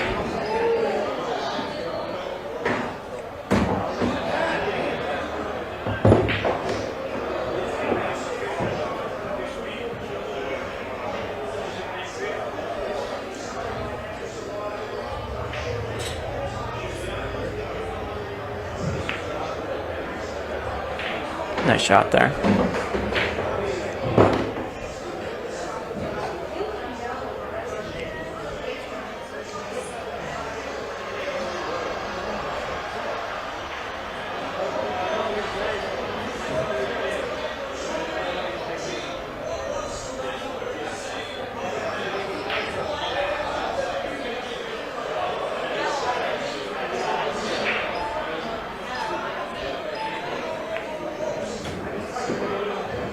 Wow, plays a nice drag shot to hold that there.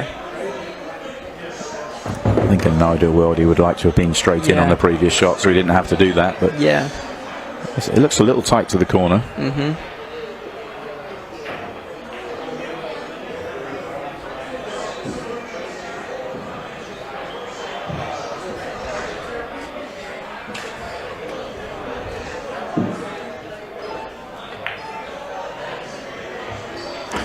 Used the pockets well, didn't he? The back end of that finish, just manipulating it enough.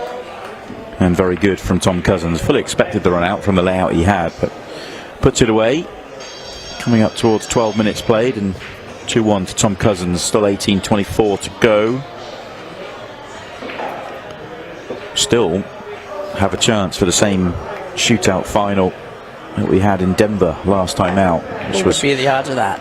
Yeah, Justin Bergman and Tom Cousins. Justin got the victory that time. Of course, Justin still has his own semi-final, and Tom's got a match to win here. But I thought they were the two favourites at the start of the day. They were drawn in opposite halves. Completely open draw for the shootout as well. Invitational event, and a mixture of big-name pros, legends of the game, and up-and-coming stars, and players like Joe Prince that have earned their way to shootout invites. Yeah, it's a great format. But it is drawn completely randomly and open, so amazing that it's come out this way, potentially.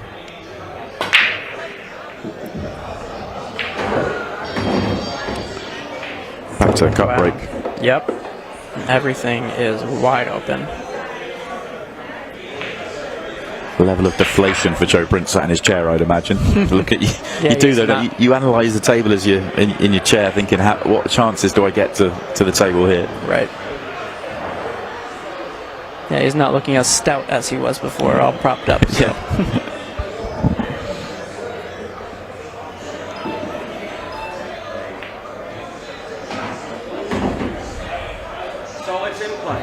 Just for a second, he's slightly worried that he's done some damage to the 7. I think it goes. Should pass. Slightly careless if it doesn't. Yeah, absolutely.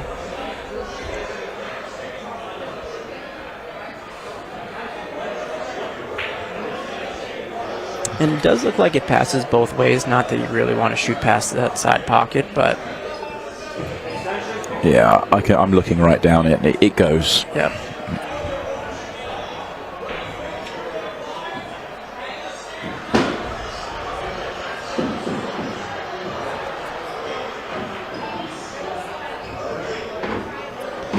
So he plays on it. Perfect. If it didn't, he would have had an opportunity to move the 14, so he'll be happy with where he's landed.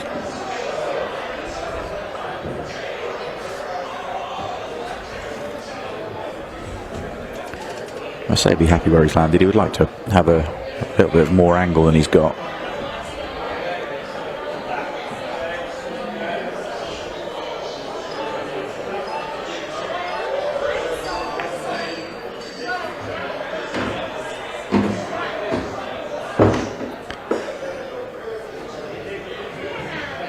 Only thing here is, does the 2 go down the table? Right, that's what I'm kind of looking at. And it's funny, normally you'd think that on our overhead it would be more clear, but it actually looks tighter on the overhead than it does on our other view. Oh, so you're going to get deep into it. I spend my lifetime looking at overheads at Maine, and the number of times I get fooled by the overhead.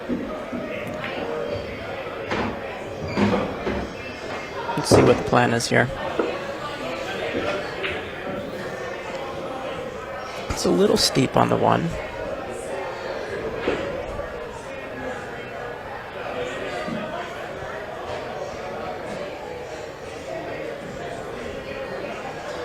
I guess he's okay to not flirt with that green stripe there to get back up table, so.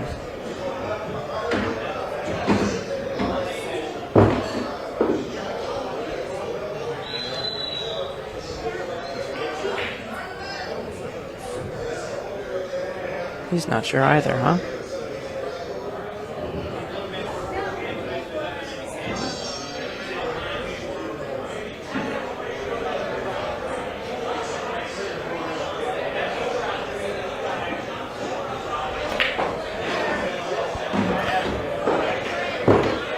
It must do. Yep.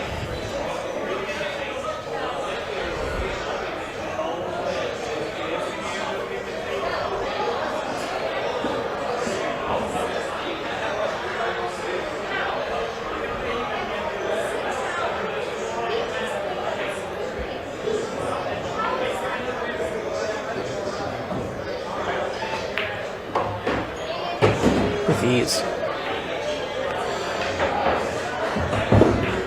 I feel like he's just. I mean, obviously he's taken out three good run-outs here. Obviously one of them just countering after the Joe mistake, but I feel like he's just fighting himself a little bit in terms of the pattern and perfect control. And he's been in good control. It's hard to say he hasn't been, but yeah, it doesn't feel like he's really flowing as much as he can do in terms of. So often he plays one shot and you're like, oh, okay, so he's going to go this way and he's going to make it look like it's the easiest thing in the world. It feels like he's working hard a lot through these finishes. Yeah, a little bit more hesitation on the pattern for sure. But he's proving himself as expected, you know. Yeah, 3 chances at the table, taking out 3 run-outs. And I would take that any day. Where can I purchase that, Simon? Yeah, that works. 14:32 left on the clock, so we have just ticked over the halfway mark. 4 minutes 32 from the 15 seconds a shot.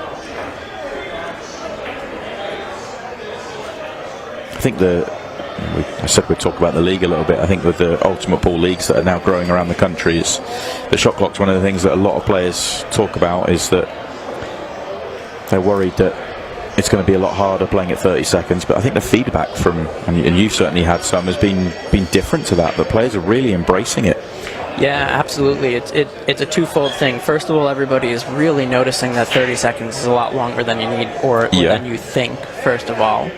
And the lower level players are also not second guessing their decisions and getting down with confidence to just strike the ball. So overall, been a really positive experience there. And the fact that it's moving league night along without a 1 a.m. finish, that's enough in itself. I like the fact that we do, Ultimate Pool USA do pride themselves on, we want the matches to go along and don't end up with a 1 a.m. finish, but we are going to end up with a 1 a.m. finish tonight.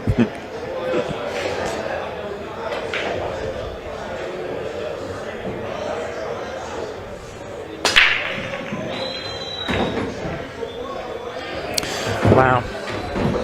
Last time Joe broke, it was a heartbreaking scratch, and he's sat and watched ever since. We've already seen at least one match come from 3-1 down today, so it's not the end of the world here for Joe, but can't really afford to go 4-1 and have it be Tom's break. So this is a pivotal frame for Joe and his chances. Looking at the stripes here, but the 9's the problem. Yeah, the 9 is tough, but that 11 really plays hard with the 7-3 and 6 plays in the side. But we'll see what he does with the 9 for sure. Not really any balls around to develop it either. I don't know if he's going to settle the bank a ball, or 11's close enough to a pocket to maybe play a combo on it, but I'm not really sure what his game plan is here.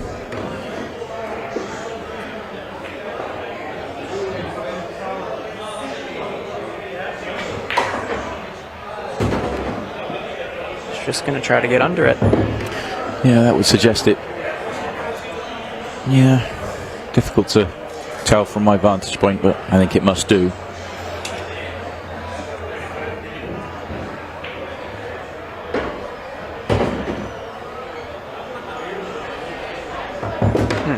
Yeah, I kind of felt like that was the ball to get down there. Yeah, go there straight away. Right. Yeah. And he's landed very awkward here. No angle. No, he can go forward or back. That's about it.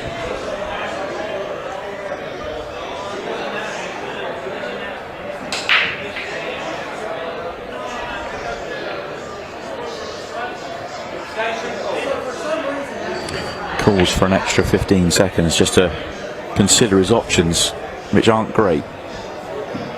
Nope, still looking like forward or back to me. May have to accept a bank here. May have to just play for a bank. Yeah.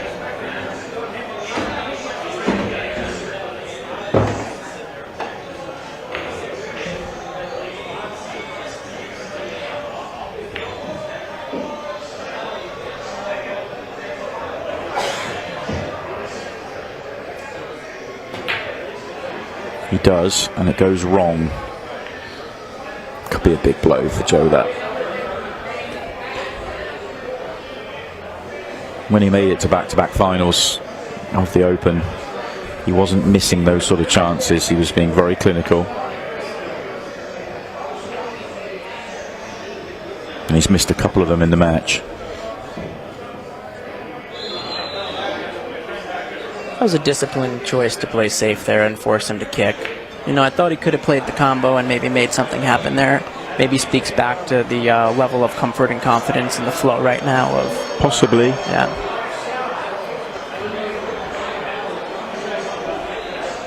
Gets rewarded though. I suppose you can make the case it was the percentage play. Sure.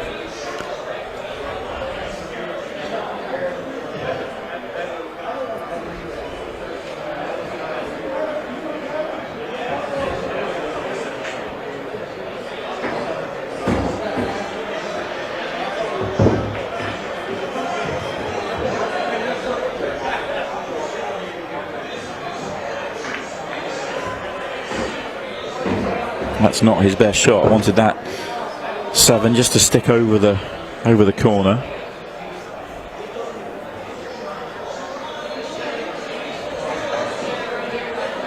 He's got to move a little bit now.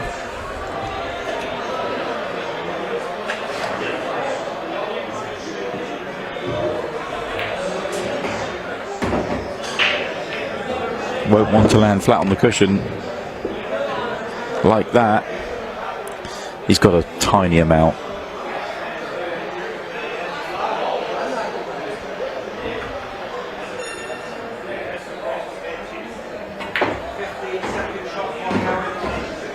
Nice recovery shot there. Yeah, nice. Enough to get out, wasn't it? Just.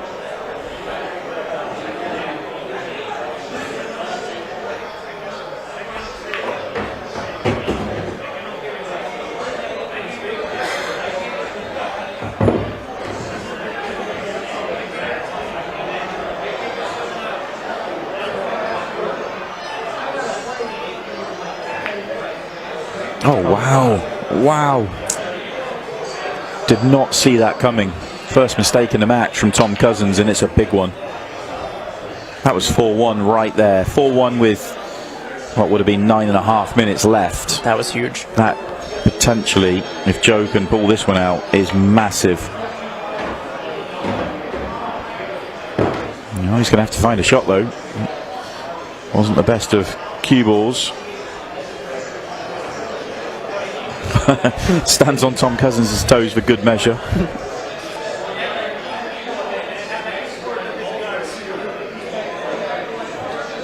Well, makes the 9 just, not the position. What's he got for us?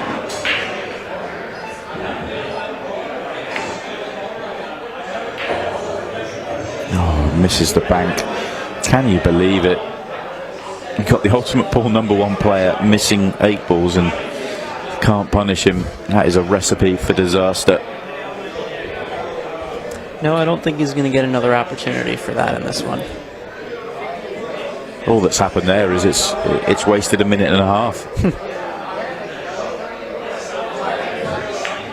Oh wow. My word. What are we seeing here? This is quite incredible. Commentator's curse there or something. That's wow. Certainly doesn't leave Joe an easy shot. Yeah, he's got away with this one to a point. Although Joe makes the bank this time. Yep. Wow, that is, well, I think I might have seen Tom Cousins miss 2 8 balls this year, and that was the last 2 shots Twice he's in a played. game, yeah. Twice in one game. What would have been the line on that one, huh? Yeah. One thing that Tom does have is a very good temperament, but he's certainly inviting some pressure here. 4-1 with 8 minutes to go. He's out of sight. Almost out of sight. 8 minutes is a long time in ultimate pool terms, but this is the first one. This is the one that's really caught me off guard. I just couldn't see how he could miss that one. And then maybe a little bit of a mental scar on this one, and a bit of a commentator's curse as well. Sorry, Tom. Yeah, so looking slightly confused as he comes up to break, but he's still 1 in front and has the break, so he's still where he would want to be. But my word. Would have liked to be at 4-1. Well, he would have liked to be in a 4-1, but to be in front with 7.5 minutes to play is a good spot. Yeah, and having the break. Absolutely.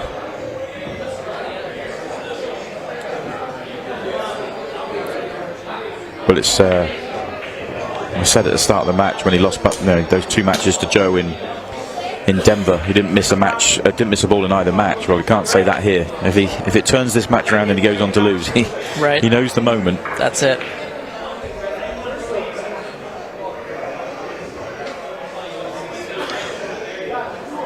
Hopefully a little bit of short-term memory from that last rack and the last interaction here.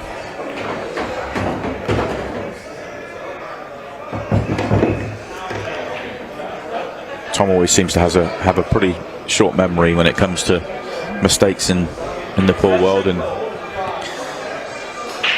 or it looks like it anyway, because look at this layout.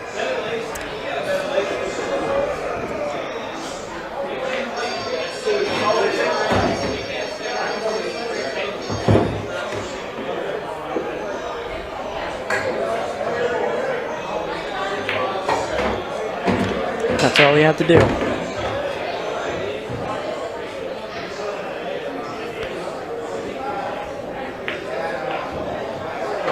Now a little bit of tic-tac-toe and... Yeah. All there.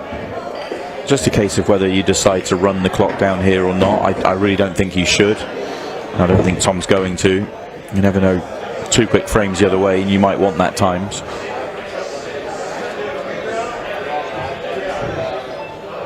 Yeah, a little bit of a double-edged sword playing the clock management for sure. I think if it's to go 3 in front, I think it's worth it. Makes sense. Yeah.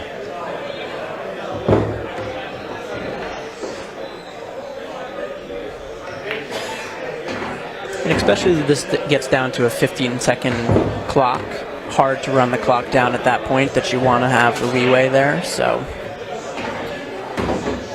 it's become a big part of the game, though. It's interesting to see how it's changed the sort of dynamic of pool and how it's added elements that we've not seen before. yeah, absolutely. You know, like in the Payne-Bergman match earlier, where Payne was really managing his time and then needed to come back with just a few minutes and pick the pace up a little bit to get back on the board. And you have to say, from Payne's perspective, as well as he played and as exciting as he made that match, you know, if we're talking about expert level clock management, he runs the clock down and lets the clock run out when he plays his shot. Right. Because you've won the frames. You know, you can, as long as you've hit the shot, the ball can still be moving. So then the buzzer goes. It's the final shot of the match. But he allowed the extra second to have the golden break chance.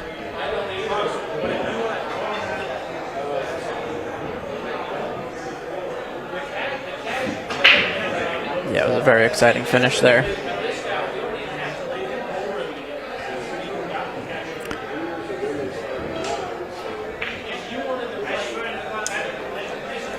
.557. Chance for still a few frames yet.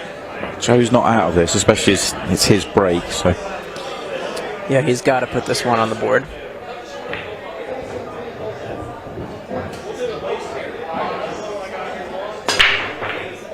Got the 8 ball in motion. Looked like he gave that one a little bit more.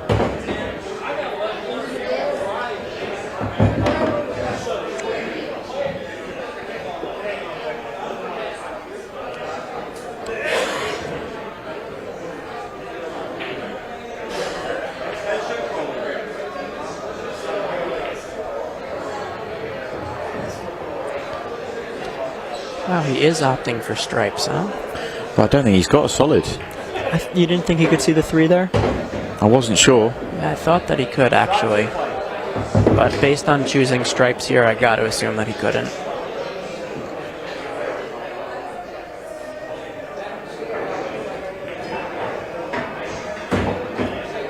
Nice shot there.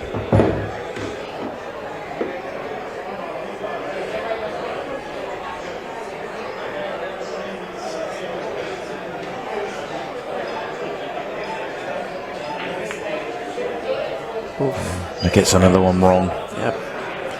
Yeah, that was the big problem with the high balls there.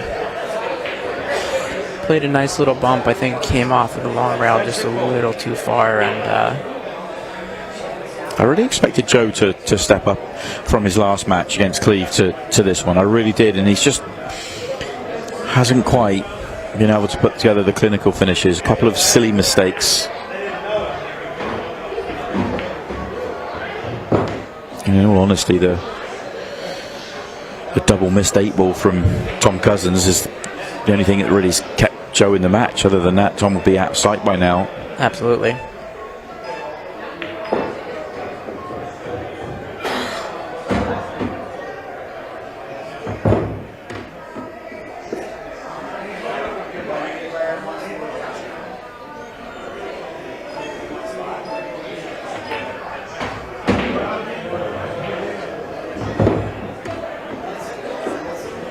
A little bit short. Yeah, a little shy. Let's see if he reroutes or takes it on.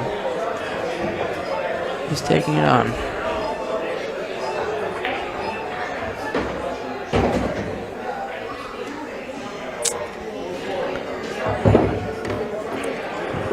I think he's okay. You think you can see it? I think he took the slow walk around the table because he wasn't sure when he was walking round, but he was all right when he got there.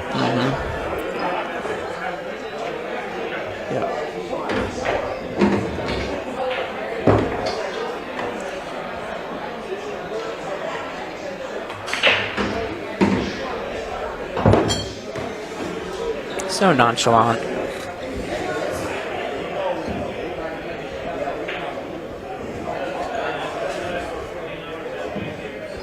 And now he just chooses to run the clock all the way down to 1 second and lets it run for a few seconds past it as well. Clock doesn't actually stop running on the match clock until the cue ball stops, and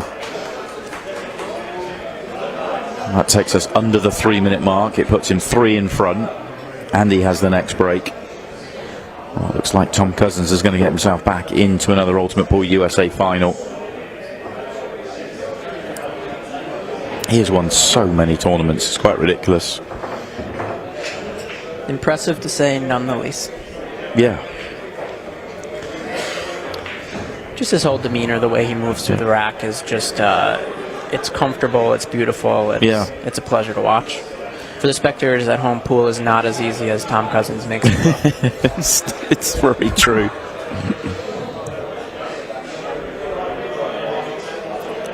You know, I think if I saw a silly game like that, I might not even pick it up if Tom Cousins was the first guy. Yeah, why would anyone play a game that's as easy as this? Oh, it's really not. No. If you think it is, go down your local pool hall and give it a go. Join an Ultimate Pool League night. There's the layup, Simon. Yeah, it was an easy one, wasn't it?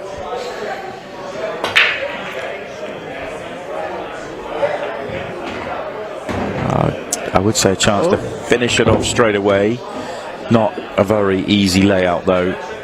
More a case of doing whatever you're going to do here relatively slowly. Yeah, absolutely the play. He's well ahead. He's in control. The layout is not easy to get out. So control what you can control here. And that seems to be the shot clock.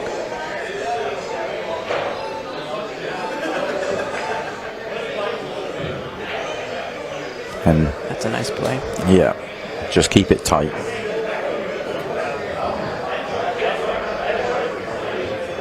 It's not really like either set is better here, that you had to take a ball and play safe. I think that was a very good play to just glue him on the back of it. Yeah, and also throwing another ball into a sort of congested area as well.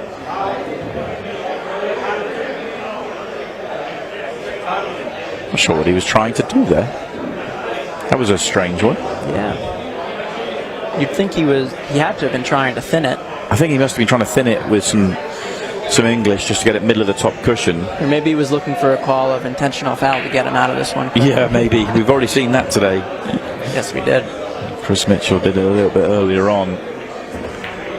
Very rare we actually do see it with Ultimate Pool, but I've seen one today.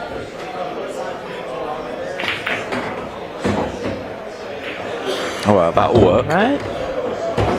2 for 1. Got to give it to Joe trying to make it happen. 4 still a problem.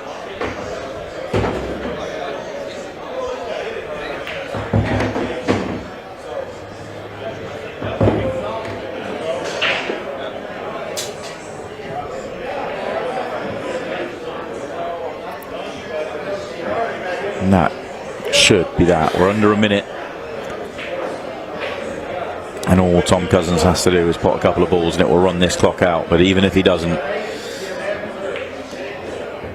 he knows there is nothing that Joe Prince can do. It's a good run through to the semi-finals for Joe, but it's going to be one short of the final that he's been to over the last 2 tournaments.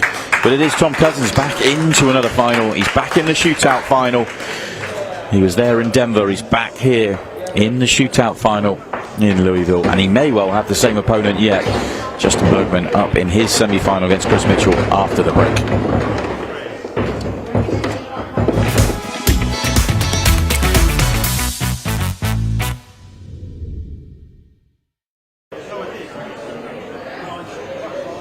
Presents the Ultimate Pool USA League Grand Finals. You and your team climb the leaderboards for a shot of winning the $100,000 first prize. Survive the heart-pounding formats of match and shot clocks. Deliver for your teammates when it matters most. Track your progress with Ultimate Pool Score. All roads lead to the Grand Finals in October 2025, and your chance to claim a $100,000 first prize. And because our motto is for the players, all prizes are cash payouts. Begin your journey now and sign up to your local Ultimate Pool USA League. Ultimate Pool USA, for the players.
With over 175 years of billiards history, tradition, and expert craftsmanship, Brunswick is a name synonymous with our game, which makes it the perfect partner for Ultimate Pool USA's vision, a fun, fast, and exciting pool for the players all across the United States.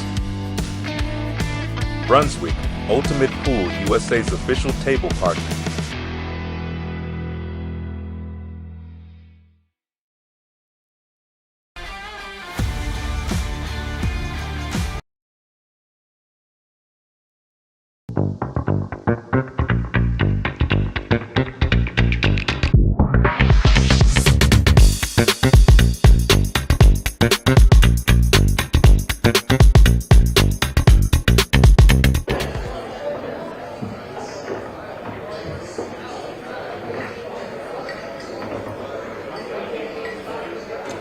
All right, guys, and we are back. It is our final semifinal of the night.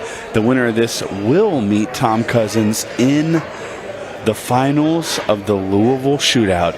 And what a day it has been. We've seen everything. And I think we're going to see a little more here. Justin Bergman just barely making it past Dave Matlock earlier. Chris Mitchell, again, another player who has squeaked by on his last match, and it's going to be a great one. Chris has really showed why he deserved a spot in this shootout. And of course, Justin, our previous winner. Chris has got the break, and it's a big one, but the cue ball is hanging on by a thread. Oh my goodness. I don't know how that ball hasn't fell yet. That is insane. And nonetheless, a ball down. I have a feeling we are in for an absolutely crazy wild ride. Stephen Wyatt and Simon Webb for commentary. And it is our second to last match of the night. Simon, it's been a wild one. It's been really wild. I feel like it's just flattened out over the last match or two. I mean, that Bergman Matlock match was fantastic. The match we've just seen, a little bit flatter. Tom wasn't quite himself in that match. There's no doubt about it. I briefly caught him. We obviously haven't got time to interview him now that the day's gone, a little bit behind. So we're just motoring through now. But brief chat with him. He just for whatever reason, he was just a touch flat. And didn't really find his rhythm, but he'll be back for the final against one of these two players.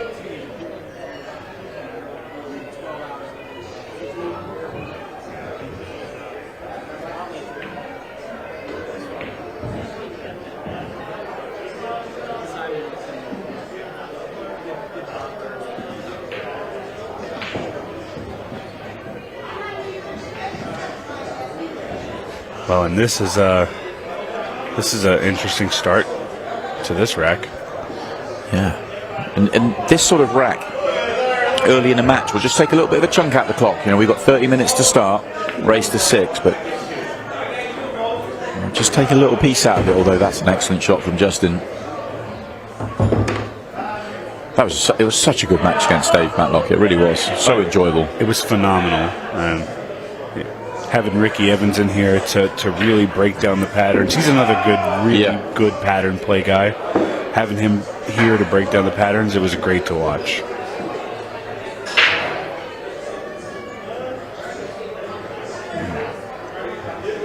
I think for a second he thought it scratched in the side. That's not ideal at all.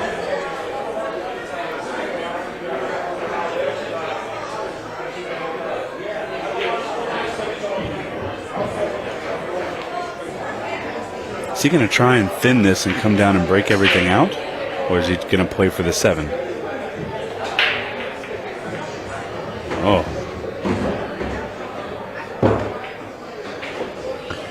He's working very hard, but he is clinging on to this chance. That was an excellent recovery. I wouldn't say he's back in perfect position, but he's back in position where he can make the 7 and get shape. I think he's given himself a much better chance with where he's gotten on that. I'd be delighted with the outcome. Still a little unsure, for good reason. I think initially he wanted to go 2 rails up the table just a little bit to play the 5 in the bottom right, but I think he's now decided against that. Oh no, he's actually still going to run that, so this is the shot that determines if he can make it out of this rack alive.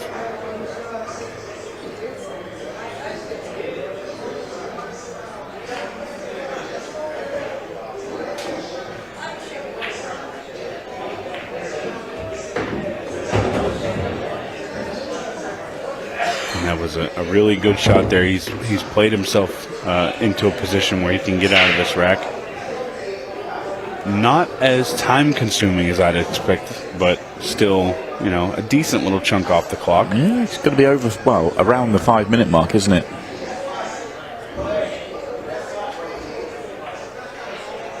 Still has to deal with this.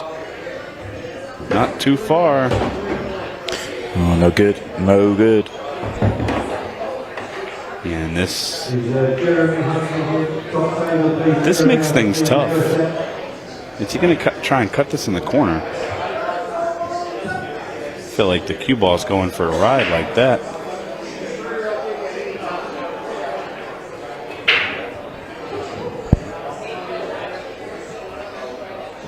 Oh, and he played it with just a beautiful touch. Wow.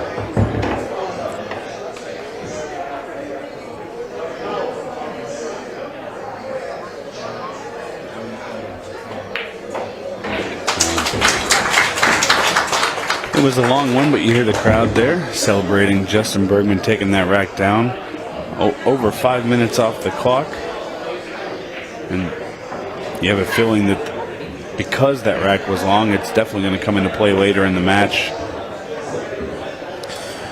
Yeah, you feel like it could do. I think it was an important... I just feel like this match is important for Chris Mitchell to get off to a quick start. I know he came back from behind against Shane Thompson, but you know, Justin Bergman's a player you don't want to give a lead to. And I know it was only 1-0 at the moment. He didn't really get a chance to go in that frame. He just lost out in the tactical exchange, and then Justin Sport went out. But he doesn't want to... because, and I'm also going off the fact he didn't play as well in his second match as he did in his first match. You just feel like he wants to get back, find that rhythm he had against Shane Thompson, and kind of force himself on this match. Yeah, absolutely.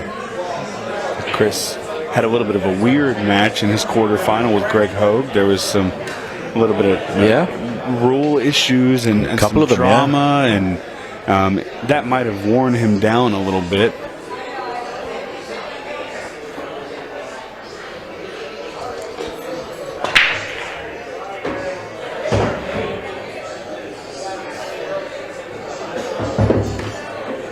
Good opening break from Justin.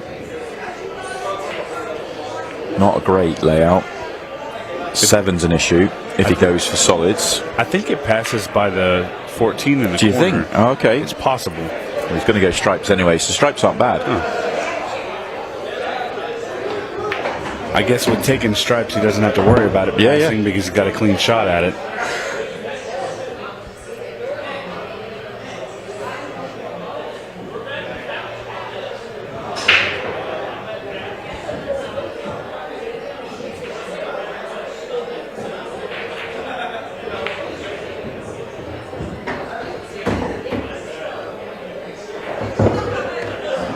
This is pretty clean cut. Just got to make a decent shot here and avoid anything crazy.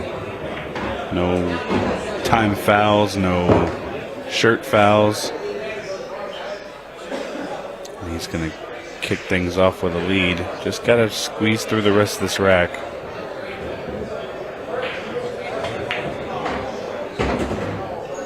Yeah, making very light work of this rack, isn't he? Yeah, I feel like he was trying to get a little bit better shape on the 9, but he's just going to switch it up and play the 12. I don't know if he was trying to get shape on the 9 ball, but it sure looked like he was. I think the plan was to go the other way around, to go the way he's going, as in just gets you better shape on the 8. Yeah. But I think he just wanted another roll or two up the table, so he wasn't forcing it off the rail. It didn't matter. Quick start here. Justin had that tactical exchange with Chris in the first rack, but he really flew through that rack. 2-0, and Chris is going to have to. He's going to have to step on the pedal when he gets an opportunity.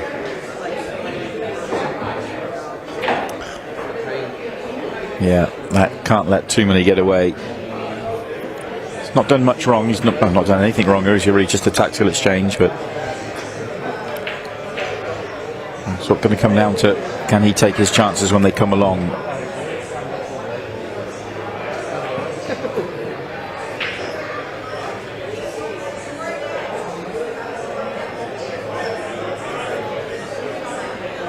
Chris Mitchell to break in rack 3. Lots and lots of time left on the clock still, even with a fairly drawn out opening rack.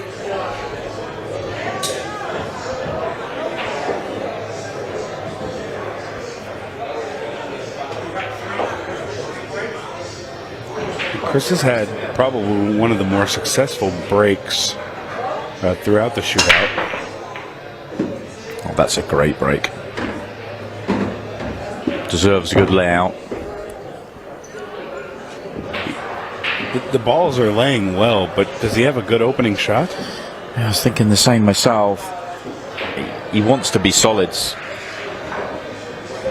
And he's got one in the side by the looks of things. Yeah, I wasn't sure that ball went, so now he's really in a good spot.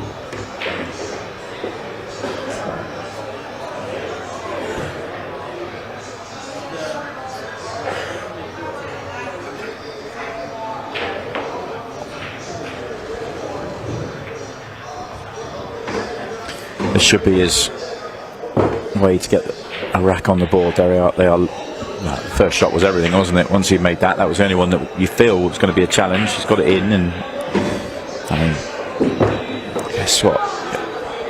Slight question mark over the 8 going up the table, so just needs to come up above it. But yeah, the way he's moved the cue ball around in his last couple of matches, I feel like he'll be okay. Just got to figure out the best way to do it.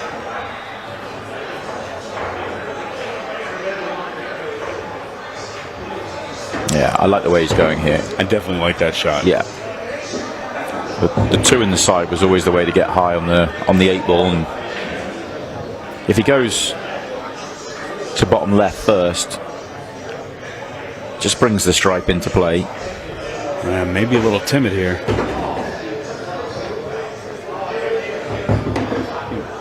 I believe he came out okay.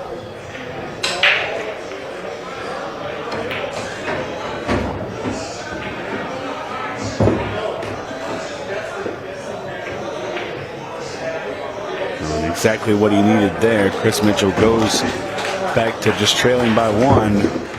20 minutes and some change left on the match clock.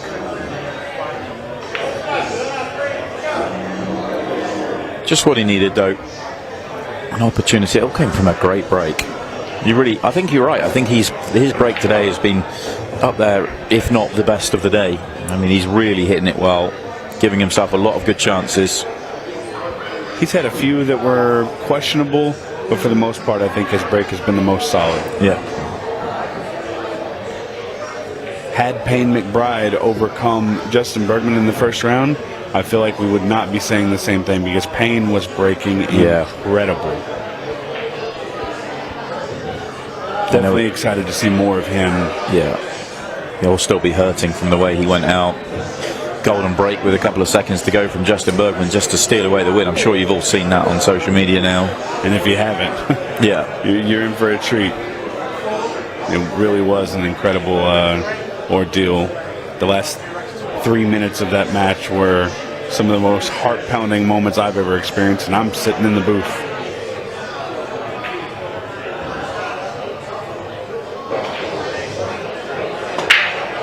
Eight balls going for a ride. It's almost like we brought it into fruition. Yeah. The only difference is it flew in at the end of that first match, but it's a good break though from Justin, and a layout he'll be happy with.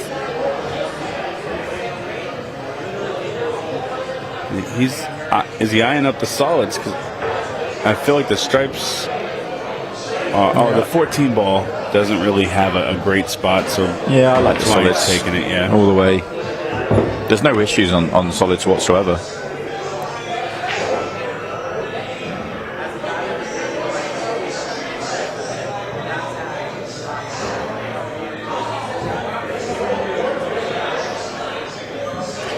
and Justin really just kind of taking his time trying to figure out where he wants to, how he wants to run this pattern. That's a slightly loose one, just got a little deep for me. But Yeah, it won't cause him an issue. Definitely wanted more angle.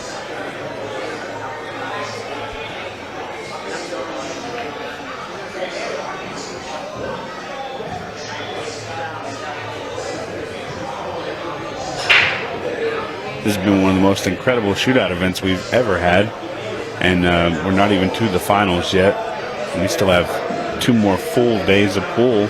Yeah, there's a lot to come, and of course the mixed pairs tomorrow night, the mixed pairs shootout, new event for Ultimate Pool USA. I think we're all looking forward to that.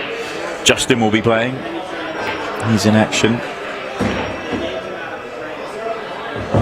Yeah, I think the cool story there is David Matlock and his wife Peggy are playing together, and she was really excited about it. I talked to her for just a second, and she's going to enjoy it, I think.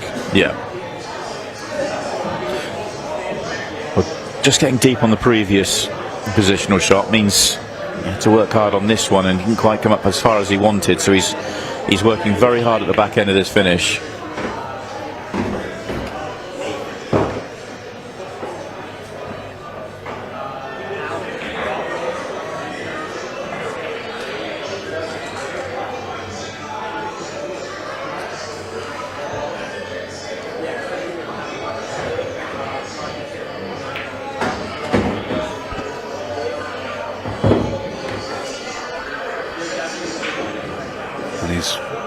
Really got himself out of the trouble that he was in. He just needs to make one more good shot to get on the 8 ball. You can't play this loose.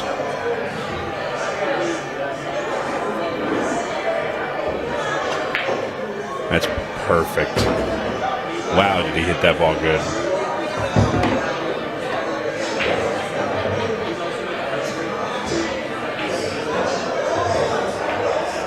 Absolutely brilliant from Justin Bergman once again. Trading break and runs at the moment. Justin holding that 2-frame advantage once again.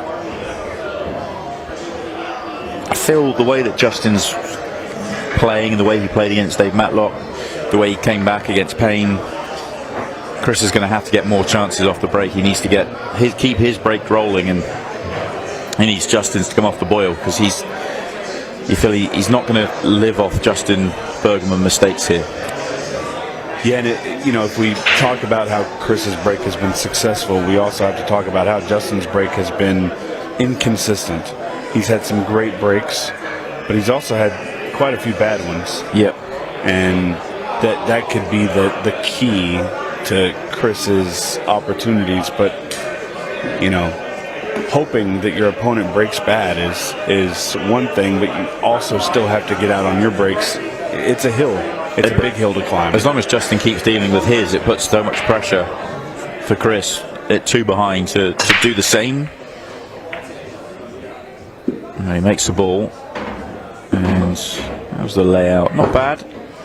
Not bad. 9 ball's in a weird spot. I think the 9 ball is in a weird spot, but I think the solids are good here. And do you like playing the combination on the 2 ball to get the 9 ball out of the way? Depends. I think, can you not play the 3 off the 2? Pop it into play. There we go. Okay, that was a clever shot.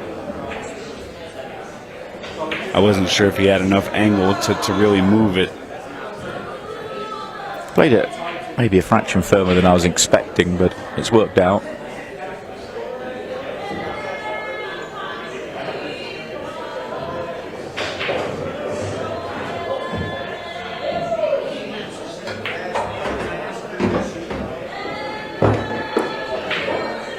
played that well. Little scary trying to get down there, but came out well.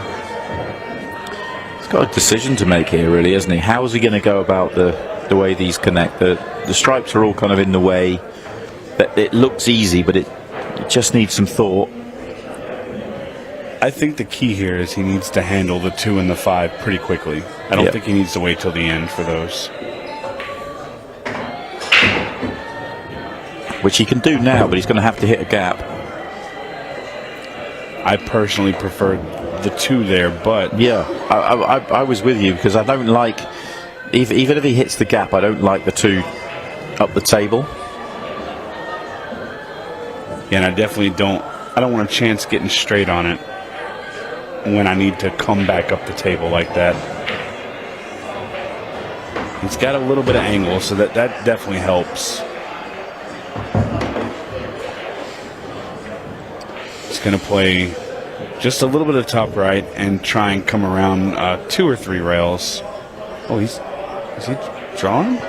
Okay, no, we're good. A little shy. It could have done to be a few rolls further, but I think he'll be okay. This is just the stun. Just needs to hold the cue ball. Don't want to come too far out. Can even come 2 rails, but oh wow. And that was coming up just a little bit short on the previous shot. Just makes that just that fraction harder, and it costs him. I feel like in that situation, now that I'm looking at it, I feel like I might have let my cue ball run 2 rails across to promote the ball going in the hole. Anytime you put it outside on the ball, it can keep it from going in the hole.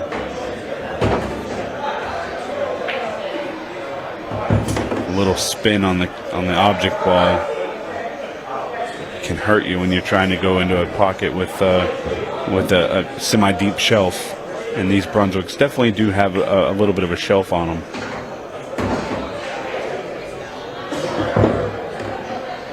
This rack hinges on Justin getting good shape on either of the 2 balls at the top of the table, really.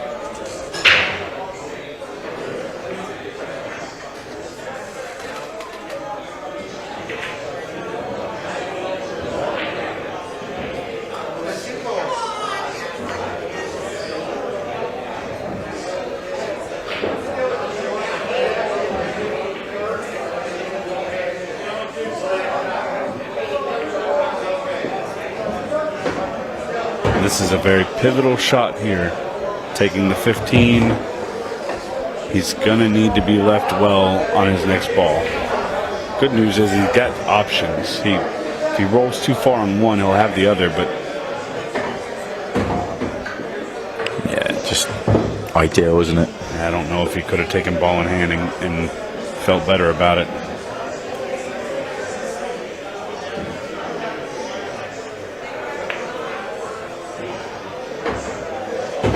Just a little bit of angle on that shot to really help him be able to cut that ball in the pocket. That was a really, really nice run. Unfortunate mistake for Chris, but I think it was just a small error, and it really cost him.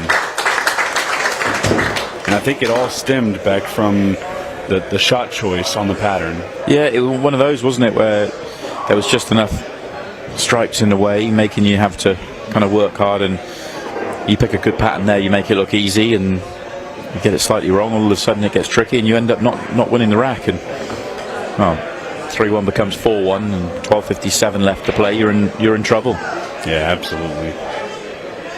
Just ticked over to day 2 of this weekend's entertainment here in Louisville. We will be back later on today for action from the Open, for action from the mixed pairs shootout. But right now, we've got the rest of this semi-final and then the final from the Louisville Shootout to bring you. Yeah, and that's how you know that today's been crazy with the shootout, because I don't think we've ever had a shootout go past 10 o'clock. No, it's been just so many long extra time matches. You know, so many times we've seen the 6-ball shootout.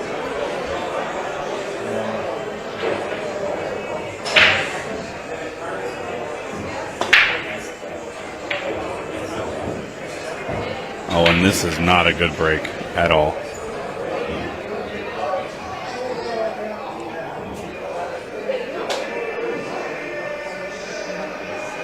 And it's not good for Chris coming to the table. This could be a really time-consuming rack. We've got 12.5 minutes left, three racks behind for Chris. The thing is, you have to win the rack, so you can't. You don't want to throw anything away. Caution to the wind. It's too early for that. You've got to play normal pool here. Yeah, if you try to speed around too early and you make a mistake because of it, it can't help you. I mean, so I think Chris's strategy here really needs to be just trying his best to think about what he's doing and get out of this rack and give himself a shot. That was an excellent shot. Opens up the strike, so they actually all do go now. There is a route out, fairly comfortable route out as well. That was a really good shot. Especially, you can take the 10 down the table. Yeah, take the 10, get the 14 out of the way, but he's decided to leave the 14. I don't like that. And it's kind of a double-edged sword, because if he takes the 14, once again, he's got to travel around all the solids to get to his next ball, which is what cost him in the last rack. But I don't think you can play the 14 and then go back up for the 8. So I feel like he made a bad decision there, especially if he's leaving it to last.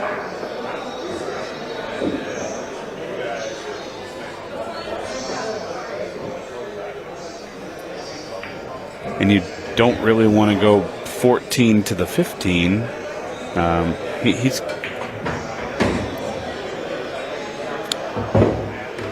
well, it's all going to hinge on this. He's got to get around the 2 and the 4. Oh, and he played it perfect. I thought it was going to be a little bit more difficult of a shot there.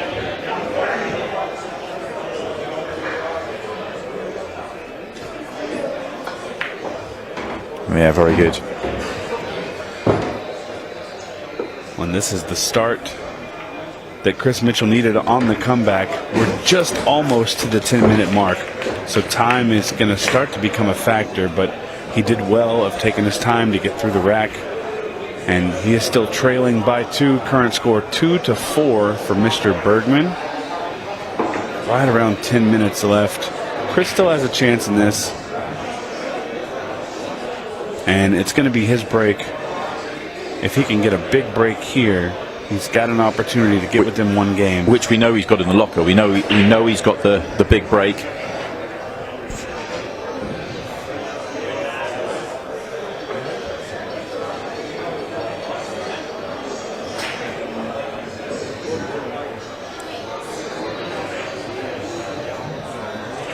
I feel like this has just been the pattern of the match. It's just been Chris under pressure to deliver a break run.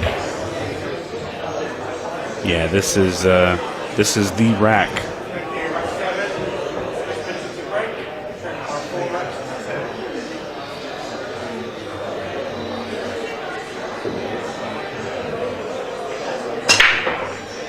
Oh, it's certainly a big break. Wow. How good is that? All in the same corner. Yeah, and a really good layout as well.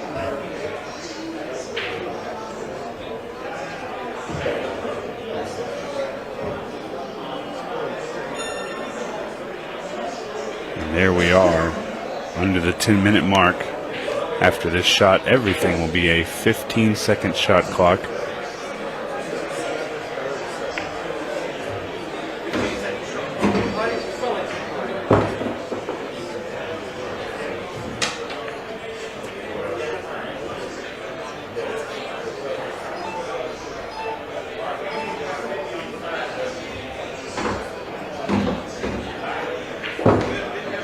Chris has done a really good job in this rack of giving himself a chance at this match. I was just thinking he was 3-1 down to Shane Thompson and was able to put it around. 4-1 down to Justin Bergman, so don't count him out. And not talking bad about Shane, but Shane hasn't been quite as successful as Justin has. Justin's been playing a whole lot better than I feel like Shane has. So, the comparison is definitely there. He was able to make that comeback, but I think the comeback against Justin is always going to be more difficult. Yeah, he's got that one horribly wrong. And you can't make a mistake like that when you're trying to make the comeback. There's no real good safety here.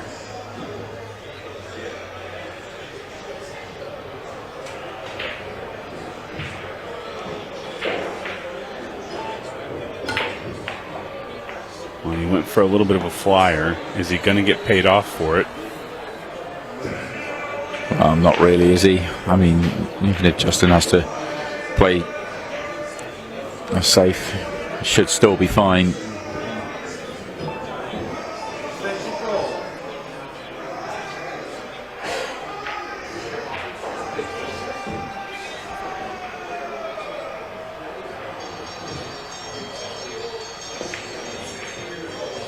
That's a really good shot there by Justin. Going to give himself an opportunity at ball in hand here. And I feel like you're going to see Chris give a solid pace at this one. Yeah, there's no more rules infringements. There's no benefit this time to doing it. There was a benefit for doing it in the last situation, which is why it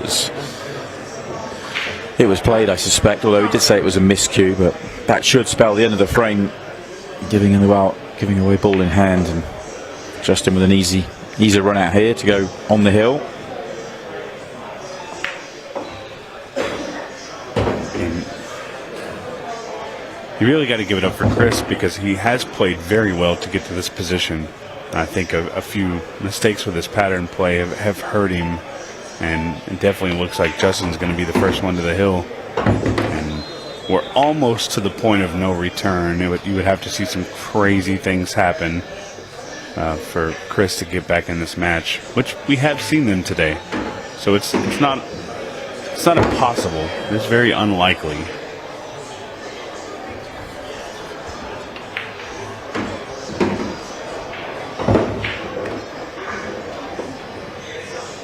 Justin will be breaking at the opportunity on the hill to run out for the win with no time involved, if he can get the 10 and the 8 ball down.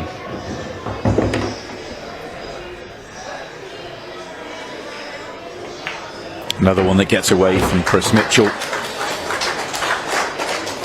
It was looking good for him. It just lets one shot get out of shape, and all of a sudden he's in trouble. Yeah, and to Justin's credit, after having not a great break, he was handed the rack and then played a very smart tactical shot to give himself the easy run out. Looks likely we're going to have the same final as we did in Denver. Justin Bergman and Tom Cousins. We said at the start of the day, probably the two favourites for the competition. It's panned out that way. And not without some scares along the way. I mean, just for both of them, some absolute nightmare matches. Golden break to win his first match in buzzer beater style, or grandest manner, if you like. Hill break and run against David Matlock to win his quarter. A little bit easier of a match here so far. It's not over yet, but he's not in any real trouble at the moment. Watch the 8 ball. Just giving it a little right this time. Still a good break and a good opportunity to wrap it up. Can he get to the 7 ball? Yeah, he can.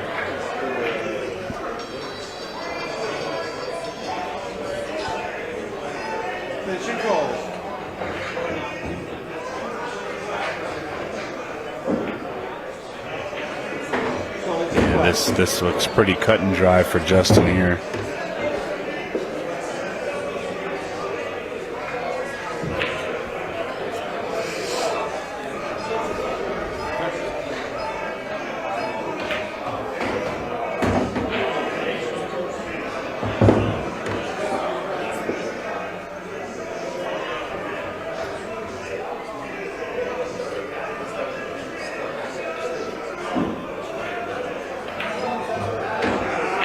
That's a good shot there by Justin. Really good control of the cue ball.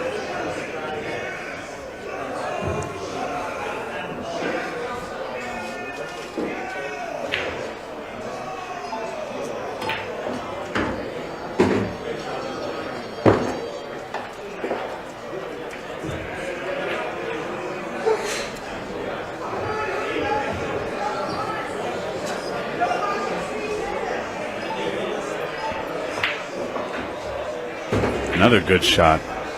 It's kind of a scary shot right there. Some stuff could have gone wrong, but he's going to have to move the cue ball around because the 8 ball doesn't go in the top right. I'm surprised he didn't take this one out earlier, but back himself to play that beautiful positional shot. And how about that? Like 2 rolls short of perfection. Fantastic. This 8 ball for his best win scoreline wise. Really high quality ball once again from Justin Bergman. Absolutely. There it is. And the Denver Shootout champion is into another final, and he has a familiar foe in that final. Tom Cousins will take on Justin Bergman for the title. Brilliant performance from Justin. A good run there from Chris Mitchell, just coming up a little bit short on a couple of chances here. But he'll be back in the Open, and we'll be back after this short break. The final is on its way in about 10 minutes or so. Before that, we will go out and have a few words with our Ultimate Pool USA CEO, Scott Ryan. Join us after the break for that. Plenty of chat about what's going on with Ultimate Pool USA, the leagues, the tournaments, what's going on for 2025, and we will be back for the final straight after, so stay with us.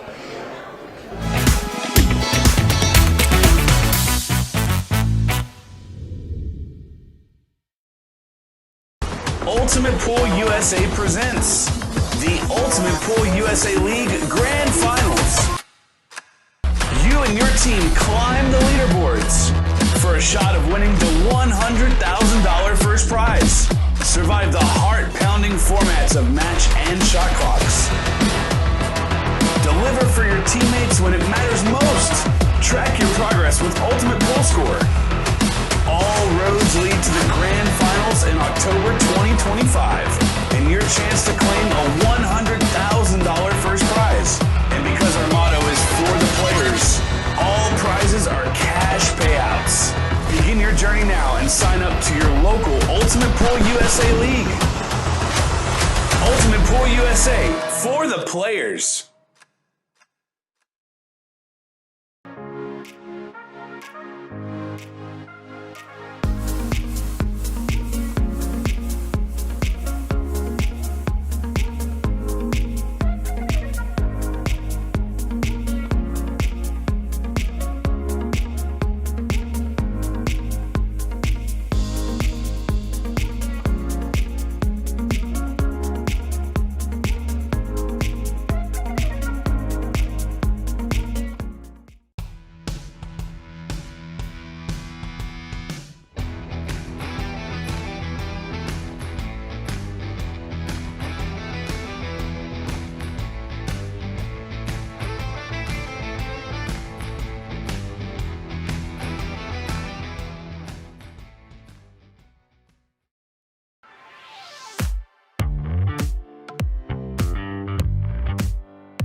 Well, welcome back out to the arena. Let's get a few words with the Ultimate Pool CEO, Scott Ryan. Scott, another fantastic day here with Ultimate Pool USA. The shootout has something very, very special about it, and it's always fun to see these players playing in this style. I actually think this has been my favourite shootout so far. I think we've had so many thrilling conclusions to matches. Obviously, Sam Henderson earlier today winning a shootout and obviously losing this evening to Tom, but every match has kind of had drama. There's been something great in there. So, I think this is arguably the best shootout I've seen so far. Obviously, this is now, event number 4? Throughout the year. I mean, it's been an incredible, 8-9 months since Ultimate Pool USA really began.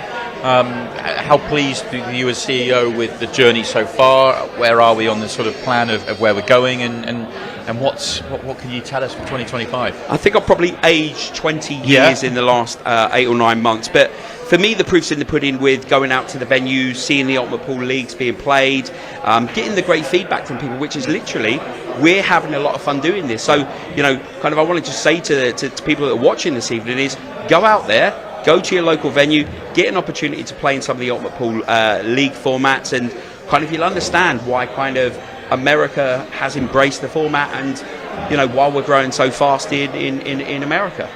Is that what you found? So I know that you've made a point of travelling around, trying to get to as many league nights as possible, different states across the country, and what we see on the shootout is not exactly the same, because there's a few elements, the 6-ball shootout, the golden breaks, but in terms of it's that timed match element, it's the rundown style that you get with those league nights. It's players embracing it and embracing almost it's a new world for pool. Yeah, I mean, we've had some fun this week in Louisville, and in Raleigh Billiards. We've had Ultimate Pool USA League players playing pros. Yeah. Okay, and the matches have been incredibly tight. So for somebody of, say, my ability to have the ability of playing a pro and being able to compete in that respect shows that at an amateur level we've got the format right. Yeah. Oh, it absolutely. I mean, we've seen that throughout the few days we've been here. The number of players that we've spoken to, the excitement for the game, the buzz for the game. It feels like we're onto something. It feels like Ultimate Pool USA are really starting to deliver something in America, and there's a buzz around the game. Well, we've had thousands of players who have embraced the format already. So, for me, that's like a big litmus test. Obviously, it's a new format. We're a new brand in the USA. Obviously, we're established in Europe. But I think the big key message from me, from the American pool public that I've spoken to, and I've spoken, Simon, I've spoken to hundreds and hundreds of players, throughout coming to the US over the last 8-9 months, is, what? They want this format. They want this excitement. They want something different. Yeah. So, thank you to the American pool playing public, because, we want to deliver this, and we want to deliver the very best experience for a player on a league night, because let's be honest, we can't all be top professionals. No. But I tell you what, we can all enjoy the game. We can, and talking about enjoying the game, I just touch on that in terms of the fact, obviously, we saw Payne McBride. He came up short because Justin Bergman had that golden break, and he was spoken to afterwards, and obviously gutted that he lost. Yeah. He said, "Do you know what? That's the most fun I've ever had on a pool table," and he's lost. It just shows you that, obviously he's going to be a top player, and he's going to be hurting inside. Yeah. But actually, the format works. Actually, the format is fun.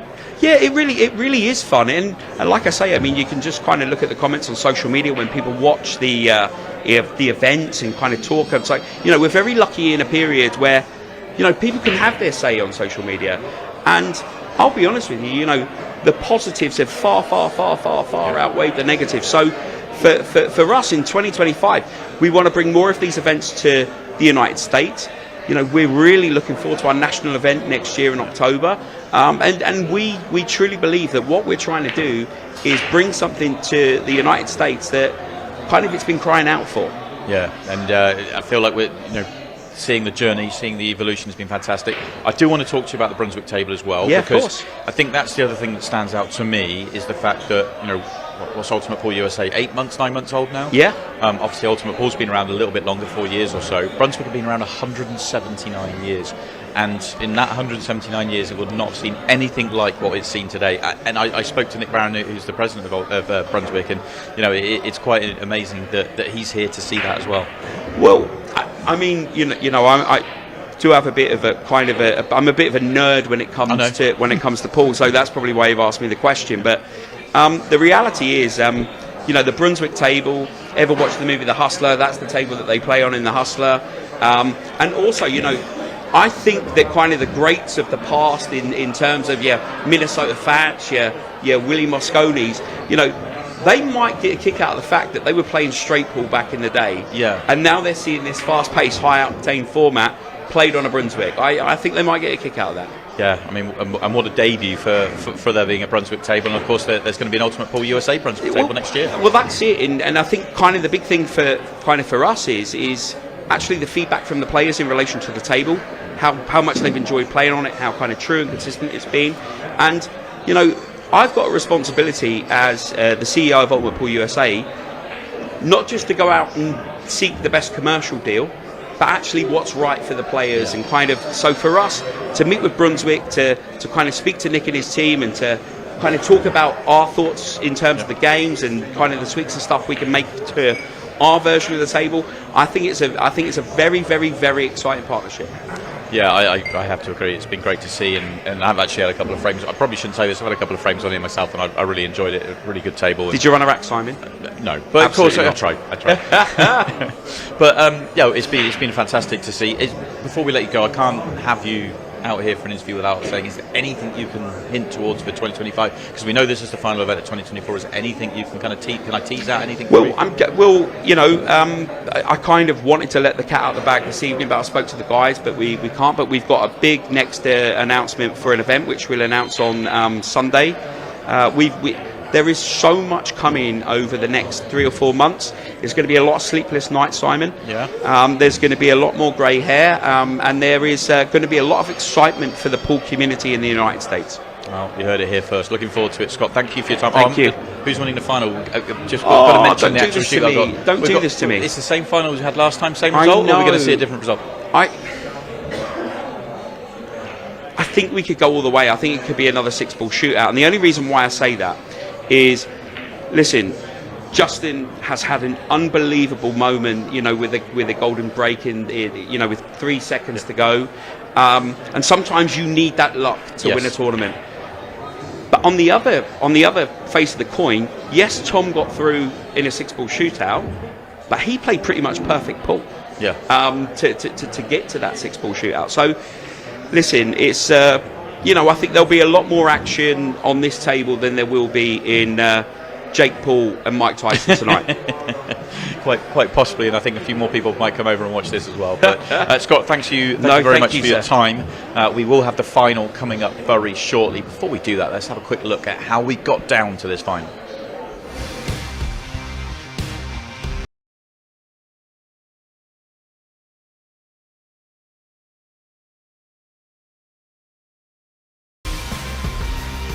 What an incredible event we just had there.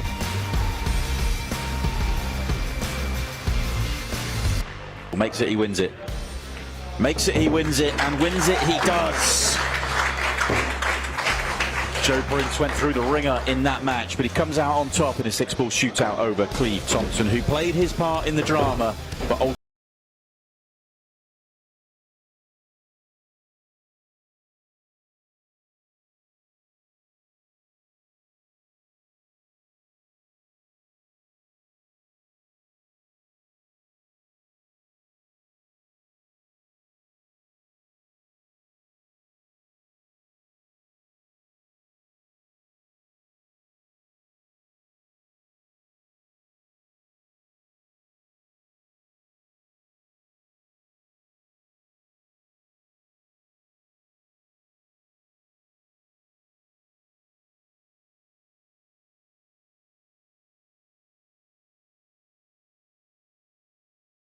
champion is into another final, and he has a familiar foe in that final.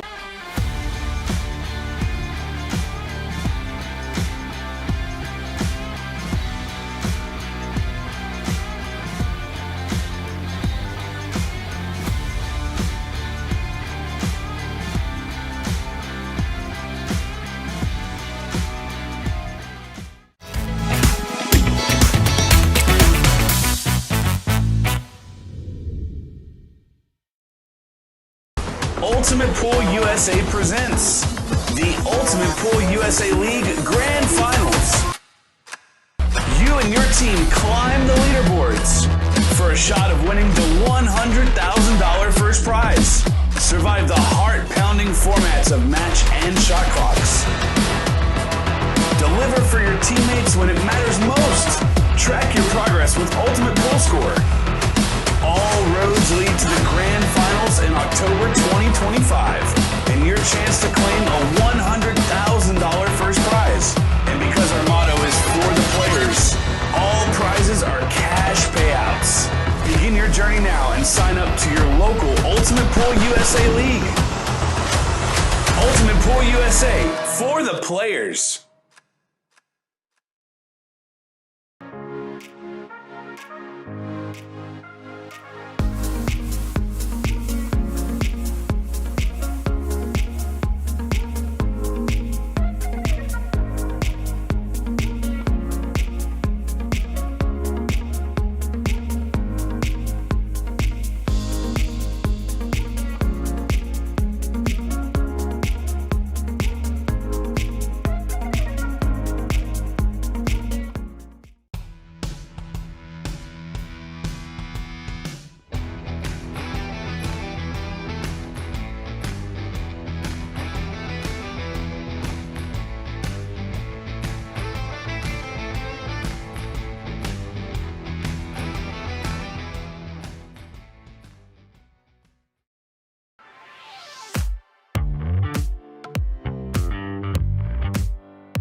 Well, welcome back out to the arena. One more match left here on the opening day here in Louisville at Rail Yard Billiards.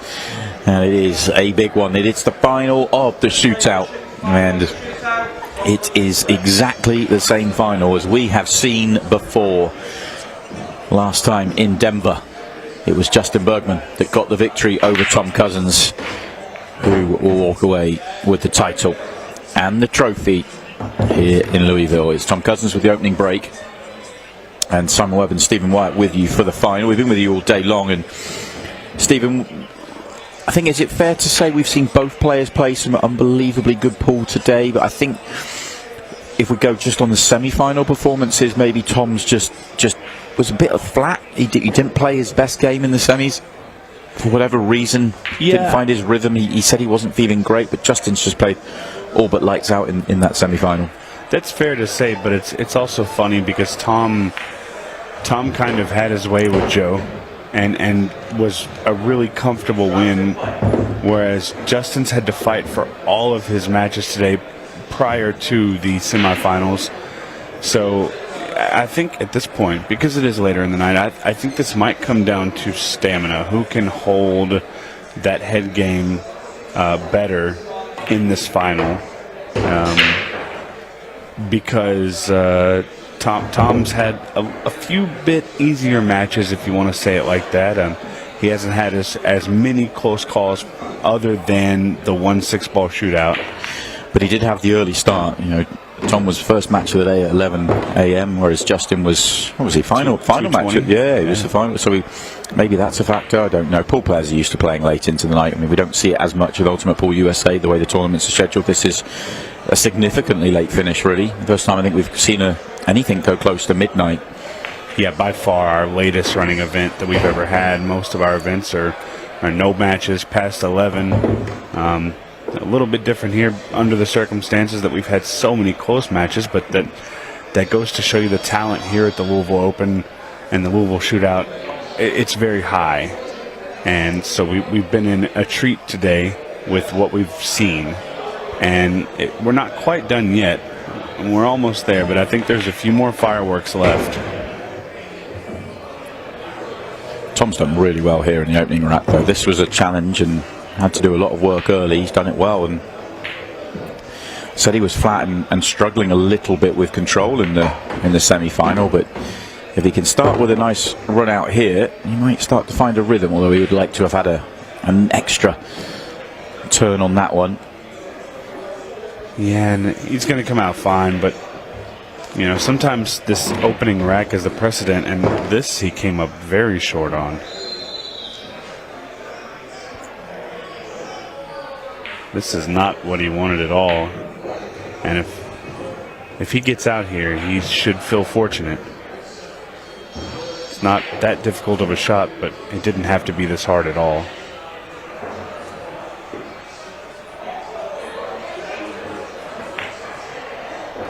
No mistakes with the 8-ball. Missed 2 8-balls in the semi-final against Joe Prince. Back-to-back shots, in fact, but no such issues this time round. So maybe a slightly careless positional shot, but Tom Cousins takes the opening frame of the shootout final. 30 minutes we have in the final, just like we have all day long, and it's a race to 6 frames. Whichever comes first will determine the outcome. If it's all square when the clock runs out, we are going to a 6-ball shootout. And it almost feels the way today's gone that this tournament will finish on a 6-ball shootout, because we have seen so many of them.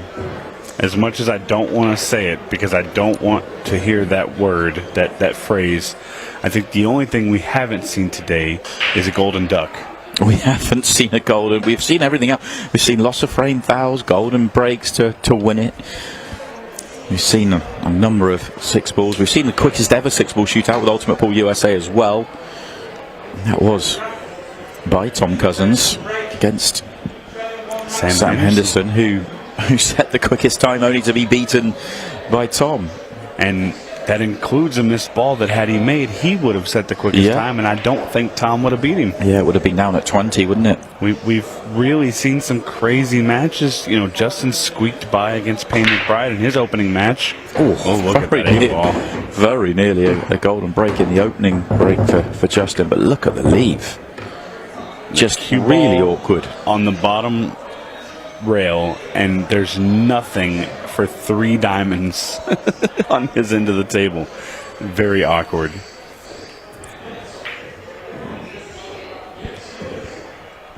The funny thing is, though, even with that awkward break, Justin's got to run here.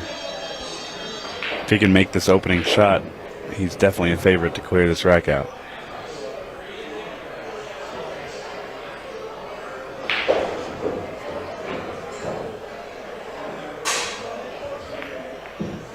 And make the opening shot he does to perfection. Didn't overhit it, didn't want to let the 5 go into traffic, didn't want the cue ball to go into traffic. Well, I love history, and I love the fact that I've been here since the beginning. Makes me feel a little special, and I know the history because I've been here. We've not ever had a back-to-back shootout champion. We have had back-to-back open champions, but not in the shootout.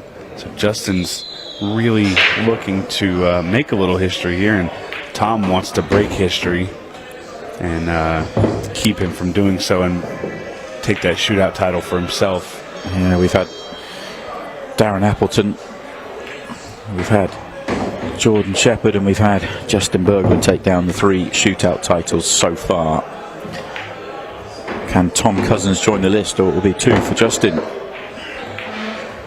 It's been a brilliant start from both. Both have had challenging layouts. There's no, these are 2 great players. If they get good open layouts, you expect them to get it. But they've both had to work hard early in their visits, and both have done it. Both start well here. Yeah, and at this rate, you wonder if maybe it could come down to who won the lag. Could be. Tom had the first break.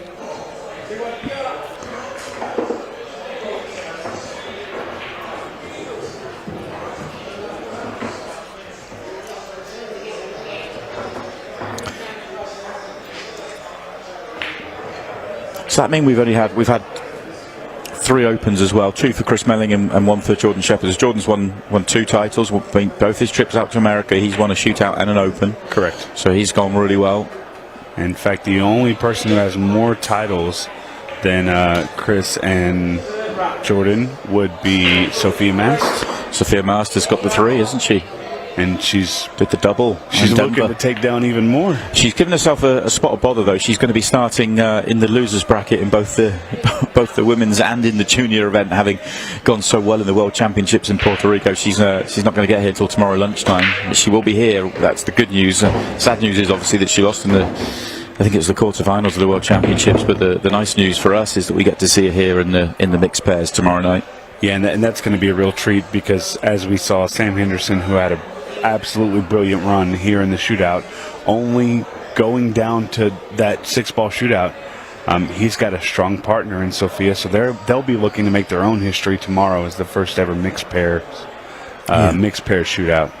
Yeah, could make the case for them to be the favourites. They're certainly in the mix. Yeah, Tom Cousins and Tara Connor.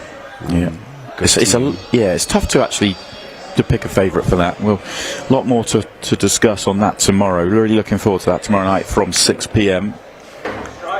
Eastern time. And back to this one, and a lot of pool left, but we're at the end of it here. This is going to be a great final, and it's already lived up to the hype so far. Tom's got a great shot there to open that ball up. Just needs to do a little bit more work. Just the 9. Do you think the 9 goes up the table? He can get underneath it in a couple of shots time. I'm not sure because the 1 ball looks pretty thick. But I do believe it goes down here in the bottom right-hand corner. I think you can get an angle on it.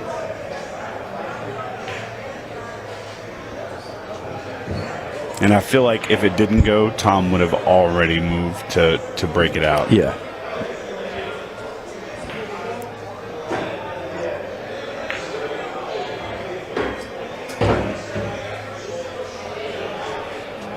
And if it doesn't go in the top left-hand corner, then there's a good chance that Tom came up short here. Unless he's going to draw out of it. It definitely goes in the top left then. That 1 ball looks very big in the way. Still very surprised with Tom's mannerism around the table. He looks confused. This feels very similar to the semi-final where he was making finishes, but he just was not looking himself around the arena, and he said as much when I caught a brief word with him afterwards.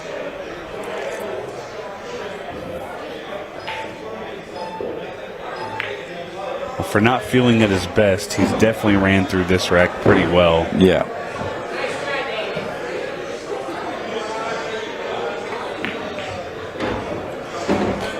And the crowd here starting to migrate to see what's going to happen in this final. It's almost as though another sporting event may have just finished on another TV screen in the venue. It's very possible. Yeah, no, multitasking everyone in the venue today. You can see they're just starting to filter in. I think the action is pretty much concluded on all the other tables in terms of the Open and the Women's Open. I think it concluded some time ago, actually, so maybe a little bit of action just happening in the background there. Players starting to make their way back out, spectators making their way back in, and you can't say enough good things about our tournament director, Neil Toms. He really does do a great job of getting the players in, out, and giving them a chance to go home, get some good rest before they have to be back up here tomorrow. Yeah, especially as the organisers like to challenge him and say we're going to throw a shootout on top of the Open where you're going to have to manage all the players in the shootout around, and we're going to do the same thing in the mixed where you're going to have to manage some players in 3 or 4 events. But he's so good at it. Yeah, one of the absolute best in the business. Watch the 8-ball here. Justin's been flirting with it. He's going again. It's another golden break for Justin Bergman, and he doesn't realise, he doesn't even notice. Not as dramatic as the last one, but every bit as important. He gets a frame on the board, and we're all square at 2-2. And this 8-ball really did go for a ride this time round. Well, I tell you, we've seen 2 golden breaks, both from Bergman, and both of them had multiple contact with other balls. It wasn't a straight shot. I mean, it came off everything. It looked like a pinball. That was wild. Yeah, well, he breaks the run of break and runs with the golden break. So 4 frames in 8 minutes because of that. All as well. 1-inning rounds. Yeah. Yeah, quite something. Tom Cousins, he's seen it all before, so he'll get himself ready to break off and be pretty positive about it, no doubt. This game, for the top players, is all about what you do with your opportunities. If Tom doesn't get 6, there's nothing he can do. If he gets 6 and he doesn't take them, that's on him. That's how he'll be thinking. And so far he's had 2, and he's taken 2. So is Justin. Well, and you see here Tom moving to the side ball break. He has been breaking head on most of the time. I'm not sure how he broke against Joe Prince, but... Oh, he's got the cue ball. Oh, no. This could be the first one against the break.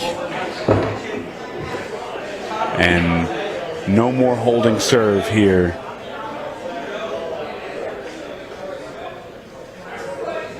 And that was a tough action for the cue ball because it just kind of got a nasty kiss towards that top corner.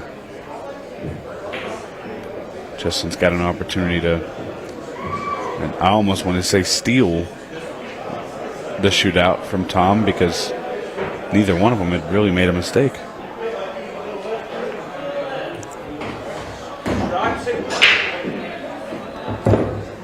Potentially big moments in the final. The golden break, the scratch straight after. Justin puts the finish on top of it and has the next break, and he does what he's been doing a lot throughout the day, which is break and running.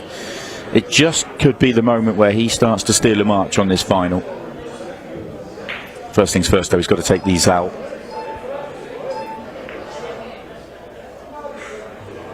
I think we knew the level of play for this final was going to be very, very high, and it's been that so far.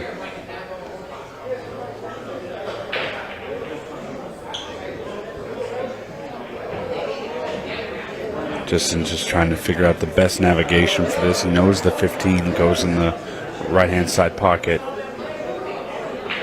and he knows it goes in the bottom left corner, so he can kind of play around with what he wants to do here. I'm not sure this is his best effort. Scratch to the head. Not sure what's happening. Yeah, it's not the end of the world because he has plenty of options, but it's definitely not what he wanted. He's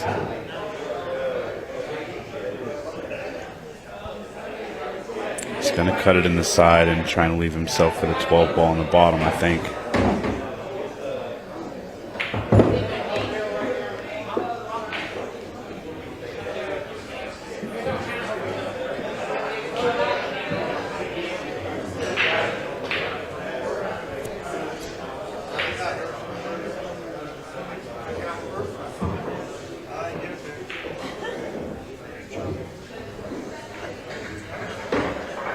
Shot there. He's giving himself a little bit of angle for the 10 ball. Allows him to come off the side rail and set himself up perfectly on the 9 ball.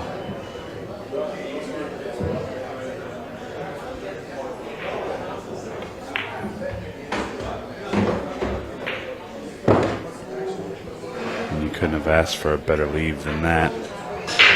Justin is going to steal the lead from Tom Cousins after a golden break, followed up by a scratch on the break, if he can sink this 8 ball. Match just remains flawless, doesn't it? First visits all the way through. And Justin Bergman takes the lead for the first time. First frame against the breaker Yeah, and in 20 minutes or less, if this level of play continues and the pattern continues, you'd have to feel a little bad for Tom for his only mistake being the scratch on the break. Similar feeling to the previous final where they played in Denver, where Tom really didn't make a mistake, nor did Justin. It was just high quality ball out there. But as I said before, Tom hit that last break. From Tom's perspective, he doesn't get 6 chances out there, then there's nothing he can do, and Justin will feel the same. Justin's had 3, and he's taken 3, and Tom's had 2. Well, and Justin, with the success that he's had, he's sideball breaking. He's going for the cut. The 8 ball's gonna move. It would be absolutely sick if you made it again, but keep your eyes on the 8 ball, because no doubt it is going to be traveling.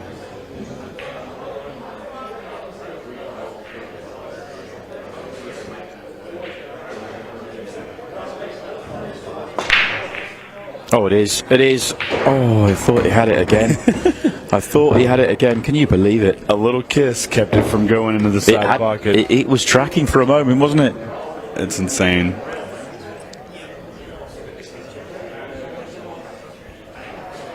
Got several kisses, and just crazy how that happens. You can ask somebody what the chances are of making the 8 ball in the break, and most people are going to say it's a very low chance. But Justin has just really been on point with making the 8 ball move, and anytime it moves, there's always a chance it falls. Most importantly, though, from Justin's perspective, he's making other balls. He's giving himself opportunities off his break at a very consistent pace. Just caught that, maybe a hair full, but he's fine. He's opened it up. He catches it just a touch less. The cue ball comes further away, but it's still fine. He can come down the table. He can even clip it in now. His choice. Oh, slight issue here. I'm not entirely sure.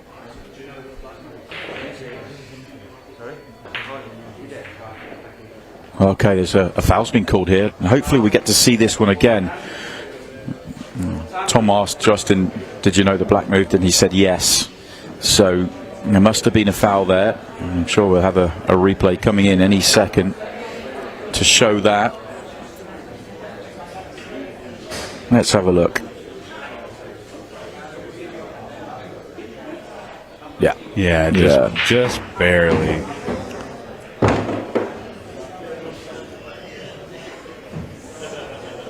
I have to say some good sportsmanship out there, really. Both players kind of acknowledging it and dealing with it.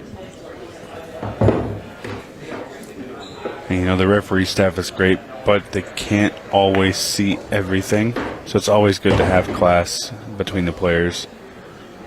And it's a huge moment though as well. I mean, look at the ease in which Tom is going to run this out. This would be Justin doing this without that foul, and that would be for 4-2. Instead, it's going to be 3-3. This could very well be a turning moment, and we talked about seeing everything, and this just adds to the list. Fortunate for Justin, but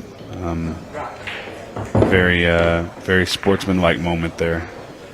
Yeah, nice touch and a very quick mop-up job. So first real mistake in the match, in the final.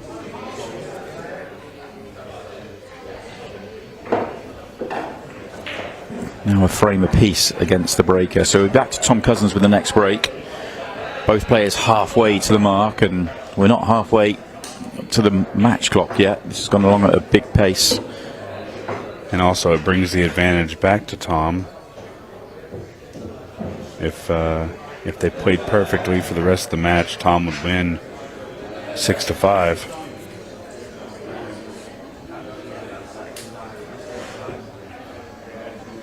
And Tom's just continuing to have a quick chat with our referee, Rich Rhodes. I have to say, Rich and Darryl, who have been on the two referees today, they have been absolutely on point all day long, haven't they? There's a very, very long day, not just for you and I on commentary, but for the players, the referees, all the staff here have been really looked after very well by Royale Billiards, and there's been a number of referees working on the event, walking around the floor and getting involved in the timekeeping here. But the two main referees here on the TV table, Darren and Rich, have done a great job, as have all the others. And I'll be the first to be the advocate for the referees. They have the most thankless job in this tournament, no doubt. And not only that, but they don't have the benefit of having somebody else to take over if they wanted a quick break. It is just those two. They are helping some of the referees that have been going through the training program, teaching them the time management system, but ultimately it's just them, so they don't get too many breaks. Hats off to all the IRO referees. The growing team. Absolutely. Okay, Tom makes a ball this time. How's the layout? I think he has to go solids. No, he doesn't have to, actually. You can see an out on the stripes, but I think solids are the way. It's just a little bit fiddlier to go stripes, so a couple of key shots early. Yeah, and it's really just having a shot at the 4-ball. If he can get a shot on the 4-ball, he'll have the 5.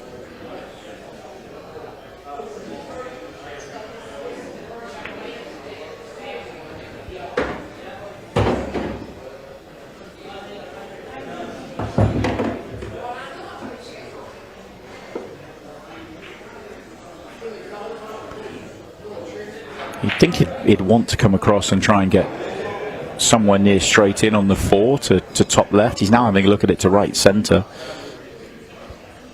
It looked like he was eyeballing the 1-ball. I feel like maybe the 7-ball puts him in a better position. But he didn't like it, and his pattern play is absolutely phenomenal, so I'm definitely not second guessing that one.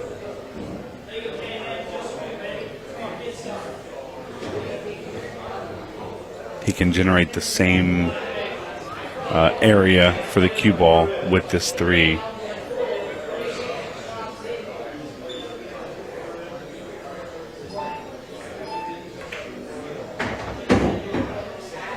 He wants to be semi-straight, and he got it. Very, very, very nice run here for Tom. Just got to navigate that 5-ball. And again, he's going to want to be a little straight on it because you don't really want to bump the 8-ball if you're going forward. Just a little bit of angle there, and that's perfect. I feel like this has been very much an evolving pattern. He's kind of changed his mind a couple of times on the way through, depending on the slight variations he's landed with the angles, and still trying to find a really clean way through it. That's the beautiful thing about 8-ball is you can make adjustments as you go. It's not always the best thing to do, but you can do that if needed. And usually it's just the elite players who are going to make those subtle changes and still be successful.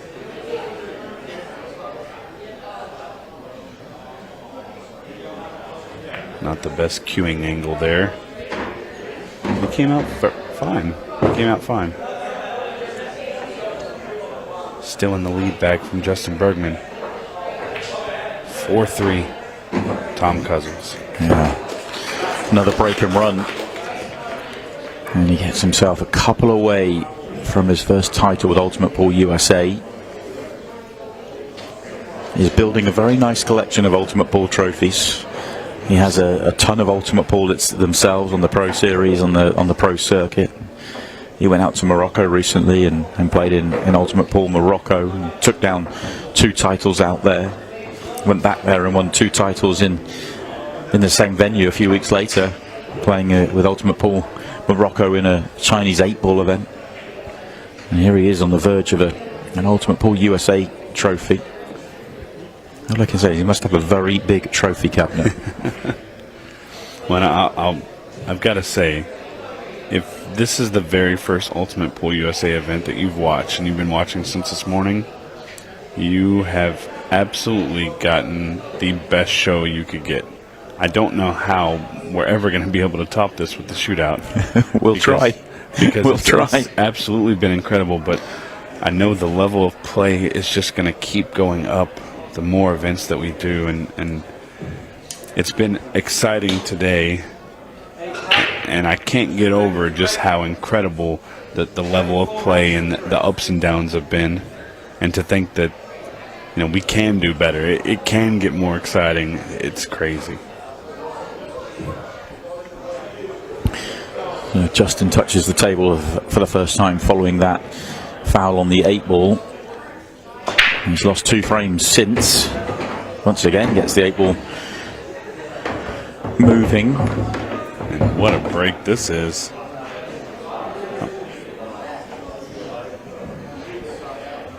When you break and you take down 3 to 4 balls every single time, you are absolutely doing something right. Not only that, but also, like you said, getting the 8-ball moving. It's hard to fade that. And when we're comparing him to Tom Cousins, who is quite possibly has the best break when it comes to these international 8-ball rules, it's really incredible to see Justin just absolutely smashing the break. Doing everything in a controlled manner, though, hasn't he? Today, it's been powerful, but he's been controlled with it. Got the 8-ball moving. A bit like everything he does out there. He's so pinpoint and controlled with his cue ball and making the game look easy and like he's enjoying working it out as well. Yeah, and his breaks haven't been the best throughout the event, but I feel like he's always had control of the cue ball, whether he makes the ball or not. And you can break and make 9 balls on the break, but if you're losing your cue ball and sending it all over the place, it's really not that good of a break.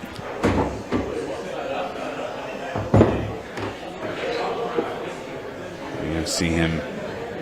I feel like this is going to be kind of a let your stroke out shot. A little bit of bottom right and send the cue ball 2, maybe even 3 rails around.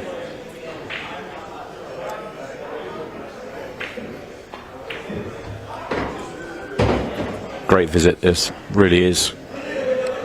Dealing with the disappointment of what happened 2 frames ago. No problems whatsoever for Justin Bergman. He has just run out another frame. And the US crowd start to cheer him on a little bit. And this crowd here today has been great. It has. They really have been great. I said it from the beginning. When I knew we were coming here, I said, you guys are going to love this place. The people in Louisville are phenomenal, and they really love pool, and they're very pool smart. This is a very smart crowd, and they understand what they're getting to watch. So knew it was going to be great. And it's almost exceeded my expectations. Louisville's a great town for pool.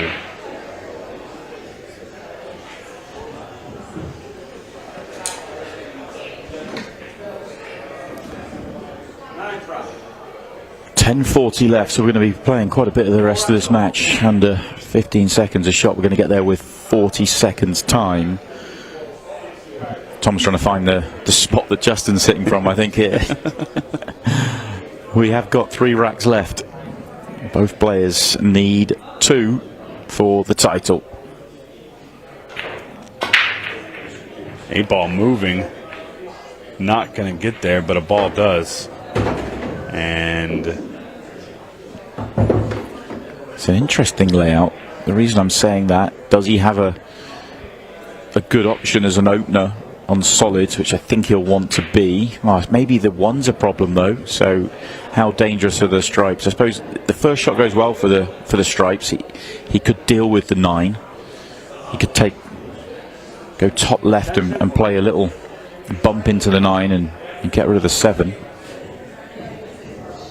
Yeah, I actually like that. Just bump the 9, make the 7 in the side while you're making the 12 ball in the corner.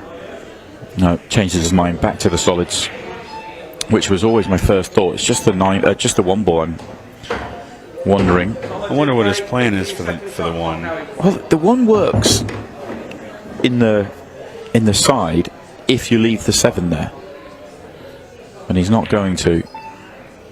He's going to bump off it, you'd think.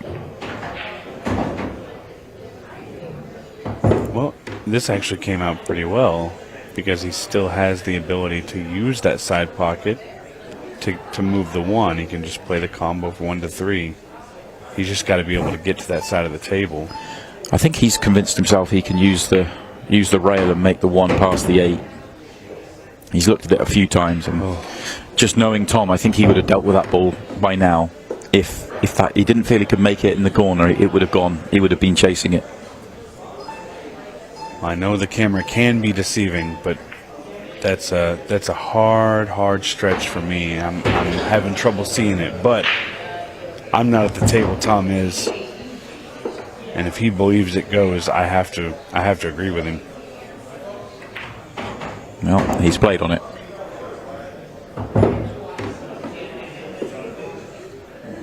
It's definitely not straightforward. He does have to hit it very well.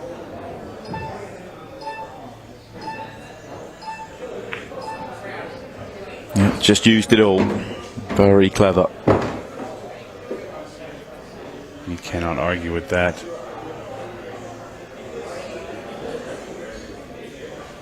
And doing all this at 15 seconds a shot as well, just to add to the fun.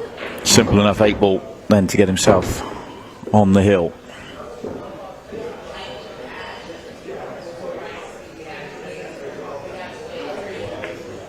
When these two guys have battled before, and they're definitely in a battle right now. Justin Bergman with his tournament life and the trophy on the line is 1 good break away from the tie and 1 bad break away from the loss. I have to say, what a high quality final this has been. Yeah, the level of play, we always know it's going to be good in a shootout event because it's designed that way. But this has really been extremely high level pool, high level 8 ball, and seeing these two in this battle again, you know, it's a little poetic. It's a little poetic. And once again, keep your eyes on the 8 ball. I would say 3 times in one day is a stretch, but can't count anything out today. You just never know. He'll just take a ball, to be honest. He'd take a ball, any colour. He hasn't. No, he hasn't. Oh, no. And nothing else, though. Nothing else.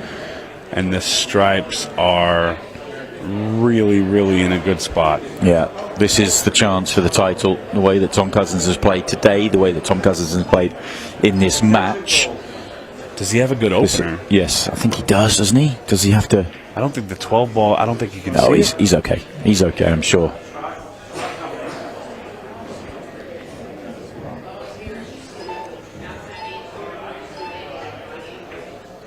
Just turned it a touch. Definitely had to spin it a little bit, but it was a great shot. And Tom Cousins is set up beautifully to get a little bit of revenge and a trophy as the 2024 Louisville Shootout champion. He's just got to make it through this rack.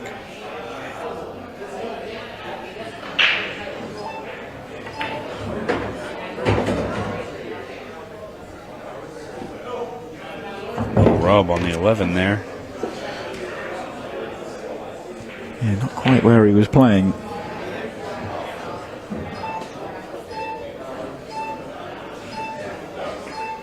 I was going to say, there's a little rush for time on that one. Can't count out the thought of a little bit of drama. Yeah, I was just thinking that. Match. Just the tiniest bit of hope here for Justin, but not much. If he's straight, it's no good. If it's straight, it's really no good. And he scratches the head. He's not good here. I think he has the tiniest sliver of being able to draw this ball behind the 6'3" and come out okay.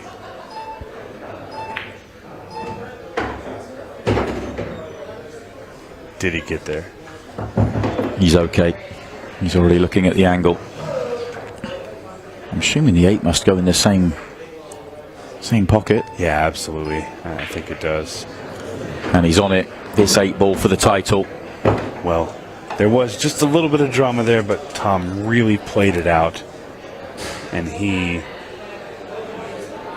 is going to be the Louisville Shootout champion. Wow, what a match. What a match that is. What a performance from both players. But Top Cat, Tom Cousins, has done it again. He is winning all around the world, all games. When it comes to 8-ball pool, he is the man right now. And he adds the Louisville Shootout title to his ever-growing list of achievements. What a performance. We'll hand him the trophy next.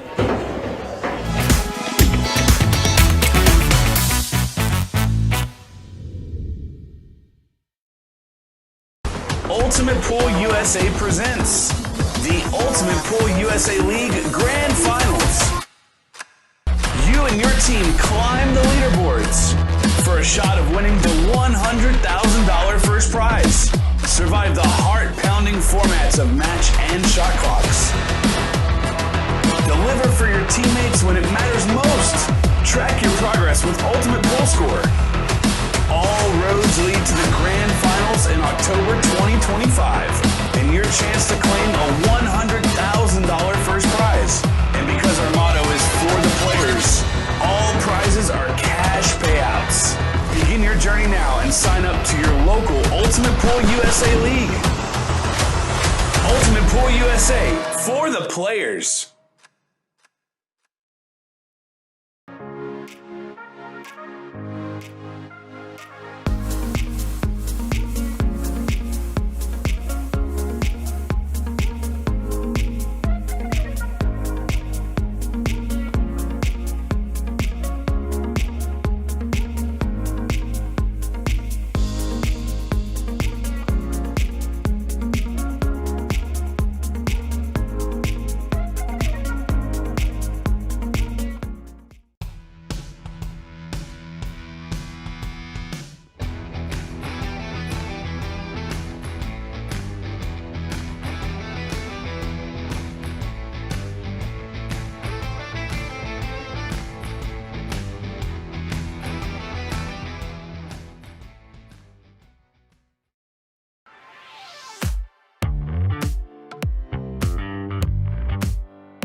Oh, welcome back down to the arena for the final time of the Louisville Shootout. It really has been an unbelievable day of drama. 16 players delivered on the table. So many dramatic matches throughout.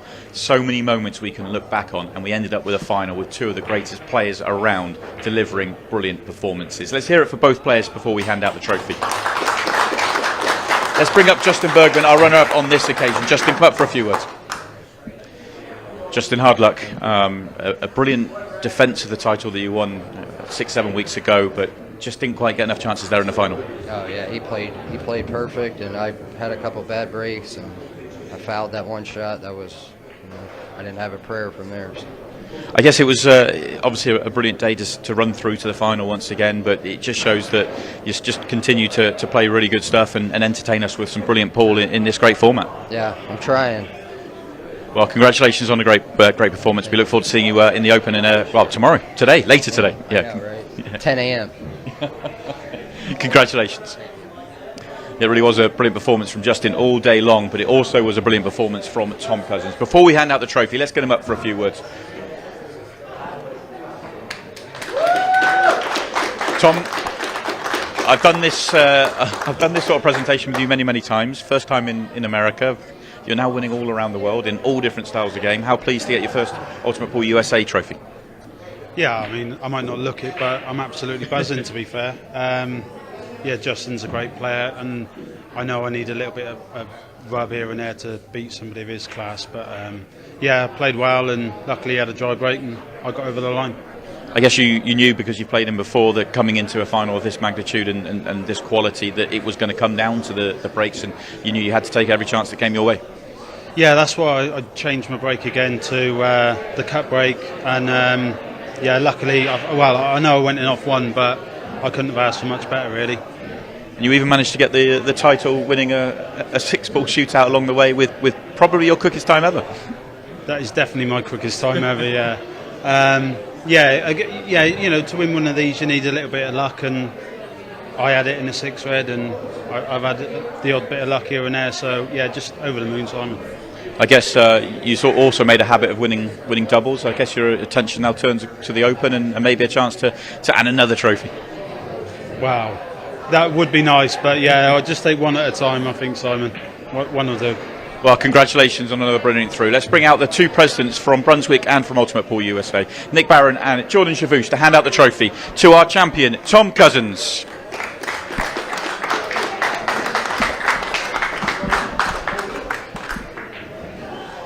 It really has been an unbelievable day of pool here. We have seen so many dramatic moments, golden breaks to win matches, buzzer beaters, 6-ball shootouts galore. Ended up with the same final that we've seen before, but a different result this time. It is Tom Cousins that walks away with the trophy. We will be back actually later today. Day 2 gets underway at 11 a.m. and we will see you in a few hours.